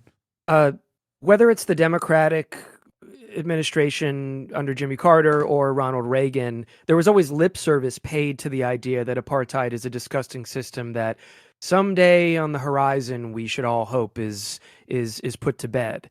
And there was a lot of theater around that. But ultimately, especially at this point in the Cold War, the perception of the United States, and this is an older interview that we kind of re-injected into this season because it was so relevant, but in our season 2 bonus episode from many years ago, I spoke to the ambassador to Angola, Cuba's ambassador to Angola, a man named Oscar Ramos Oliva, and asked him directly about these types of questions, from the perspective of a socialist country defending Angola. Why was the United States so wrapped up in this nasty customers like apartheid South Africa? But at the time, the perception was that these liberation movements across Africa, there were too many of them that were openly allied with the Soviet Union, or at least neutral. There were some that distanced themselves and some that cowed toward American influence, including those who initially began as ostensibly socialist parties. But Angola was one that, under Agostinho Neto, who was the kind of most prominent and well-respected and fondly remembered founding father of modern Angola, he was someone who had no problem allying with the Soviets and using whomever was willing to help to develop his country. And the United States didn't like that. It was a zero-sum game in many cases in the minds of the Cold Warriors. And so that meant dealing with apartheid South Africa. It meant with dealing with Zaire's dictator, Mobutu Sese Seko, who was sort of America's beat cop in Central Africa, who had been such a huge part of disposing with Patrice Lumumba, the popular leader in what is now called the Democratic Republic of the Congo, but under Mobutu became Zaire. So we had our beat cops, and it was Mobutu. It was a black leader who was nevertheless very anti-communist. And we had other beat cops who were white supremacists in South Africa. And then when you really get into this season, you see another one of our sort of Contras, our Contra leaders in the area, was Jonas Savimbi, an infamous warlord at this point, at least among, I would argue, most people, maybe not some people who still have fond memories of working with him back in the day. But he partnered with South Africa as a black nationalist because he said, hey, if I'm going to get my rivals overthrown through a white supremacist government to my south, who cares? His attitude was all's fair in love and war. So the United States was kind of a part of that coalition to stop any sort of progressive, Soviet-friendly black nationalist government in the area. Usually, in blowback seasons, you guys often have like a unique character that you highlight, oftentimes as responsible for some like comical developments. Do you guys have individually like a favorite character that you want to specify from this season? I think Savimbi for me is the character that we clearly, you know, there's just so much to talk about there because of the two-faced aspect of what PR firms in America, not to mention the Reagan administration itself, drew up on him. There was even a Hollywood, a potential Hollywood movie that ended up just being a South African production. Warner Bros. Dropped out, meant to boost his profile. I wouldn't call him he was a funny character in some ways. He was a very, very odd duck. He was a incredibly, talented tactician and military strategist. He spoke, I don't know how many languages, was able to become the face of a rather unsavory movement when all is said and done, that was able to meet with presidents and prime ministers despite a lot of baggage. But we interviewed one former State Department official, Chaz Freeman, a lot of visits with Savimbi, who said, yeah, he was a very brilliant guy. He, and this is his theory, I don't know if this has really been verified, but as far as Chaz Freeman told us, he was a really accomplished guy, very personally brilliant guy. He did have cerebral malaria, made him murder a lot of people, and I was conscious of that when I'd go to bring him books, because he would always ask me for books when I came to visit. And as Freeman puts it, in order to get strangled, if he was maybe in a bad mood, I made sure I had exactly what he asked for from the DC bookstore I was coming from all the way over in America. So Savimbi's definitely a character, but as usual, I mean, there's a lot of interesting types. What about you? You got someone? It's Savimbi. Jonas Savimbi is the most interesting person this season as a character.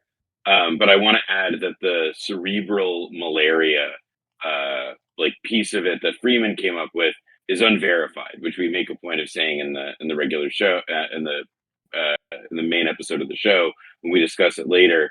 But it is sort of a good reflection of how a guy who was later accused of extreme personal brutality, people made excuses for him. They said, "Oh yeah, he had malaria that made him kill people," which just isn't. You're being ableist. But yeah, Savimbi is it for me. Burning witches, at the stake is something to do when you're really afraid. So it's not funny. But that was essentially the attitude. I mean, Savimbi's organization, UNITA, it was cast as this romantic liberation movement. But while there were, I think, patriotic Angolans who belonged to that movement, who, for whatever reason, for some reasons that are understandable, were suspicious of the Progressive Party that was actually the government, the MPLA, a lot of people were disillusioned. And ultimately, it was Savimbi that kept the war going for decades after it could have ended. But he was a tool of the Americans. I just want to throw in another thing about your question about Israel and South Africa. I don't want to spoil anything either, but one thing that was striking to us and that we were obviously conscious of while writing and recording the series, there are a lot of disturbing echoes in the coverage of the war in Angola that people may be unfortunately, familiar with in the news cycle we've experienced, or just the actual news for the past 2 years. What would be some I parallels? wouldn't call South Africa. Well, I mean, I wouldn't call South Africa's wars, bush wars in southern and southwest Africa, as exactly the same level or nature of Israel's genocide in Palestine. There are some similarities, but there are also some serious differences. But we have South Africa bombing refugee camps and claiming that they were actually terrorist strongholds. And after international bodies either said that that is unproven or in fact disproven, South Africa would simply point to sketchy documents that showed there was some nefarious terrorist underground layer that they had managed to wipe out, when in fact it was refugees in tents. The nature of working with mercenaries from inside the enemy territory. I know that there's, obviously you've probably covered the reports of that happening inside of where Israel blames it on Hamas, but in fact it's actually collaborators that they're looking to stitch up their enemy. So there are. Oh, sorry. I was saying just like the ISIS affiliate drug dealers, Abu Shabab and his clan, that has wreaked havoc in the Gaza Strip under the watchful eye of the Israeli state. They're not. I mean, they utilize the local Savimbi forces. Exactly, and there was a lot of that going on vis-a-vis South Africa. Savimbi would probably be the grandest example of that in a way that surpasses any kind of figure that you could point to right now in Palestine. But there are a lot of, besides the actual direct historical ties between Israel and South Africa, there are just a lot of similarities in what you see. And frankly, in our earlier episodes, we cover revolts, violent revolts, merciless revolts by the indigenous population. There were basically 3 uprisings in, remind me, I believe it's 1961. There's actually, how does my audio sound now? Much better. Okay, good. Now I cleaned it up. Wait, no, it sounds like, no, actually, never mind. It sounds like a squirrel voice almost. That's his real voice. He's using the one mic that actually shows his real voice right now. I have to edit this when we do blowback. He sounds about 1 octave higher. Yeah, it sounds like. Hold on. You sound squeaky. I think you sound younger and more sort of full of life to me. All right, what about this? You sound like you're about to do a Young Americans for Freedom debate on a college campus. Noah, can you say that's a fallacy real quick? Just to test. That's a fallacy. Oh my God. Yeah. Oh, that tracks. You got the Well, give us voice. give us your Now you slightly. get a good microphone again. Okay, great. But no, yeah, it was 1961, right? There was a series of uprisings, and this is the last point I'll make, and I'll shut up for a sec. But in which the indigenous population of Angola, this is not even to go into other uprisings at the time, they rose up against the Portuguese colonial authorities and the settlers, the white settlers from Portugal, and it was brutal. They killed men, women, and children. It was indiscriminate. They even killed some fellow Angolans. It was chaotic, but it was really one of many, many cases that you can find in a history of resistance to a colonial authority, which is not always something that you would personally want to be on one or the other side of yourself from the comfort of your own home. And I think that when it comes to the Israel conversation right now, there really has been this effort to turn October 7th, which we still hear as the justification for every single thing inflicted on Gaza and the West Bank. We still hear it as if it's this unique moment, this unique day in history, something that has never, ever happened before, ever. And I think, not that we haven't covered stuff like this before, but I think in the earlier episodes of this season, you'll hear exactly this kind of thing happening in a colony ruled by the Portuguese. And it's really not a mystery, and it's really not that unique. It's what happens. And similarly, at some point, the Portuguese empire that was ruling over the Angolans fell apart and packed up and went home.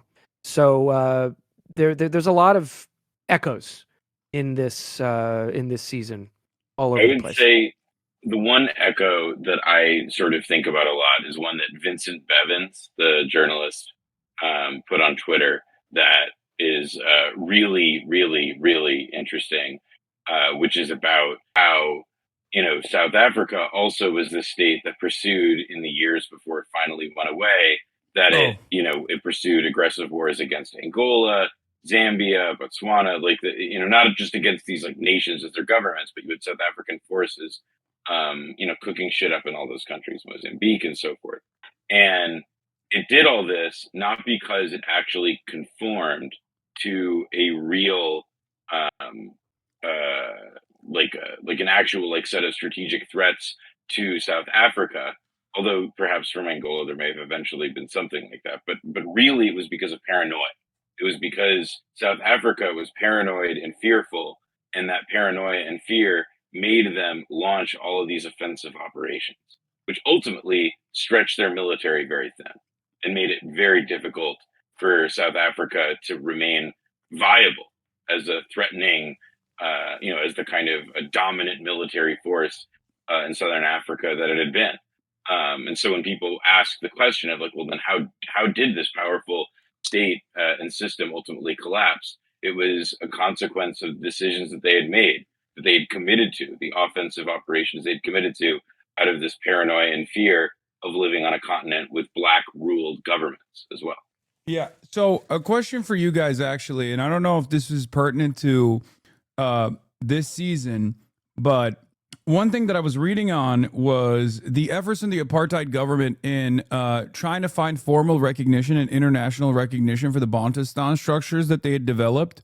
And since we are, I don't know if you guys cover that at all or have looked into that at all, but something that I see that is similar to that in modern day, of course, is the now official recognition of Palestinian statehoods that are coming down from all of our Western allies. It's the last, holdouts basically around the world that haven't offered formal recognition to a Palestinian state. And this, of course, has been met with a tremendous discontent from the Israeli state, in spite of the reality that it seems like this would be beneficial for them in order to continue some kind of demographic majority, ethno-supremacist, ethno-state project that they want to without further incursions from the international community.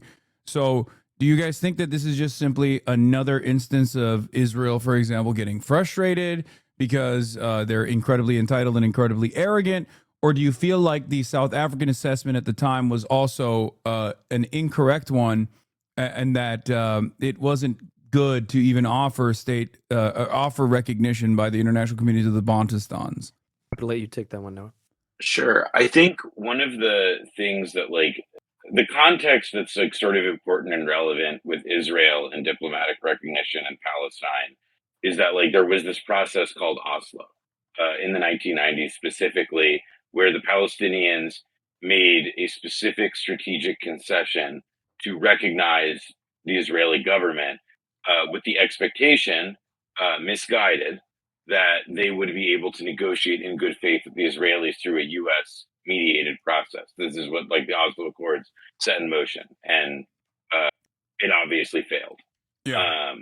And so the diplomatic recognition stuff is to me it's kind of like a revival of these 1990s ideals that don't really work right now, and it's a fig leaf for governments to just literally do anything but say we're not going to send arms, we're not going to have any military support. I mean, the United Kingdom's talking about recognizing Palestine, and they're we see the plain data about how they assist Israeli operations and so forth.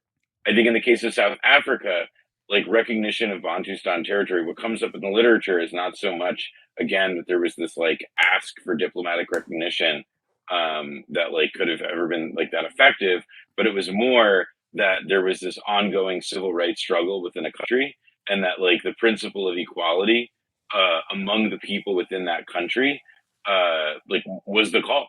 And in the 1980s, when the international sanctions movement picked up steam, it became a lot easier for the, again, that principle of I don't want to say like one man, one vote, because it's like a specific thing, but that principle of equal rights for everybody in the same land was pretty easily demanded and I mean, it was easy to understand and articulate and repackage, as opposed to like having to go through some territory to say like, well, what if we gave the people in the Bantustans more right and so on.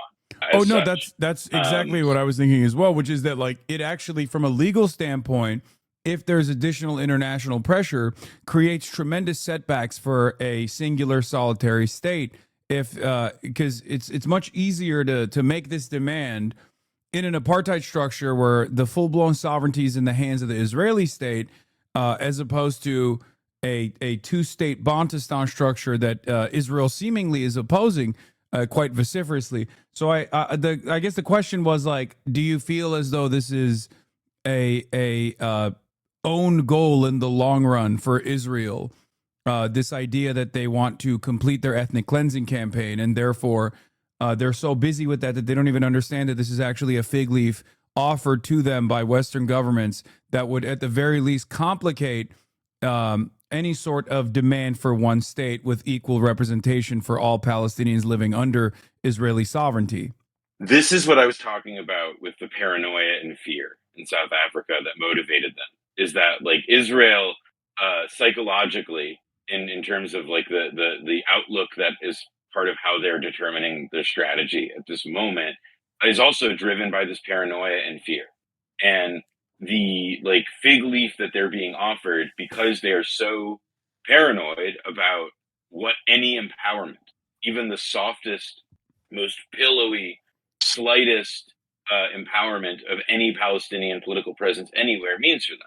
You know, like the paranoia makes them overly conscious of these things and unable to recognize, you know, like a gift horse in the mouth when it shows up. You know, they don't see what's in front of them. They don't see that this is actually like the Keir Starmer and Macron and all of them are like essentially offering them a way out. Because again, like and this is similar to apartheid South Africa in the final years of its life, the Israeli attitude is that anything that rewards Palestinians for anything, you know, and that's how they view it. They view this as like Palestinians get a reward. We're rewarding them for October 7th by recognizing this.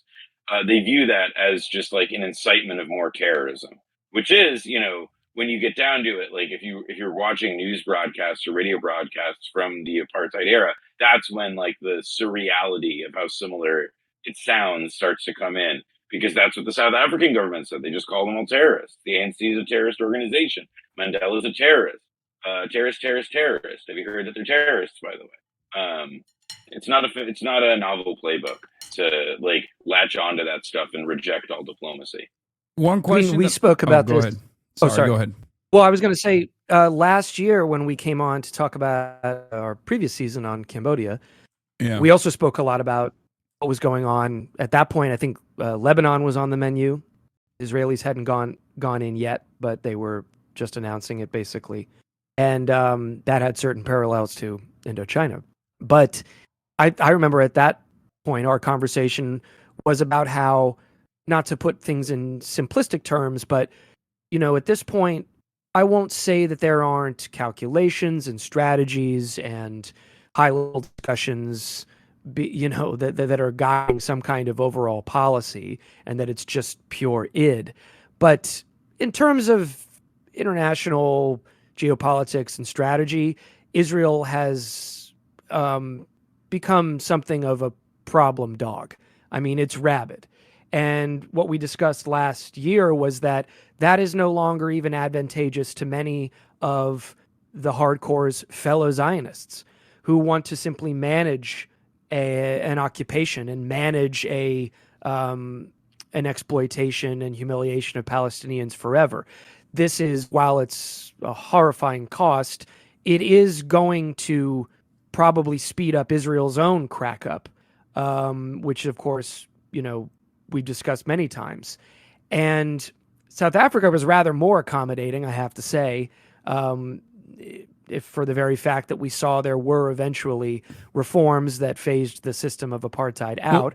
One thing that Noam Chomsky has brought up when making this comparison always is that he has routinely brought up the fact that the South African apartheid structure actually relied on the black population, the native population, for cheap labor, as opposed to Israel, that has made it clear that they would make up for the lack of cheap labor by bringing in foreign workers instead, having their own, I guess, like kafala system, not dissimilar to what you see in other Gulf nation states.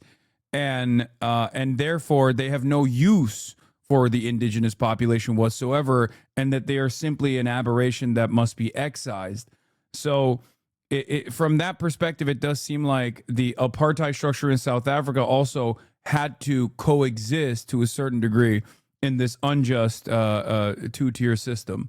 Great point. I want to stay far away from left sectarian politics as I possibly can in my life, as well as this broadcast. But there was a kind of reaction sometimes from, maybe old school lefties who wanted to talk always in terms of kind of surplus labor population being exploited by the colonizer or whatever, that didn't totally line up with what's going on in Israel and Palestine. And I think that is, as you perfectly laid out there, on full display.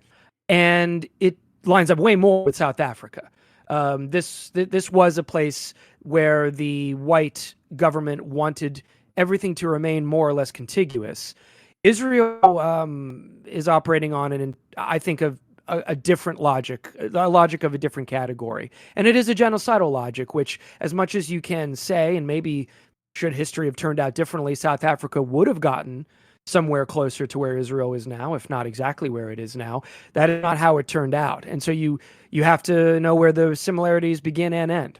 But I agree. And I think that, when I was there, however many years ago, this was a conversation at the time. You would just see that Israel really had no intention of even amalgamating its occupied populations into being a part of its economic engine in the way that, they could just import labor and exploit labor, foreigners. So, yeah, it is a categorical difference. I would agree with you. Yeah, there's one other aspect of this story that I want to hear your perspective on, and that is, of course, the Cuban intervention. Now, one thing that I've thought about quite a bit was how different these anti-colonial resistance movements historically have been in places, specifically in Africa. And I think one of the most important factors there was not only that this was happening at the peak of the Cold War, so there was a different pole, that like a different world power that these countries could potentially rely on, if not to simply leverage against the United States of America. But also outside of that, there was direct military intervention coming from this opposite bloc, right? And the Cuban intervention was quite significant. So one of the questions I have is, in the absence of that, like what are the like, is there anything even remotely similar in with respect to other regional actors and their involvement with Israel, and how that has played a role in this, how that has played a role in Israel continuing its genocide unabated and with full-blown Western support? I will say that I think something that Israel, makes the Cuban intervention really special is that, and this is something a guest that we've interviewed has said, the historian Piero Glahesis, which is that the Cuban intervention is a unique example. There hasn't in modern history been an example of a poor country that is how to put it? There's never been a poor country that, on the basis of an ideological commitment, went to the aid militarily of another poor country, without being directly threatened itself. And I think that there is a real, there's not an easy example that comes to mind for how Israel might be restrained in the way that South Africa was thwarted at the time of the intervention, in part because the Cuban example was really that unique. I guess Yemen would be the only comparison, and yet there is no direct intervention beyond blockades and and maybe lobbing a couple missiles in Israel's direction every now and then. I was about to say Yemen. I mean, it's what Yemen is doing, but Yemen, Cuba was a poor country. It was a country that itself was very reliant on the Eastern Bloc and direct aid, the Union. These are networks and alliances that just don't quite have exact analogies these days. But Cuba was still a pretty robust state in terms of its military experience, the military experience of its population, the strategy for actually working with fellow progressive and revolutionary states. One of the reasons why Cuba felt like things might be possible in working with Angola in Africa was because it was a hell of a lot less risky than incurring the wrath of the United States in Latin America. Because at that point, several attempts at a sort of spreading a militant version of revolution in Latin America had simply fizzled out, more or less.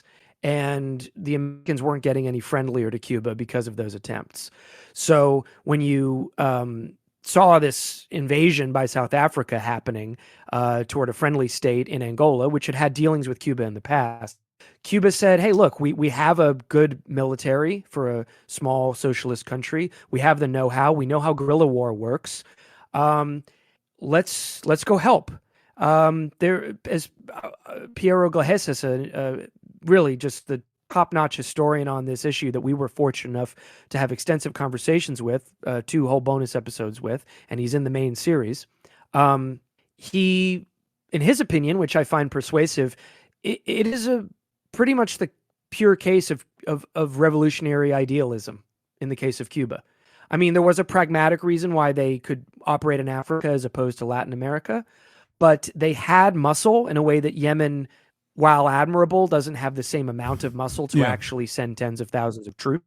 And that made all the difference. I mean, they saved Angola from a South African invasion, not just a South African invasion, but also the fellow nationalists that were opposed to the MPLA, backed by Mobutu, not to mention foreign mercenaries and the CIA. There's really no analog to it. And it cost Cuba a lot. Cuba did not get some diamond contract that was a big payday for them. They did not get some kind of, exploitative rights or mining rights with Angola. And that is not to say that the two countries are on the same footing that they were way back. I think that they've drifted a bit, probably geopolitically. Angola is now looking to be a power player in Africa, or like a place where other countries can take their disputes, and it can be a sort of middleman. It's trying to balance, like many countries are, the contest between China and the U.S. But in that period, Cuba's efforts were, I would say, unprecedented and remain unique. Yeah, no, but it was. The question, I guess, is like, was it pivotal in terms of ensuring that there wasn't additional support from South Africa in this, like in the development of the modern Angola that we know? It was absolutely pivotal, and not only the kind of canned history, even on the left, is that the Cubans went, or in some left-wing version of this, you could say, is the Cubans went in and the Soviets didn't want them to, and it was like, not only are the Cubans not the Soviets' puppet, the Soviets were cynical and unmoved, and the Cubans were the real socialists. I mean, you could put it that way, I suppose, because Cuba didn't ask for permission from the Soviet Union, which, sort of knocks down the argument that they were a proxy of Moscow. However, the Soviets did, after maybe expressing a little bit of frustration that Cuba didn't even give them a heads up, they did immediately, having already recognized the MPLA, government in Angola, the progressive government, they supplied weapons, advisors, pretty much everything they could do short of their own military involvement, which they thought would be needlessly provocative, especially since the Cubans had already jumped in. So yes, not only did the Cubans themselves move the needle, they persuaded the Soviet Union, which was obviously a far more powerful resource for both Cuba and Angola, to come in as well. And that really tipped the scales. I mean, Angola was getting billions of dollars when all was said and done in today's money, thanks to the efforts of the Cubans and the Soviets together, not to mention weapons. And it was absolutely pivotal. I don't think anyone would really argue Angola had a chance if the Cubans and then moreover the Soviets hadn't gotten involved in stopping this. Noah, are you going to say something? Yeah, no, I'm just worried about my mic. It's all good. Don't worry about it. It is what it is. No, the only thing I would really add to what Brendan said there, I mean, it's because I do think it was a pretty good and comprehensive summary, is that all of the parties who are, like the Cuban role in Aquito Cuanavale and of stopping, which is the decisive battle in the fight against South Africa, the Cuban role, a lot of people that we've spoken to, at least that I spoke to, interviewing Piero Clajestas and an Ethiopian American filmmaker, Nagash Abdurrahman, who made a short film about Cuba and Africa. And they feel that Cuba's role is not adequately played up. And I think that there is a really, that there's like an important case to be made that, yeah, like if anything, like Cuba's, the decisive role of Cuba's intervention has been underplayed. And I would add one other thing, which is that the sort of ultimate part of what made Cuba's decisive action or what makes it stand out in relief was, to emphasize something Brendan said, was that it was against the advice of the Soviets. It was against the advice of the benefactor in the Eastern Bloc. It was against, what a lot of realpolitik would have advocated at that time. It was a sense, it was a feeling, it was an impression that apartheid was vulnerable. And then at the right moment in the late 80s, it was the Cubans who had the initiative to say, no, we need to strike now, and we can achieve something here. I've seen a couple chatters and he's saying the Cubans were unwelcome in Angola, and that someone said Che wrote that in his diary. Okay, Che was long dead by this point. You're talking about the 1960s, which was an earlier era of cooperation between Cuba and Angola, which was, moderately successful, although not completely. This was 1975. Che was not around. It's a totally different world event. And the Cubans were invited. In fact, the Angolan government begged them to come and then begged them to stay once they were there. There was decades of cooperation, even after Agostinho Neto died. I don't know if you know who that is, but that's who was in charge when they were there. Even after he died, the Cubans said, we will not leave. We will not bring home one soldier until you are completely comfortable with the threat from South Africa. And this is important to note. They were not there to necessarily fight the war against Savimbi and the rival nationalists to the MPLA, the rival Angolans. The Cubans were always saying that is something you're going to have to take care of whether we're here or not. We are here to guarantee your safety against South Africa, an external threat. And there were actually different military debates, and at times it got pretty hostile between the Cubans and the Soviets and what strategy they should be pursuing against the enemies of Angola. But the Cubans kept their word and only left once they had performed a pretty impressive military comeback in, as Noah mentioned, the township of Quito Cuanavale, which was not only a turning point in the war in Angola, but as Nelson Mandela put it, a turning point in southern Africa, if not, the world, because a white supremacist army had been defeated by a collaboration between Soviets, Cubans, and native Angolans. And they were driven out, and it meant that the negotiating table was suddenly a far more welcome place for the Angolans and the Cubans. And that's how Angola was kicked out, which, by the way, also resulted in the independence of Namibia, which is a country that in our season, but it plays a big role in what happens in Angola, because South Africa is basically using Angola as a way to control Namibia, or a way to retain control over Namibia.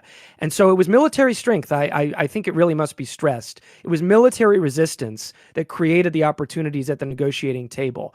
And the Angolan government was insistent that the Cubans stay for decades. This we will outline for you if you listen to our season. It's very clear in the records. To add more into the conversation about Cuba acting independently of the USSR's directive, it seems to me like the Americans also thought that this was done at the behest of the USSR and went directly to the USSR to intervene.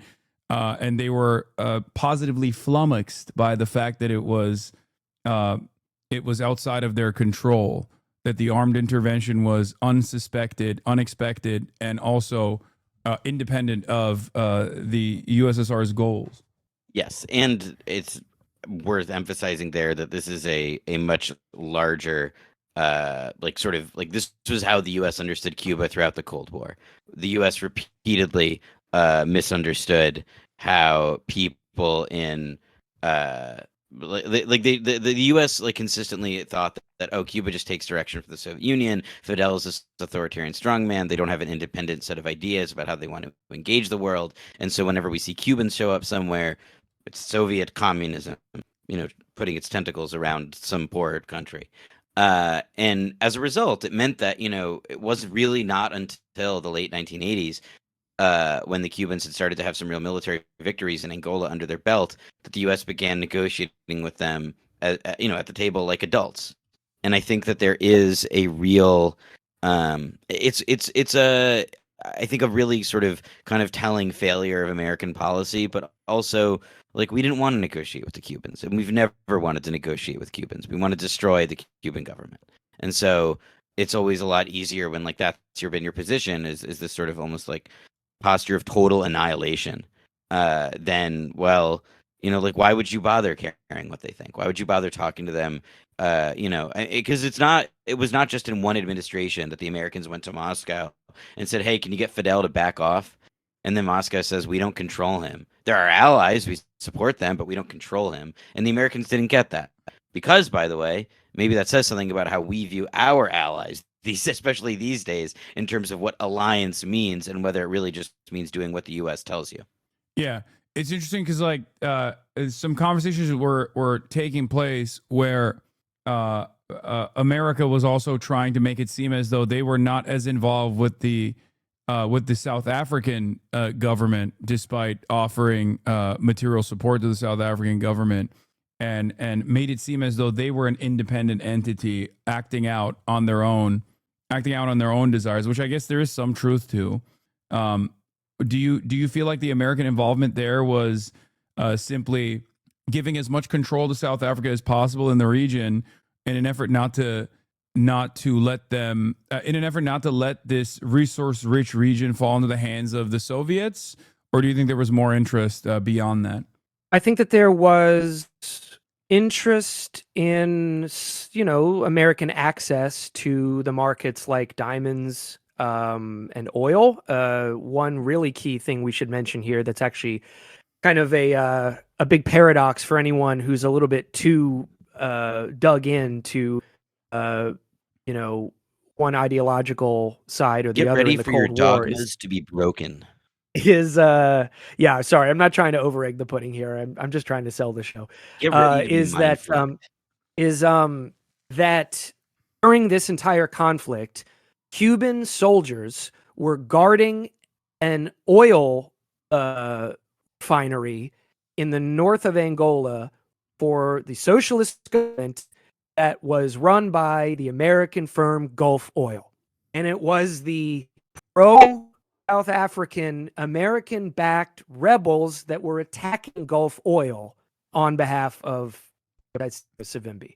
So this is where things, you got to kind of step into the real world a little bit and things get a little messy because there were American interests in both directions. Gulf Oil just wanted to work with whatever the government of Angola happened to be. And the Angolan government was fine with that. They were a developing country. They had oil. They wanted to sell it. Gulf Oil was as good a customer as any, or as good as a partner as any.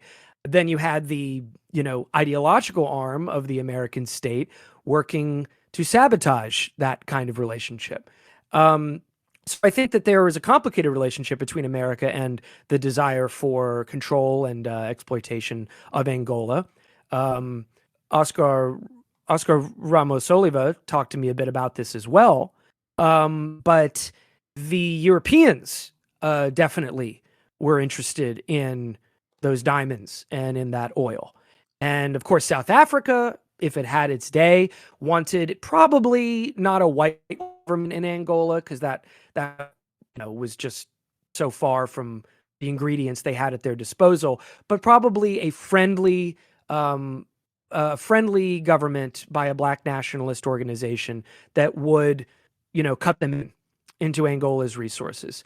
And so when it comes to America, I think that it absolutely was partially a anti-Soviet measure. I think it was partially a commercial and imperial, grubby measure. And then it just sort of, we also must remember post-war.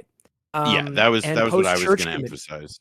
Yeah, Noah, feel free to take it away. Yeah, the thing with like 75 and when the US, because essentially the US starts supporting Savimbi and UNITA and the other and a third resistance movement that later kind of falls off called the FNLA, but they end up getting involved in Angola in a big way in 1975 when it's starting to look like oh shit the like Angolans Angola is going to be it's the Portuguese Empire is over and the group poised to take control of Luanda is Marxist. Oh fuck, this is bad, and oh this is really bad. And not only is it really bad in a vacuum when communism wins anywhere or threatens to, it's also really bad when it's happening right at the end of the Vietnam War. And it's happening at the moment of like the greatest American humiliation since, who could say when? And, Cambodia has fallen to the Khmer Rouge at this time. And even though America will later be friends with the Khmer Rouge, that's in the future. And so the U.S. sees Angola and Henry Kissinger sees Angola and they see a battlefield. They see an opportunity to, fight what they view as like Soviet influence, but more than anything, to bog them down, to demonstrate that what America really cares about is the show of force. And so a lot of what America begins Americans' involvement is wanting to show that even after Vietnam, we can still fight communists, even if there's no good reason for it. And moreover, that like kind of cynical basis for the policy, ends up being something that persists from the Ford years into the Carter years, and then in the Reagan years it becomes a little less cynical and just openly crazy, or at least enthusiastically bloodthirsty, however you want to put it. But it does begin with this very specific set of political circumstances at the end of the Vietnam War, and as Brendan was getting to say, post Watergate, where there was a very real kind of delicacy to how will the U.S. be able to do covert ops at the one time during the Cold War when there was real domestic political pressure in the mid-70s to say, hey, maybe we shouldn't be doing this all the time. Maybe this is a bad idea. Maybe this is destroying our soul. Maybe we shouldn't be, in Angola, when and the revelation of American involvement in Angola also produced that kind of scandal as well. So it has a kind of, it's not just like, oh, this was a battleground that, Congress and everybody said, oh, we're fighting there now. It began, it has controversial origins, and the cynicism that was our basis there, not with any real plan or anything. It endures for 15 years of a pointless civil war. One last question that I have for you guys, and I feel like the last season also was highlighting China's L's here, but how much do you guys, I'm assuming you talk a bit about Chinese involvement here as well and their personal ambitions at a time when I guess at this point they too also represent like a different force than the USSR in the global stage. And they have their own personal interests in all of these regions, including Angola. What do you think about the everyone is hitting the dang, or no, not the dang, that's the Xi Jinping one, the social credit meme in the chat going, cut it out. But how does Chinese involvement look like in Angola? Actually, could China's support? Sorry, go ahead, Noah. There was just a quick way of sort of getting it. Brendan can go into a bit more of like some of the earlier history of it, but something that I didn't want to lose is that at this particular moment, part of like what has defined China's approach in Africa is not like obviously the scare headlines about debt traps and stuff like that, but it's China wants to do deal making. They have a lot of manufacturing capacity and development infrastructure, Belt and Road and all that, and they want to bring it to Southern Africa and so forth. And that's their interest. They want to cut deals, and that's, they're not it's not there's not like a grander, more nefarious set of circumstances to it that Americans put in there.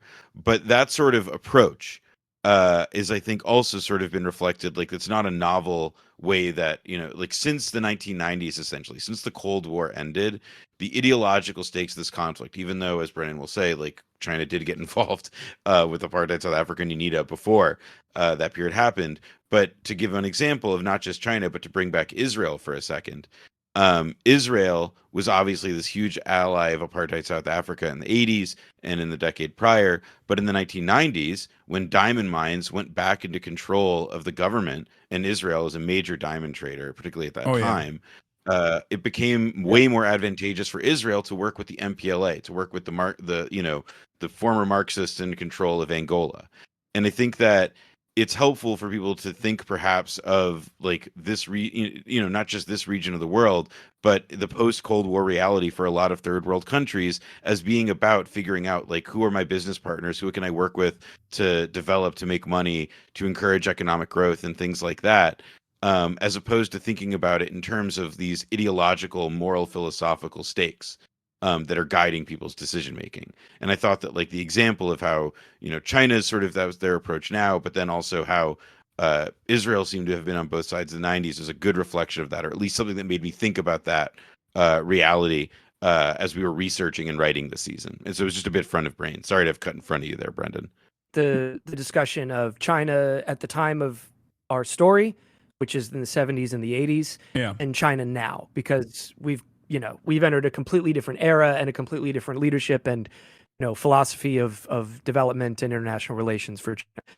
What I would say is, as far as China then, having somewhat recently, come off of the Sino-Soviet split, China backed the same people as the United States. Yeah. They backed Savimbi. They backed Holden Roberto, who was related through marriage or some in-law relationship with Mobutu. And much like they did in Afghanistan, they were there for anyone who was fighting the USSR, not to oversimplify it, but certainly in this case. And that was simply the strategy at the time. China was, I think it's fairly easy to argue, more antagonistic to the USSR at this point than to the United States. You only have to look at the common interests and or common clients that both China and the United States backed, Savimbi being one of them. In fact, China caught flack for not speaking out against the coalition that included apartheid South Africa during this moment, whereas the USSR was always opposed and stood with the Cubans and the rest of the Eastern Bloc. We should also say the Soviet Union and the Cubans. East Germany was very helpful to the Angolans and supplied a lot of materiel. Czechoslovakia as well. Czechoslovakia was the earliest, I think the earliest arms transfers from the Eastern Bloc came from Czechoslovakia. So that's where China was back then. We don't focus a ton on it this season because they're not driving the action, but they did pick that side.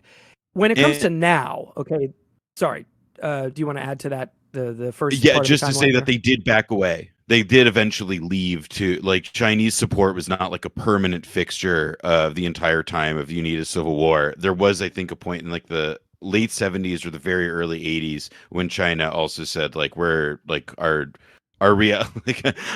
playing this angle of it is done. Do you feel like this was a byproduct of like America's or specifically Kissinger's involvement with China as well, where like you have the Sino-Soviet split on the one hand, and then on the other hand there are gains being made for China as like official recognition, as opposed to the ROC, the People's Republic of China gaining official recognition and legitimacy in the global stage, and then a developing China wanting to be a global player instead of consistently going against the United States of America is like playing ball to some degree as another alternative force of I guess like some developing socialism that isn't the USSR. Yeah, I just want to shout out Reginald Vell Johnson here. That little book, Stasi State or Socialist Paradise, that is a good book. If people want to check that out, it's a nice primer on East Germany, just because East Germany does play a role here in Angola. But yeah, Hassan, with China, I would say, I mean, this is where I should plug our 5th season, because we really dive into what happened there in the 5th season. It was in very many ways connected with the question of Vietnam, Cambodia, not to mention tons of other things, of course. But China felt as though we could go into so many things with the Sino-Soviet split, but that essentially China had more to gain from its own development, from its own standing in the world, by standing apart from the USSR. I'm sure the lead of many in the Chinese leadership not playing second fiddle to the USSR as the other, largest communist country on earth. It felt it had more to gain from a partnership or a tacit partnership with the United States. And that's certainly how they operated for several decades. I mean, it was then successful. The USSR, it was successful, and I think it made interests. sense. You could argue you could argue it's ideological or moral or whatever points, but it was successful. I think, look, China's still here. The Soviet Union isn't. Yeah. So and not there's only a lot is to it go still into here, but it was able to make domestic interventions without, or it was able to make domestic decisions in terms of developing a centrally planned economy, while still simultaneously having a flow of foreign capital come into the country without American intervention and American demands that have existed in other places. I feel like it made itself it gave itself leverage in the global stage that allowed Chinese development to take place in the way that it did without as much foreign interference. No doubt, and that was one of the reasons Gorbachev and the kind of new thinking, it was called, in the Soviet Union in the mid-'80s. Really, that's when the Soviet support to the Third World began to completely dry up. Castro had a big problem with this when he met with Gorbachev. He was a huge recipient. Cuba was a huge recipient of that support. So was Afghanistan. So was the Socialist Republic of Vietnam. Gorbachev, again, historical figure of great importance, whether you think something's bad.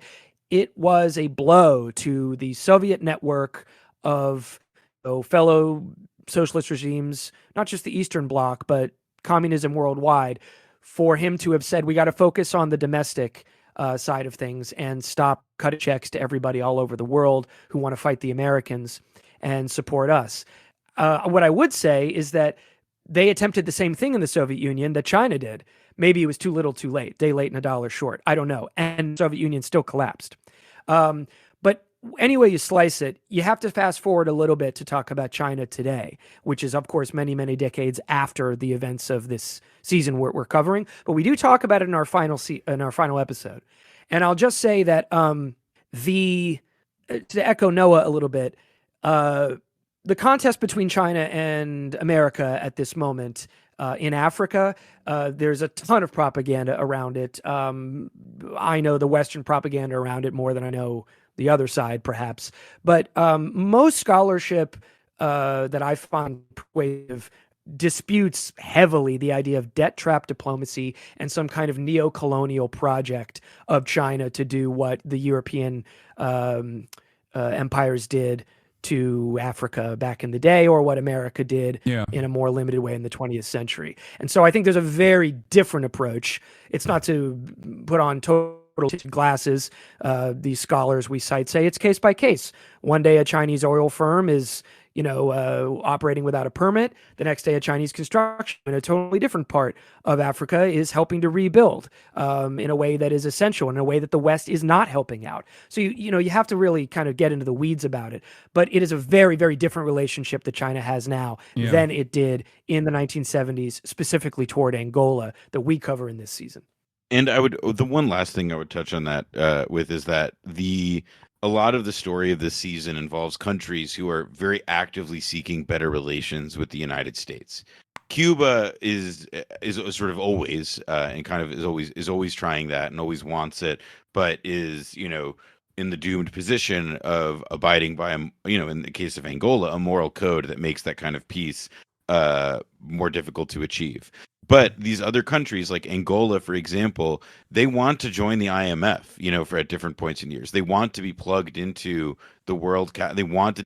Oh, hello. Can you guys see me? I don't know what the fuck happened. I lost my internet. I lost my internet in its entirety. I did not become closed, but I did lose my internet, and the stream went out, and therefore I'm on the backpack right now. The stream has crashed a few times when using Discord, just FYI. I know. I don't know what it is, but seemingly whenever I use Discord, this just keeps happening. I don't know. I am not closed. No, it's not hardware acceleration. My internet went out completely. Anyway, I'm back. That was Noah Colwyn and Brendan James, everybody. I'm giving them an outro. Thank you so much for coming on.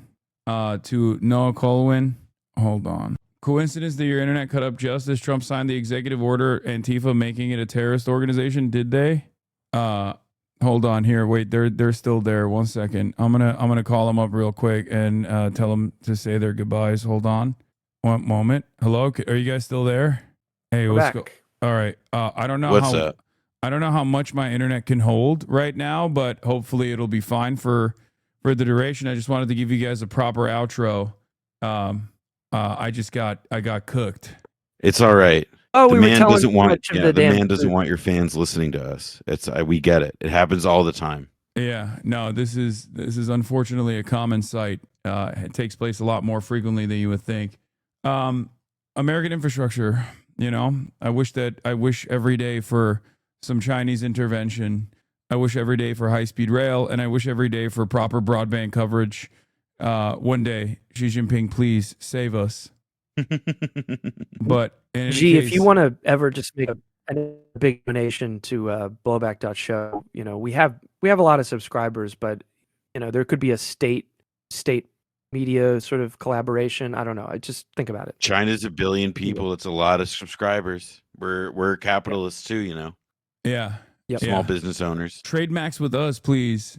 Trade Max with us. We love Labubus. I love Labubu and Hachi Poo and all the other different variants. And also, once again, big shout out to the nation of Qatar.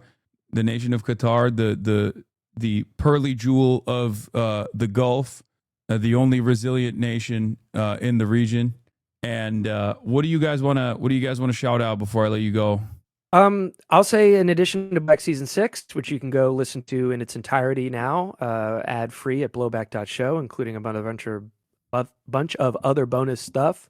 Also, I have a mini-series that's rolling out each week now with Felix Biederman over at Chapo Trap House. We're discussing Metal Gear Solid. I've been I'm listening. only It's going to amazing. be editing and producing. Thank you. I'm producing and co-hosting this current season. I don't know if I'll be on each one of them, but it's part of a new mini-series he wants to keep going called The Players Club. And it's been really fun. We're going to go through the whole Solid series. So if you feel like listening to that, sign up to Chapo. If you're already a subscriber, check it out. It's really fun. Much more casual than Blowback, but if you know Felix Biederman, you know that there's no one better to be covering the mysteries and the sort of mythology of Metal Gear than him. And those are my two projects right now. But good luck, Hasan, on Twin Snakes. I'm curious to hear your thoughts on it. Yeah, I'm playing it on the Steam Deck right now. I'm playing the OG version on the Steam Deck before I get into Twin Snakes. So we'll see. I'm replaying the OG version because of the podcast that you guys did. By the way, it got me so hyped up that I was like, I gotta replay it. There you go, everybody. Good for Brendan. It's a good endorsement. They are really like, they're very cool, and I'm very proud of Brendan for it. The one thing I wanted to add would just be a little bit more detail on how to sign up and listen for the new season of Blowback, which we've just been discussing. So as Brendan said, you go to blowback.show, and there's a big button there that says subscribe. And when you subscribe, it's $25 on an annual basis. And what that gets you is a full ad-free catalog of all of our stuff. So that is dozens of episodes across 5 seasons: Iraq, the Cuban Revolution, the Korean War, Afghanistan wars, Rise of the Khmer Rouge in Indochina, Brendan Feet Picks. We also have a bunch of exclusives that come with the subscription, exclusive behind the scenes music stuff. There are merch codes for discounts, and we are freshening up the merch, so we'll have some new stuff there. Keep an eye out on that. And we are not ready to announce it just yet, but we do have some interesting stuff coming, and we'll be excited to tease that more when the time is right. But you only get all of this stuff right now at once if you go to blowback.show. You can listen to the first episode of the new season wherever you get your podcasts. But right now, if you want this story of Angola, if you want everything we've been talking about, you got to go to blowback.show and you got to hit subscribe. And that's how we can then also continue to make this thing. So do it. If you like your podcast, you can keep it and keep on subscribing, please. All right. Thank you so much for coming on, guys. This is wonderful. All right. Bye-bye. Thanks, Hasan, as always. Bye. Bye-bye. Bye-bye. All right. That was Brandon and Noah, two friends of the show, two incredible guests. I was already annoyed with every single person that immediately were like, oh, you're not talking about autism and vaccines? Fuck this. I'm out. That was already frustrating to see 20,000 dipshits leave immediately. But then, also on top of that, the internet went out, so I couldn't even get mad about that. It's just double fucked. Anyway, designating Antifa as a terrorist organization just came down as we were having that conversation. Let's take a look at the horrible future that is imminent, that is happening, that is unfolding in real time all around us. Let's take a look.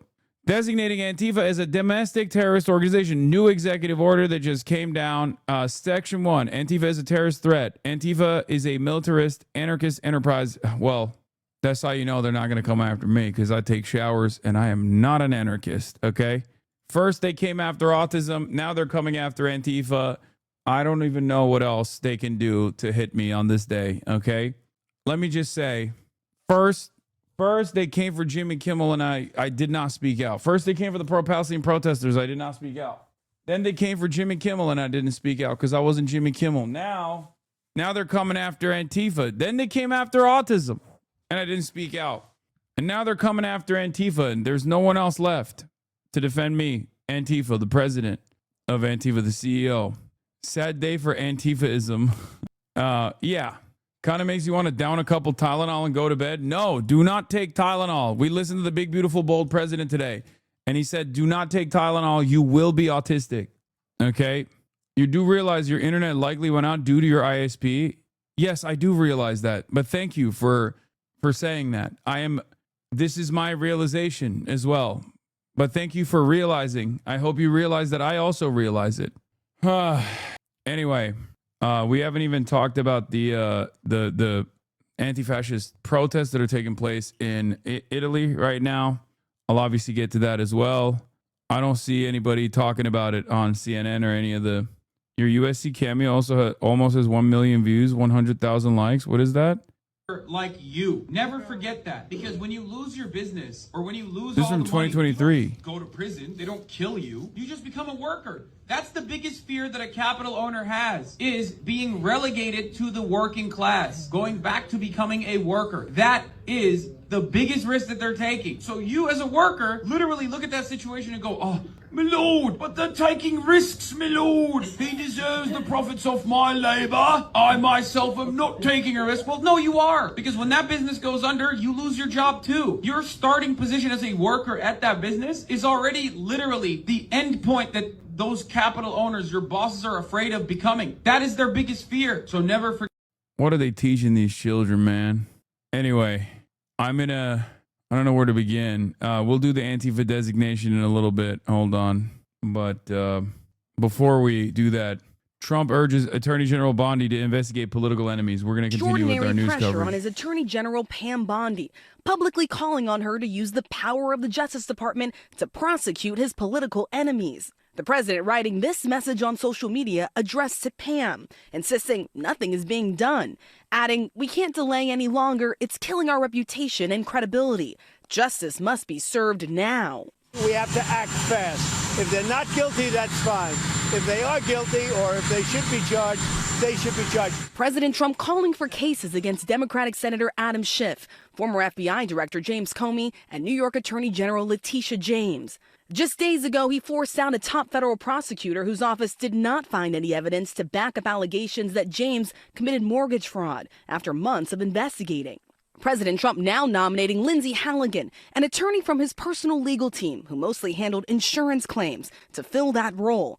She has never served as a prosecutor. As the president presses for legal action against his adversaries, ABC News has learned his Justice Department closed an investigation into border czar TOMHOMAN for allegedly taking $50,000 in an FBI sting operation. In the alleged encounter, which sources say was recorded by undercover agents, Homan allegedly accepting a bag of cash while agreeing to potentially help. It's pretty simple. You see, if you are a part of the administration, or if you are, if you're acting out the demands of or the wishes of the administration, like if you did fucking, if you fucking did January 6th, for example, you're good.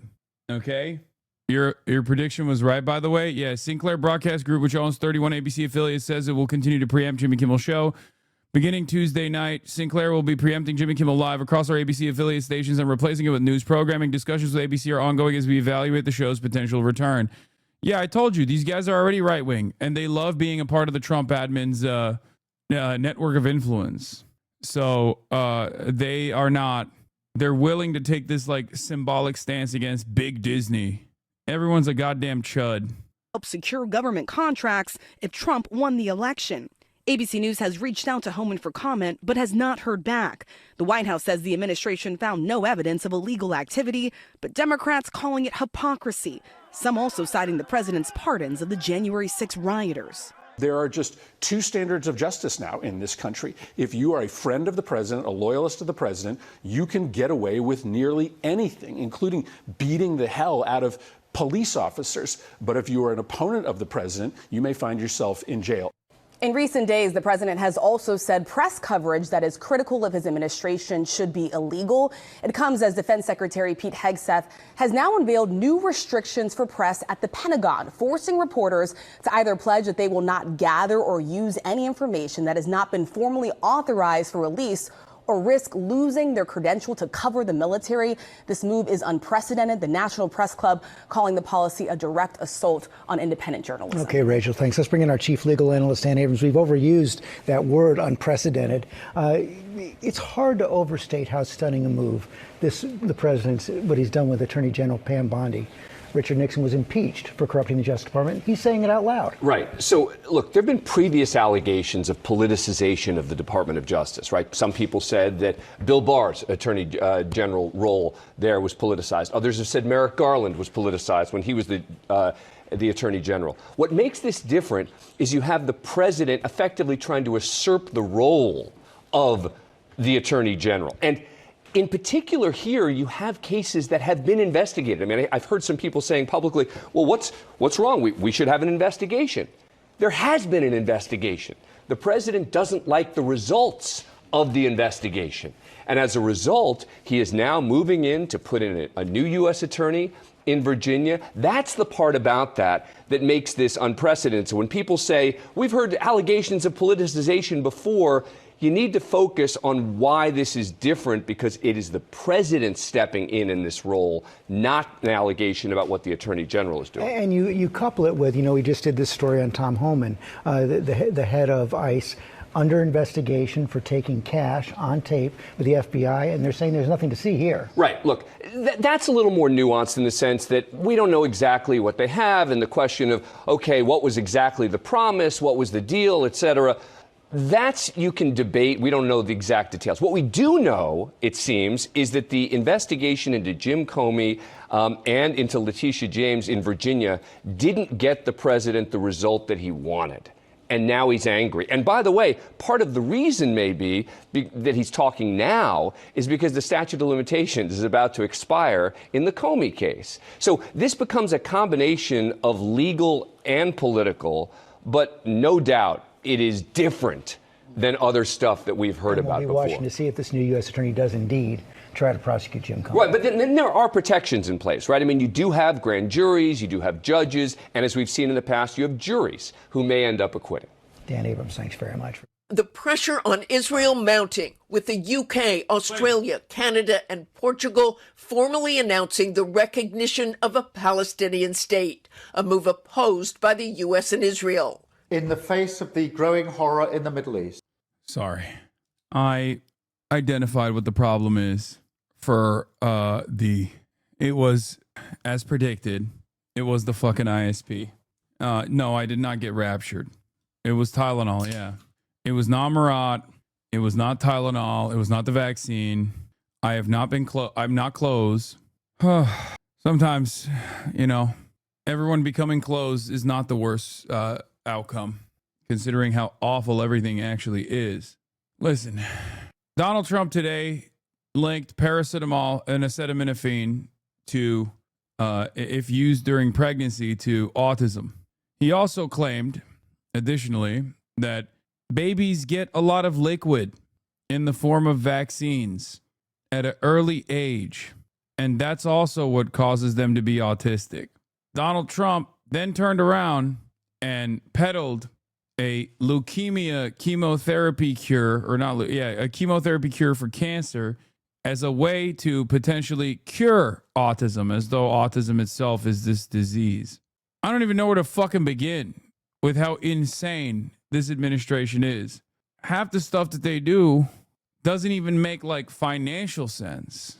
No, amino acid that helps with the intake, a detoxifying agent for chemotherapy. Sorry. It isn't a cancer cure, but it's paired with other cancer drugs to keep non-cancer cells alive while metabolic pathways in others are blocked. I guess we got Jimmy Kimmel back though. So there's that. Isn't all of this inherently unsustainable? It is. But what are you supposed to do but sustain? It's not like we live in a different planet. It's not like people could just pack up and leave. When things are unsustainable, you have no other option but to sustain, right? I don't know. Jimmy Kimmel is not expected to have made any compromise to bring us back a show following the huge backlash that Disney got. Jimmy will say what Jimmy wants to, says one source about a show tomorrow. Trump has not responded to that so far. And the update on this is that Sinclair Broadcasting Group is still refusing to play Jimmy Kimmel's show when it restarts tomorrow. And the broadcaster had previously demanded an apology from Kimmel and a donation to Turning Point USA for them to broadcast the show. So there's that. The Department of Justice is doing Gotta Catch 'Em All like Ash Ketchum. I wanna be the very best, like no one ever was. To catch them is my... Gross. I can't watch that, man. That's so fucking insane. I mean, how gross. Ugh. Incompetent fascists. And they're so goddamn lame. They're lame-ass fascists. What else can you say? Anyway, let's get back to European powers. Several countries are formally recognizing Palestine as a state. This is a conditional statehood recognition, as intended, as announced ahead of time. Of course, this is still frustrating Israel because they are hell-bent on death and destruction and do not know what no means. They've never heard it. They don't understand it. They think it's anti-Semitism. They think it's Hamas. We are acting to keep alive the possibility of peace and a two-state solution. Israeli Prime Minister Benjamin Netanyahu unequivocal in his rejection, saying there will be no Palestinian state, adding bluntly, it will not happen. President Trump, one of Netanyahu's strongest allies, made clear last week in a meeting with Britain's Prime Minister he opposes such a move. The question of recognition needs to be seen, and so it's part of that overall package. So I have a disagreement with the Prime Minister on that score. Okay? One of our few disagreements, actually. Israel already planning to retaliate. Our Tom Sufi Burridge reporting from a Palestinian village in the West Bank. Look at that Jewish settlement on the hillside opposite. Israel is planning to fast-track a huge construction project. It would wipe out communities like this one, but it would go right to the east, thousands of homes, and it would effectively split the West Bank in two. The move comes in the midst of the Israeli military's powerful new ground assault in Gaza City, forcing more than 500,000 people to flee.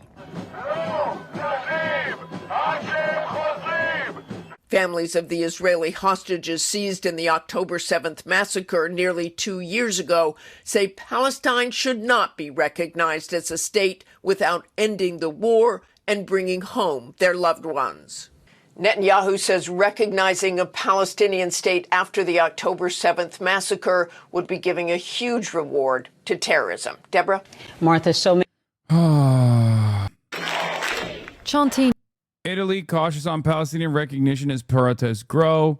By the way, this is a nationwide general strike that has been struck in the state of Italy.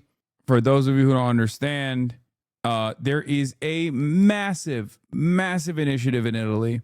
There are countries in Europe. These are the last remaining strongholds for Israel's support, and they're quite significant. Okay, remember, Western nations are the only countries that still defend Israel unconditionally. They offer material support, they offer political cover, but the populations are very frustrated.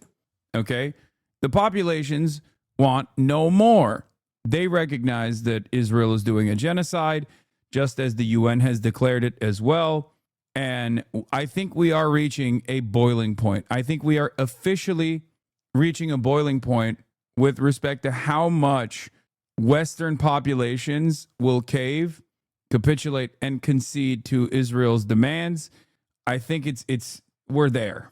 Okay, it's becoming somewhat of a chain reaction. Yes. Now, of course, the only country that will hold out, the last holdout, will always be America and also Germany. But once Germany falls, it's over. The European continent has fallen. The European continent will no longer support Israel. And even if it's a symbolic gesture, the reason why I do not shit on this kind of stuff as much is because even symbolic gestures are meaningful because it expands the permission structure greatly. Okay? America and Germany and all of the other, ironically enough, Axis and Axis adjacent powers are the last holdouts. And it's not even the populations that are the holdouts here. It's the actual governments that are the holdouts. Italy being one of the countries that is refusing to move the needle. Italians, however, are very much against this. The Italian government's lack of recognition does not change the reality that the Italian population is very frustrated. Italy has secured a general strike for Palestine. Things have been boiling for a while throughout this year. Maria Luisa Fontapie reports, throughout this year, but especially since the summer, signs of support for Gaza have been everywhere from big cities to remote rural villages with just hundreds of residents. Let me say that that all the support I've witnessed this year insofar has been peaceful. People across generations / class, even some mainstream TV presenters openly and genuinely stood in solidarity with the people of Gaza. Yet inaction prevailed in politics. Right-wing conservatives have been locked into the Hamas equals terrorist narrative. Center-left stances on Israel-Palestine was also ambiguous, to say the least. Result was the deepening of a fracture between society and the political class, and anti-establishment feelings on the rise, a long-standing trait of this country. And this is not just exclusive to Italy. This is what I kept repeating over and over again. To the Western leadership, to the Western leaders of liberal capitalist democracies, if you want to maintain the aesthetics of a liberal capitalist democracy that defends human rights, you cannot continue unconditionally supporting Israel, because the populations are not only going to, one, at first, question this allegiance that you have to Israel, but then they're going to start questioning whether there is a real democratic process at all. Now, of course, there is no real democratic process, let's be real, especially as it pertains to foreign policy. These are NATO countries, obviously, so they are completely under the directive of the United States and are mere vassals for imperial interests. Having said that, completely under the directive of the United States and are mere vassals for imperial interests. Having said that, obviously that is going to be a very frustrating reality to come to terms with for the Italian population, for the German population, for the French population, and the population of every European capital.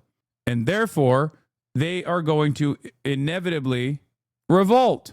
This is a much more peaceful outcome.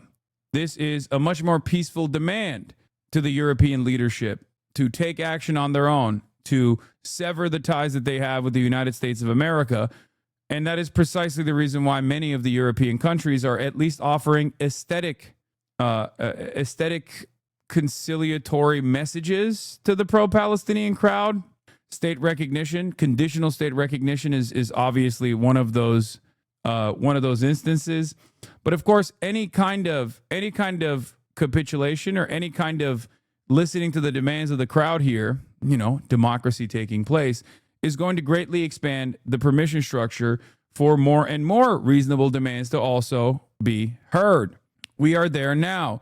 All things considered, today's strike was not only about Palestine. In Italy and as elsewhere in Europe, the conflict in Gaza has become a conflict within Europe's own societies, exposing pre-existing and unresolved tensions, and notably that between society and political class. Meloni's holding back support for EU suspension of trade and sanctions on Israel, deepening the fracture. In my view, this was more of a gesture of loyalty to the global right-wing camp, and Trump in particular, rather than a statement of her support for Netanyahu. Unlike France and other EU states, Italy has not hinted at recognizing Palestine, yet Rome kept engaging with Arab states, Jordan and Gulf states in particular, and recently issued a bolder statement jointly with Saudi Arabia. The joint statement with KSA was a good start, yet after today's strike and international resonance it had, the Meloni government may have to do something more, especially if wanting to preserve the image of a stable Italy with strong domestic consensus for the government in charge. UNGA, the General Assembly, should be an opportunity for Italy to define its stance. If unwilling to recognize Palestine, Italy should at least define clear steps for its contribution to an end to the conflict. Hiding behind the two-state solution narrative would no longer work. Meloni's temptation may be that of demonizing the strike and all movements in solidarity with Gaza as the violent left. Right-wing and Meloni's coalition partner, Matteo Salvini, is openly pushing for that. I don't suspect this will work. This is an issue that has transcended beyond political allegiances, ideology. This is an issue of right and wrong. This is a division in society between governments and its citizens. Regardless of how much you like the government, regardless of how much you feel as though the government has your best interest in mind, you still recognize what's going on in Palestine. You still recognize what's going on in Gaza, and you demand your government take action. This is something that can be seen with the majority of the Republican Party even. Okay, especially the younger generations within the Republican Party.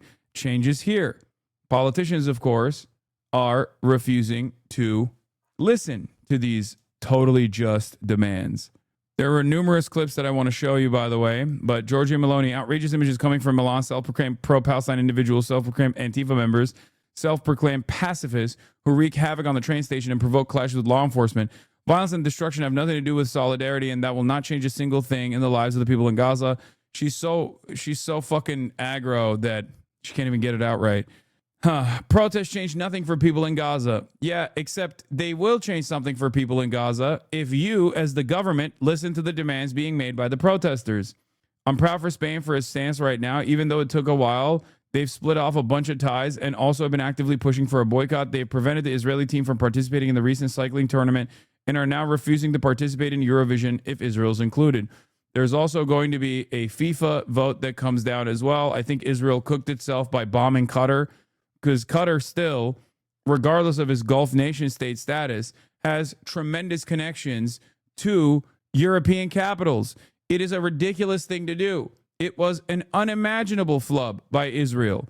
Okay? Making an enemy of Qatar in this way is going to inevitably harm your charm offensive that you might have to do once the fucking genocide is over, even, right? If that ever happens.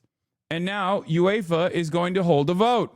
Times of Israel doing a quick check, verifying whether or not I'm a real one. Here, I verified that I'm a human. Times of Israel doesn't let me go on its website. Israel said scrambling to prevent Tuesday vote from expelling country from European soccer, which is going to happen, by the way. Once again, this is Israel's propaganda machine is doing its part on the football field. Rumors over UEFA vote this Tuesday are false. No such meeting is scheduled. The next one's on December 3rd. Here's what you need to know about the smear campaign around Qatar, UEFA, and calls to suspend Israel. Over the weekend, Israel Hayom claimed Qatar is lobbying UEFA to ban Israel after his latest attacks. Qatar isn't a UEFA member. A close source described it as a smear campaign. Blame Qatar so everyone ignores the glaring facts. Close sources confirm that most football associations want Israel out. Yeah, it's not just Qatar. Also, Qatar itself doesn't have to be a fucking UEFA member to have tremendous influence over global soccer, which it does. It's a very wealthy nation, just like Saudi Arabia has a lot of influence over this stuff. These guys are major investors in soccer clubs. These guys are major investors in international football in general. They're also major investors in European capitals too.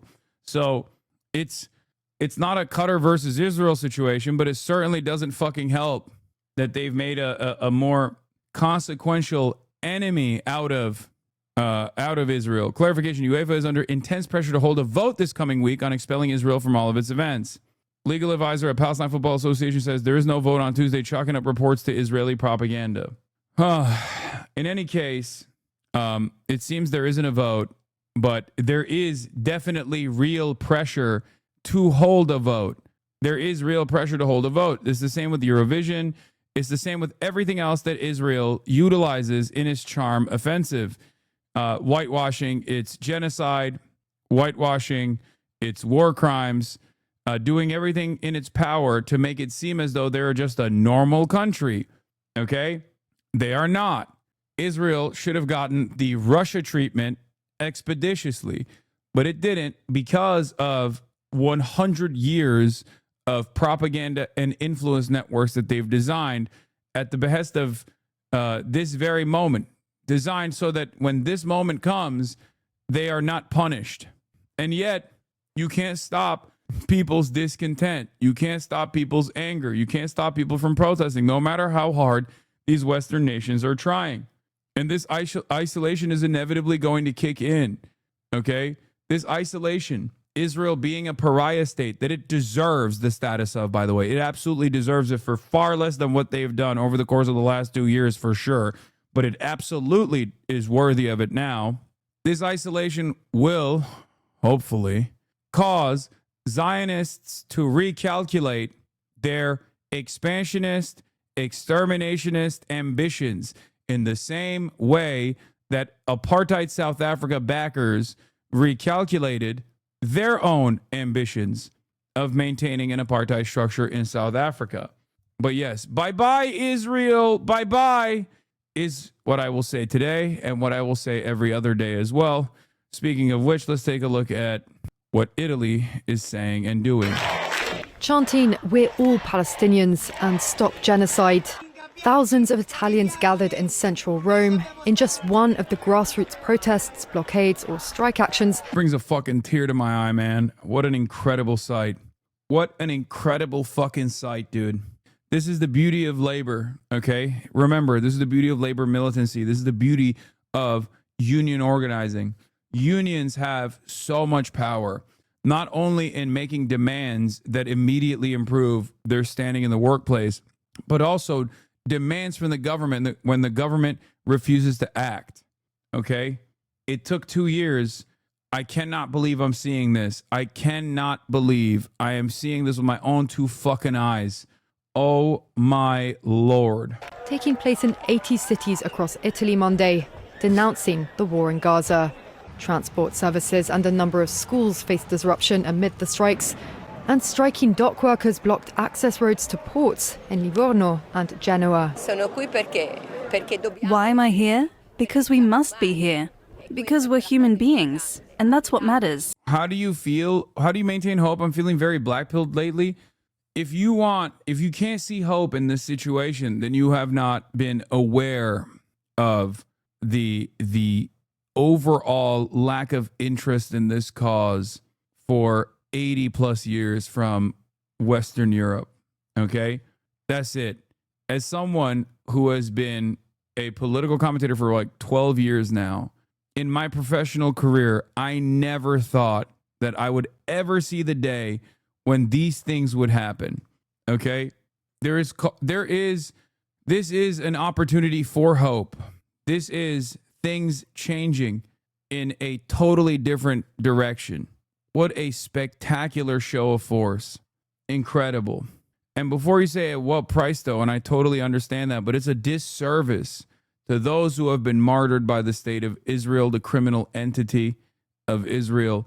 And it is a disservice to those who remain if you get nihilistic, if you get pessimistic in this moment. Yeah, as Nelson Mandela said, it always seems impossible until it is done. Beyond party politics, we must remain human. How can anyone remain indifferent to what's happening? The Palestinian people continue to teach us yet another lesson in dignity and resilience. We learn from them and try to do our part. Protesters say they're seeking to prevent Italy from being used as a staging post for the transfer of arms and other supplies to Israel. They're also calling for sanctions against Israel. I think that civil society, students, workers, teachers, ordinary people right now are standing in for an institutional political system which even at the European level is timid, to say the least. Transport Minister Matteo Salvini played down the impact of the protests that he said were organised by a far-left union group. Giorgia Meloni's right-wing Italian government is a traditional supporter of Israel, and although unease has grown over its relentless military campaign in Gaza, Rome has expressed reluctance about implementing the European Union's proposed trade sanctions. And while the majority of European countries now recognise a Palestinian state... Dude, this is, I mean, oh my God, how amazing. How fucking amazing. I can't imagine what that world would look like if the European Union completely implemented trade sanctions. Oh my Lord. Oh, that's too much hope. I'm gonna overdose on copium and hopium. Oh, these things take time. Okay, these things take time. It takes a lot for people to get out and protest like this. Okay, this is a logistical nightmare when you think about it. And the fact that they pulled it off is spectacular. Okay, once the European continent makes a decision like this, it makes it even more difficult for America to continue along on this trajectory. You might not want to cover it like this, but the match versus Israel and the viral clips of the reaction from players and Gattuso. Oh yeah, I mean, I saw all this, yes. Educate your players. He says, shut up, fuck you, shut up. After the match helped bring the issue to the regular people that weren't aware but found out after them, it helped a bit in the end like this. No, I think people were aware. This just also pissed them off even further. Yeah, Italy players cursed at us the whole time. Israel footballers say, man, it's just amazing, dude. It's amazing. This is another state broadcaster. Italy state-owned TG3 broke from the government line, openly supporting the September 22nd Gaza strike and denouncing civilian killings and mass deportations by Israel. The move marks a rare moment of editorial independence for RAI, as the right-wing pro-Israel government usually controls its messaging and resists EU pressure on Gaza. To say goodbye, we read you a press release from our CDR. The journalists of TG3 share the reasons for today's general outcry in support of the population in Gaza, subjected to military occupation, a daily massacre of civilians, health workers and journalists, and mass deportations carried out by the Israeli government. But we clearly dissociate ourselves from today's violence. The choice to work on this day was due to the need to give visibility to the ongoing demonstrations. The 12 p.m. edition of TG3 was canceled due to the strike by the technicians in the Milan studio. Our support and solidarity goes to them and their non-journal colleagues in the editorial staff who joined the strike. Now the line goes. There was another one. There was like a cooking show. There was also a cooking show as well that did the same as well. This is why labor unions are so important and so fucking powerful, chat. This is why they don't want you to unionize, okay? Remember, because demonstrations aside, labor unions still have the power to strike at the heart of capital. Work stoppages mean money, okay? Work stoppages mean your boss is not making money. Capital owners are no longer able to generate profits. That's a huge problem for them. And it's a problem that they usually will try to solve militarily. That's the reason why they will go after work stoppages aggressively. Mexico had a general strike with a coalition of 300 unions. The Palestinian Solidarity Movement and socialist parties rallied 2 days ago in Mexico City. And today, Claudia calls it a genocide. Claudia Sheinbaum, the first time we recognize an ambassador to Palestine is with our government. And all the positioning and agreement with the international community to stop this genocide in Gaza. There's more work to be done for Claudia, for the record, okay? Because Mexico is a trading partner to Israel. See, in her latest report, Francesca Albanese urges countries to sever all trade and financial ties with Israel, calling for a complete withdrawal of international support for what she describes an economy of genocide. Yet UN trade data from the first 5 months of 2025 tells a different story. Only 51 of Israel's 151 trade partners reduced total trade compared to the same period in 2024. We visualize the top 20. The call for economic sanctions has never been more urgent, but most governments continue to look the other way. Don't be misled. Of course, outside of the European Union, which experienced an increase in trade with Israel by 6%, the USA increased by 1%, China increased by 15%, okay? Mexico still trades with Israel, even though it's down 13%, and Brazil is down 18%, Turkey down 60%, and Russia down 11%. Spain has postponed embargo to Israel. You've been PSO'd. Wait, what? I thought Spain canceled $700 million Israeli arms deal. Is that not correct? Is this incorrect? Spain cancels 700 million euro Israeli arms deal. The decision follows Prime Minister Pedro Sanchez's pledge to enshrine in a law a ban on arms trade with Israel over its offensive in Gaza. I mean, it's beyond. It should be beyond that. They should be cutting off all ties. But PSO'd is a meme about getting punked by the Socialist Party. PSO'd is when the PM just lies. It has been postponed, the law that established the embargo, not the cancellation. Anyway, there's always more work to be done, okay? There's always more work to be done. Make no fucking mistake. I'm not going to sit here. Chatter said they were wrong. Alhamdulillah, I was wrong. Okay. Anyway, listen. There's always more work to be done, but these are good things, okay? These are initiatives that are moving us in the right direction. And it is now... Even Canada's recognition of the state of Palestine, you should be somewhat not skeptical, but you should be critical of this, because while if this was happening, I don't know, 10 years ago, I would welcome this as an unimaginable W. The reason why they're doing it right now is very cynical. I suspect the reason why they're doing this is because they assume that people are going to stop making demands so that, you know, they can feel as though they've gotten something out of this protest, not realizing that this actually gives people more courage to continue pushing. And it should give you more courage to continue pushing, because this means that they are not oblivious to what you're saying. This means that they hear your cries. Okay? It means the work is unfinished and you have to keep going. The avowed policy of the current Israeli government that there will be, and I quote, no Palestinian state. In this context, Canada recognizes the state of Palestine, and we offer our full partnership in building the promise of a peaceful future for both the state of Palestine. France also officially recognizes the state of Palestine. Que la France reconnaît aujourd'hui l'État de Palestine. Je déclare que la France... I declare that today France recognizes the state of Palestine. This was a major moment. France leading the way at the UN, recognizing Palestine. Britain's Foreign Secretary here too to witness it, after her Prime Minister did the same over the weekend. In London, cheers as Palestine's flag went up over its new embassy. Canada says only as a Zionist state, though. Chatters, remember, this is fucking bullshit, okay? You think I don't know that? I do, but think. What are you doing? Stop barking. I know this is like two states bullshit. It's like maximum 22% of the actual Palestinian state that will be recognized as an internationally recognized state of Palestine. It is basically the de facto Bantustan structure that Israel has created. But it doesn't matter because it moves the conversation further in the appropriate direction.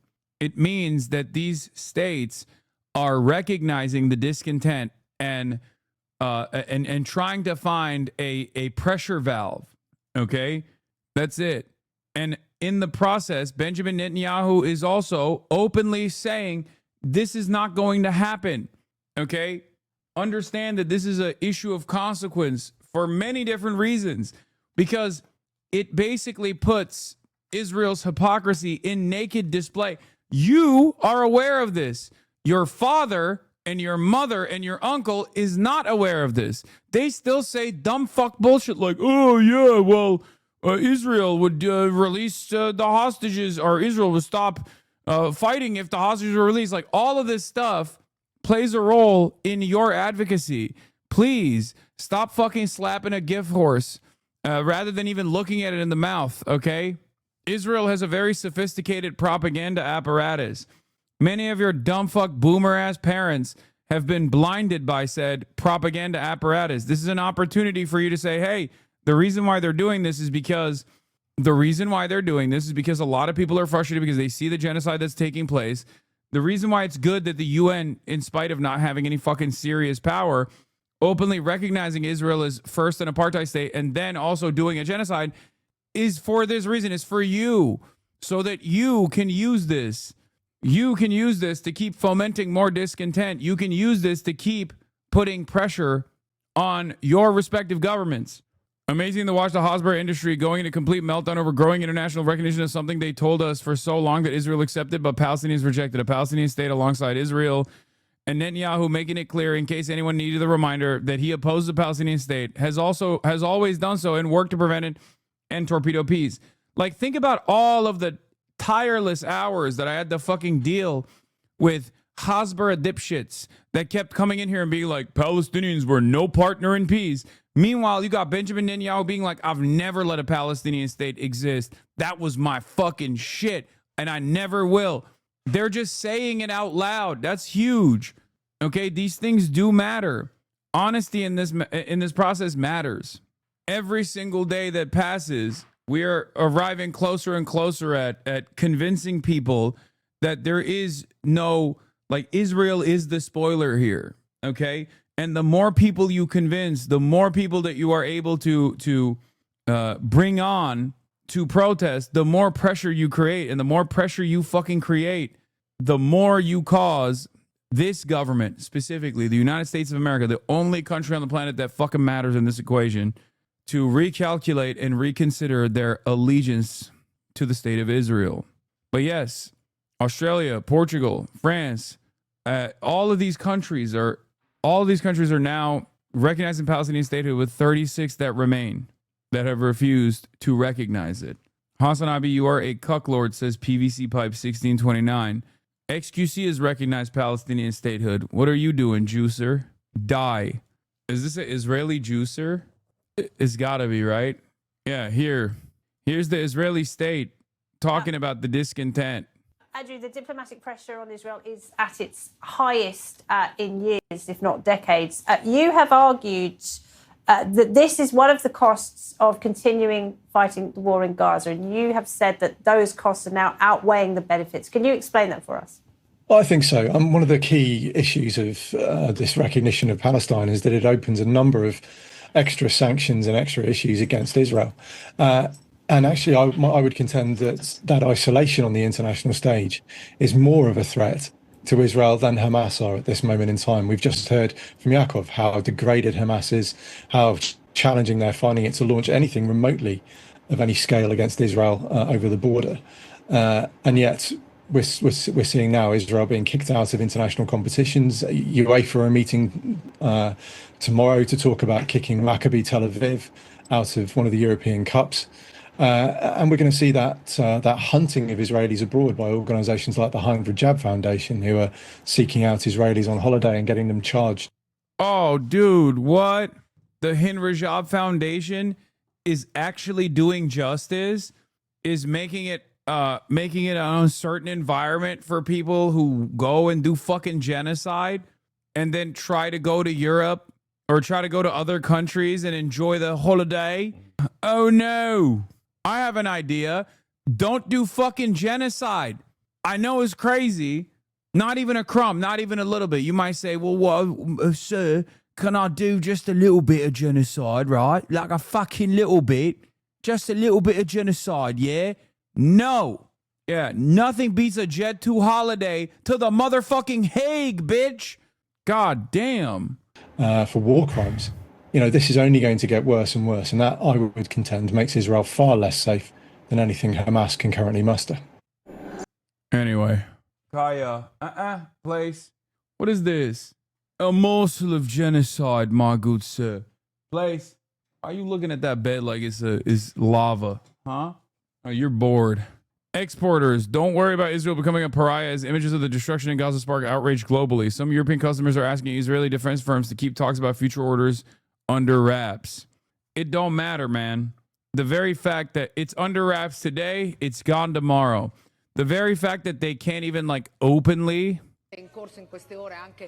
The very fact that they can't openly fucking entertain getting Elbit Systems contracts and shit is good. It's a positive. When Elbit Systems has to close shop in their Birmingham facility, which moved to Birmingham to begin with.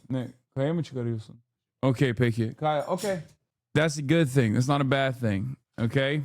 Anyway, the host of the usually apolitical, very popular cooking show on Italian public television on the conservative and pro-government channel Rai 1 expressing solidarity with today's general strike for Palestine.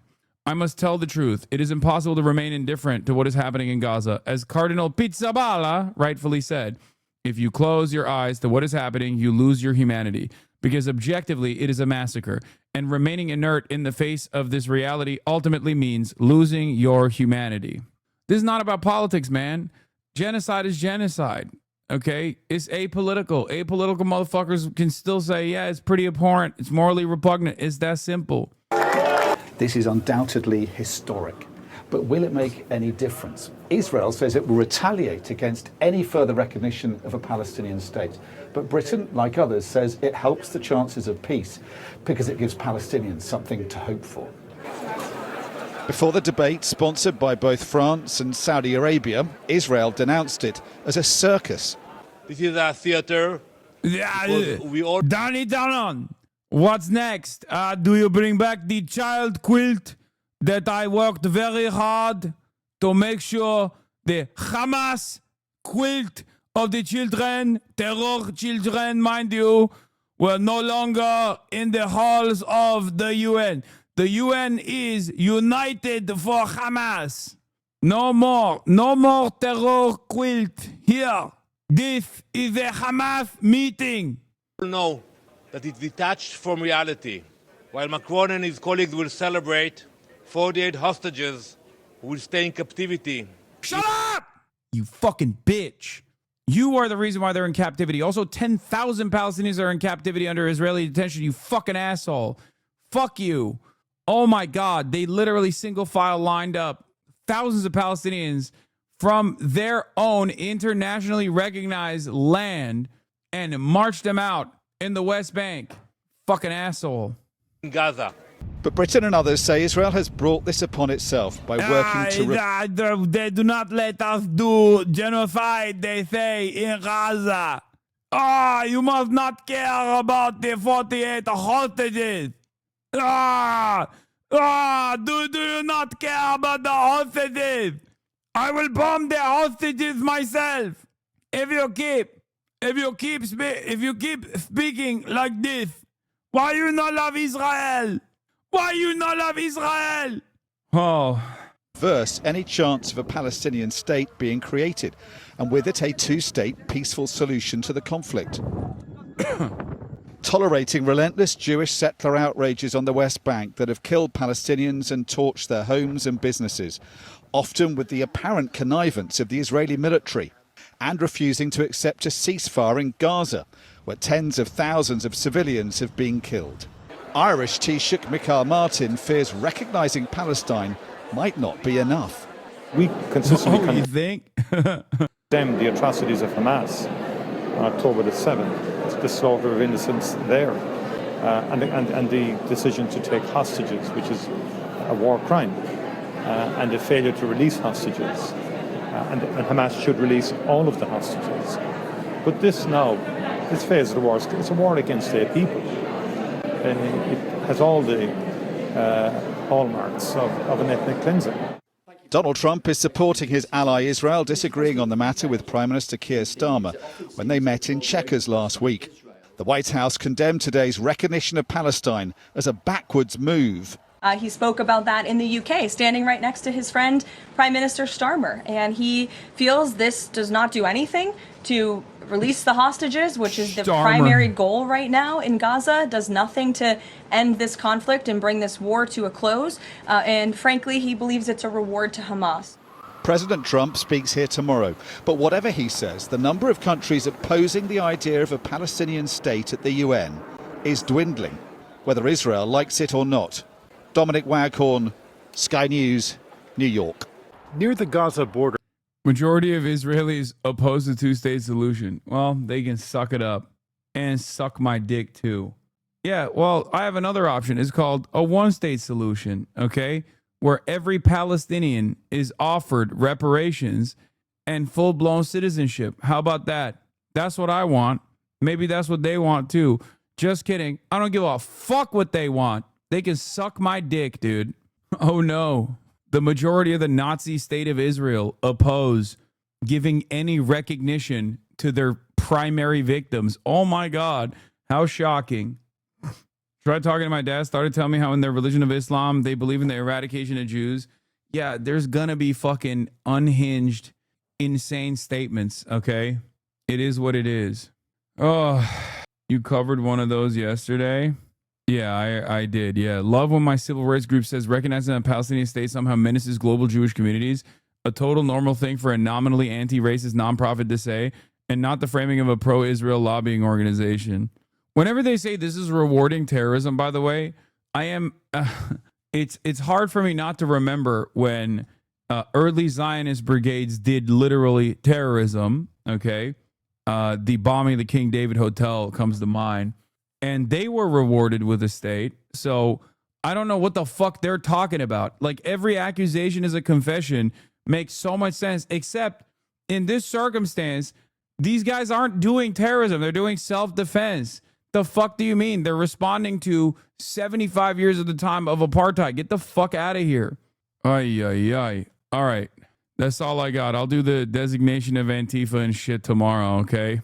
Once again, that's all I got for today. I'm gonna tell you guys, tomorrow we might be closed. We might be getting sucked. It's Rapture Harponzo bean time. Okay? But if it doesn't happen, I'll be here. Even if it happens, I'll still be here because my ass ain't getting sucked. You know what I mean? Let's be fucking real. My ass is not getting Harponzoed. Hey, I'm just doing this to sound like Bo Burnham in the beginning. But we'll see. I'm chillaxing Peace, the chat, everybody. so hi. Love you all. Free Palestine. Fuck Israel. Israel can suck my dick.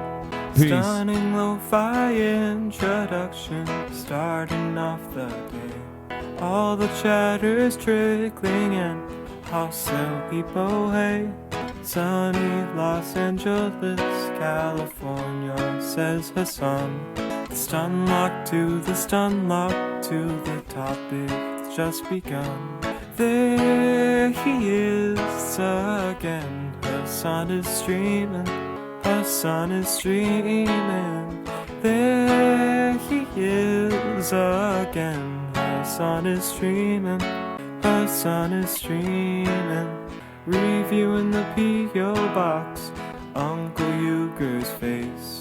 Sudden discord agitprop. Gray names take on race.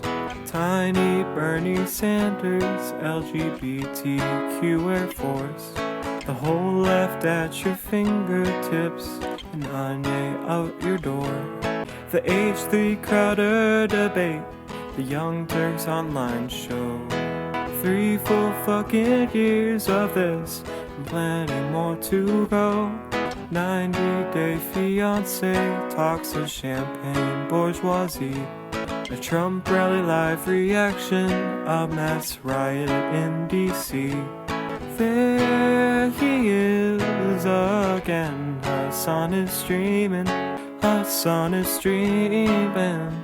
There he is again. Hasan is streaming. Hasan is streaming.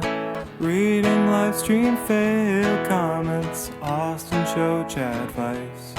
In all the ways the right-wing pipeline can suck you in online. JCS React Lord frame gets broken, cover blown. A full-blown mass pandemic, months of streaming in your home. Total radicalization coming out to find the system you were taught to trust in was broken the whole time. All these daily streams, whether big or whether small,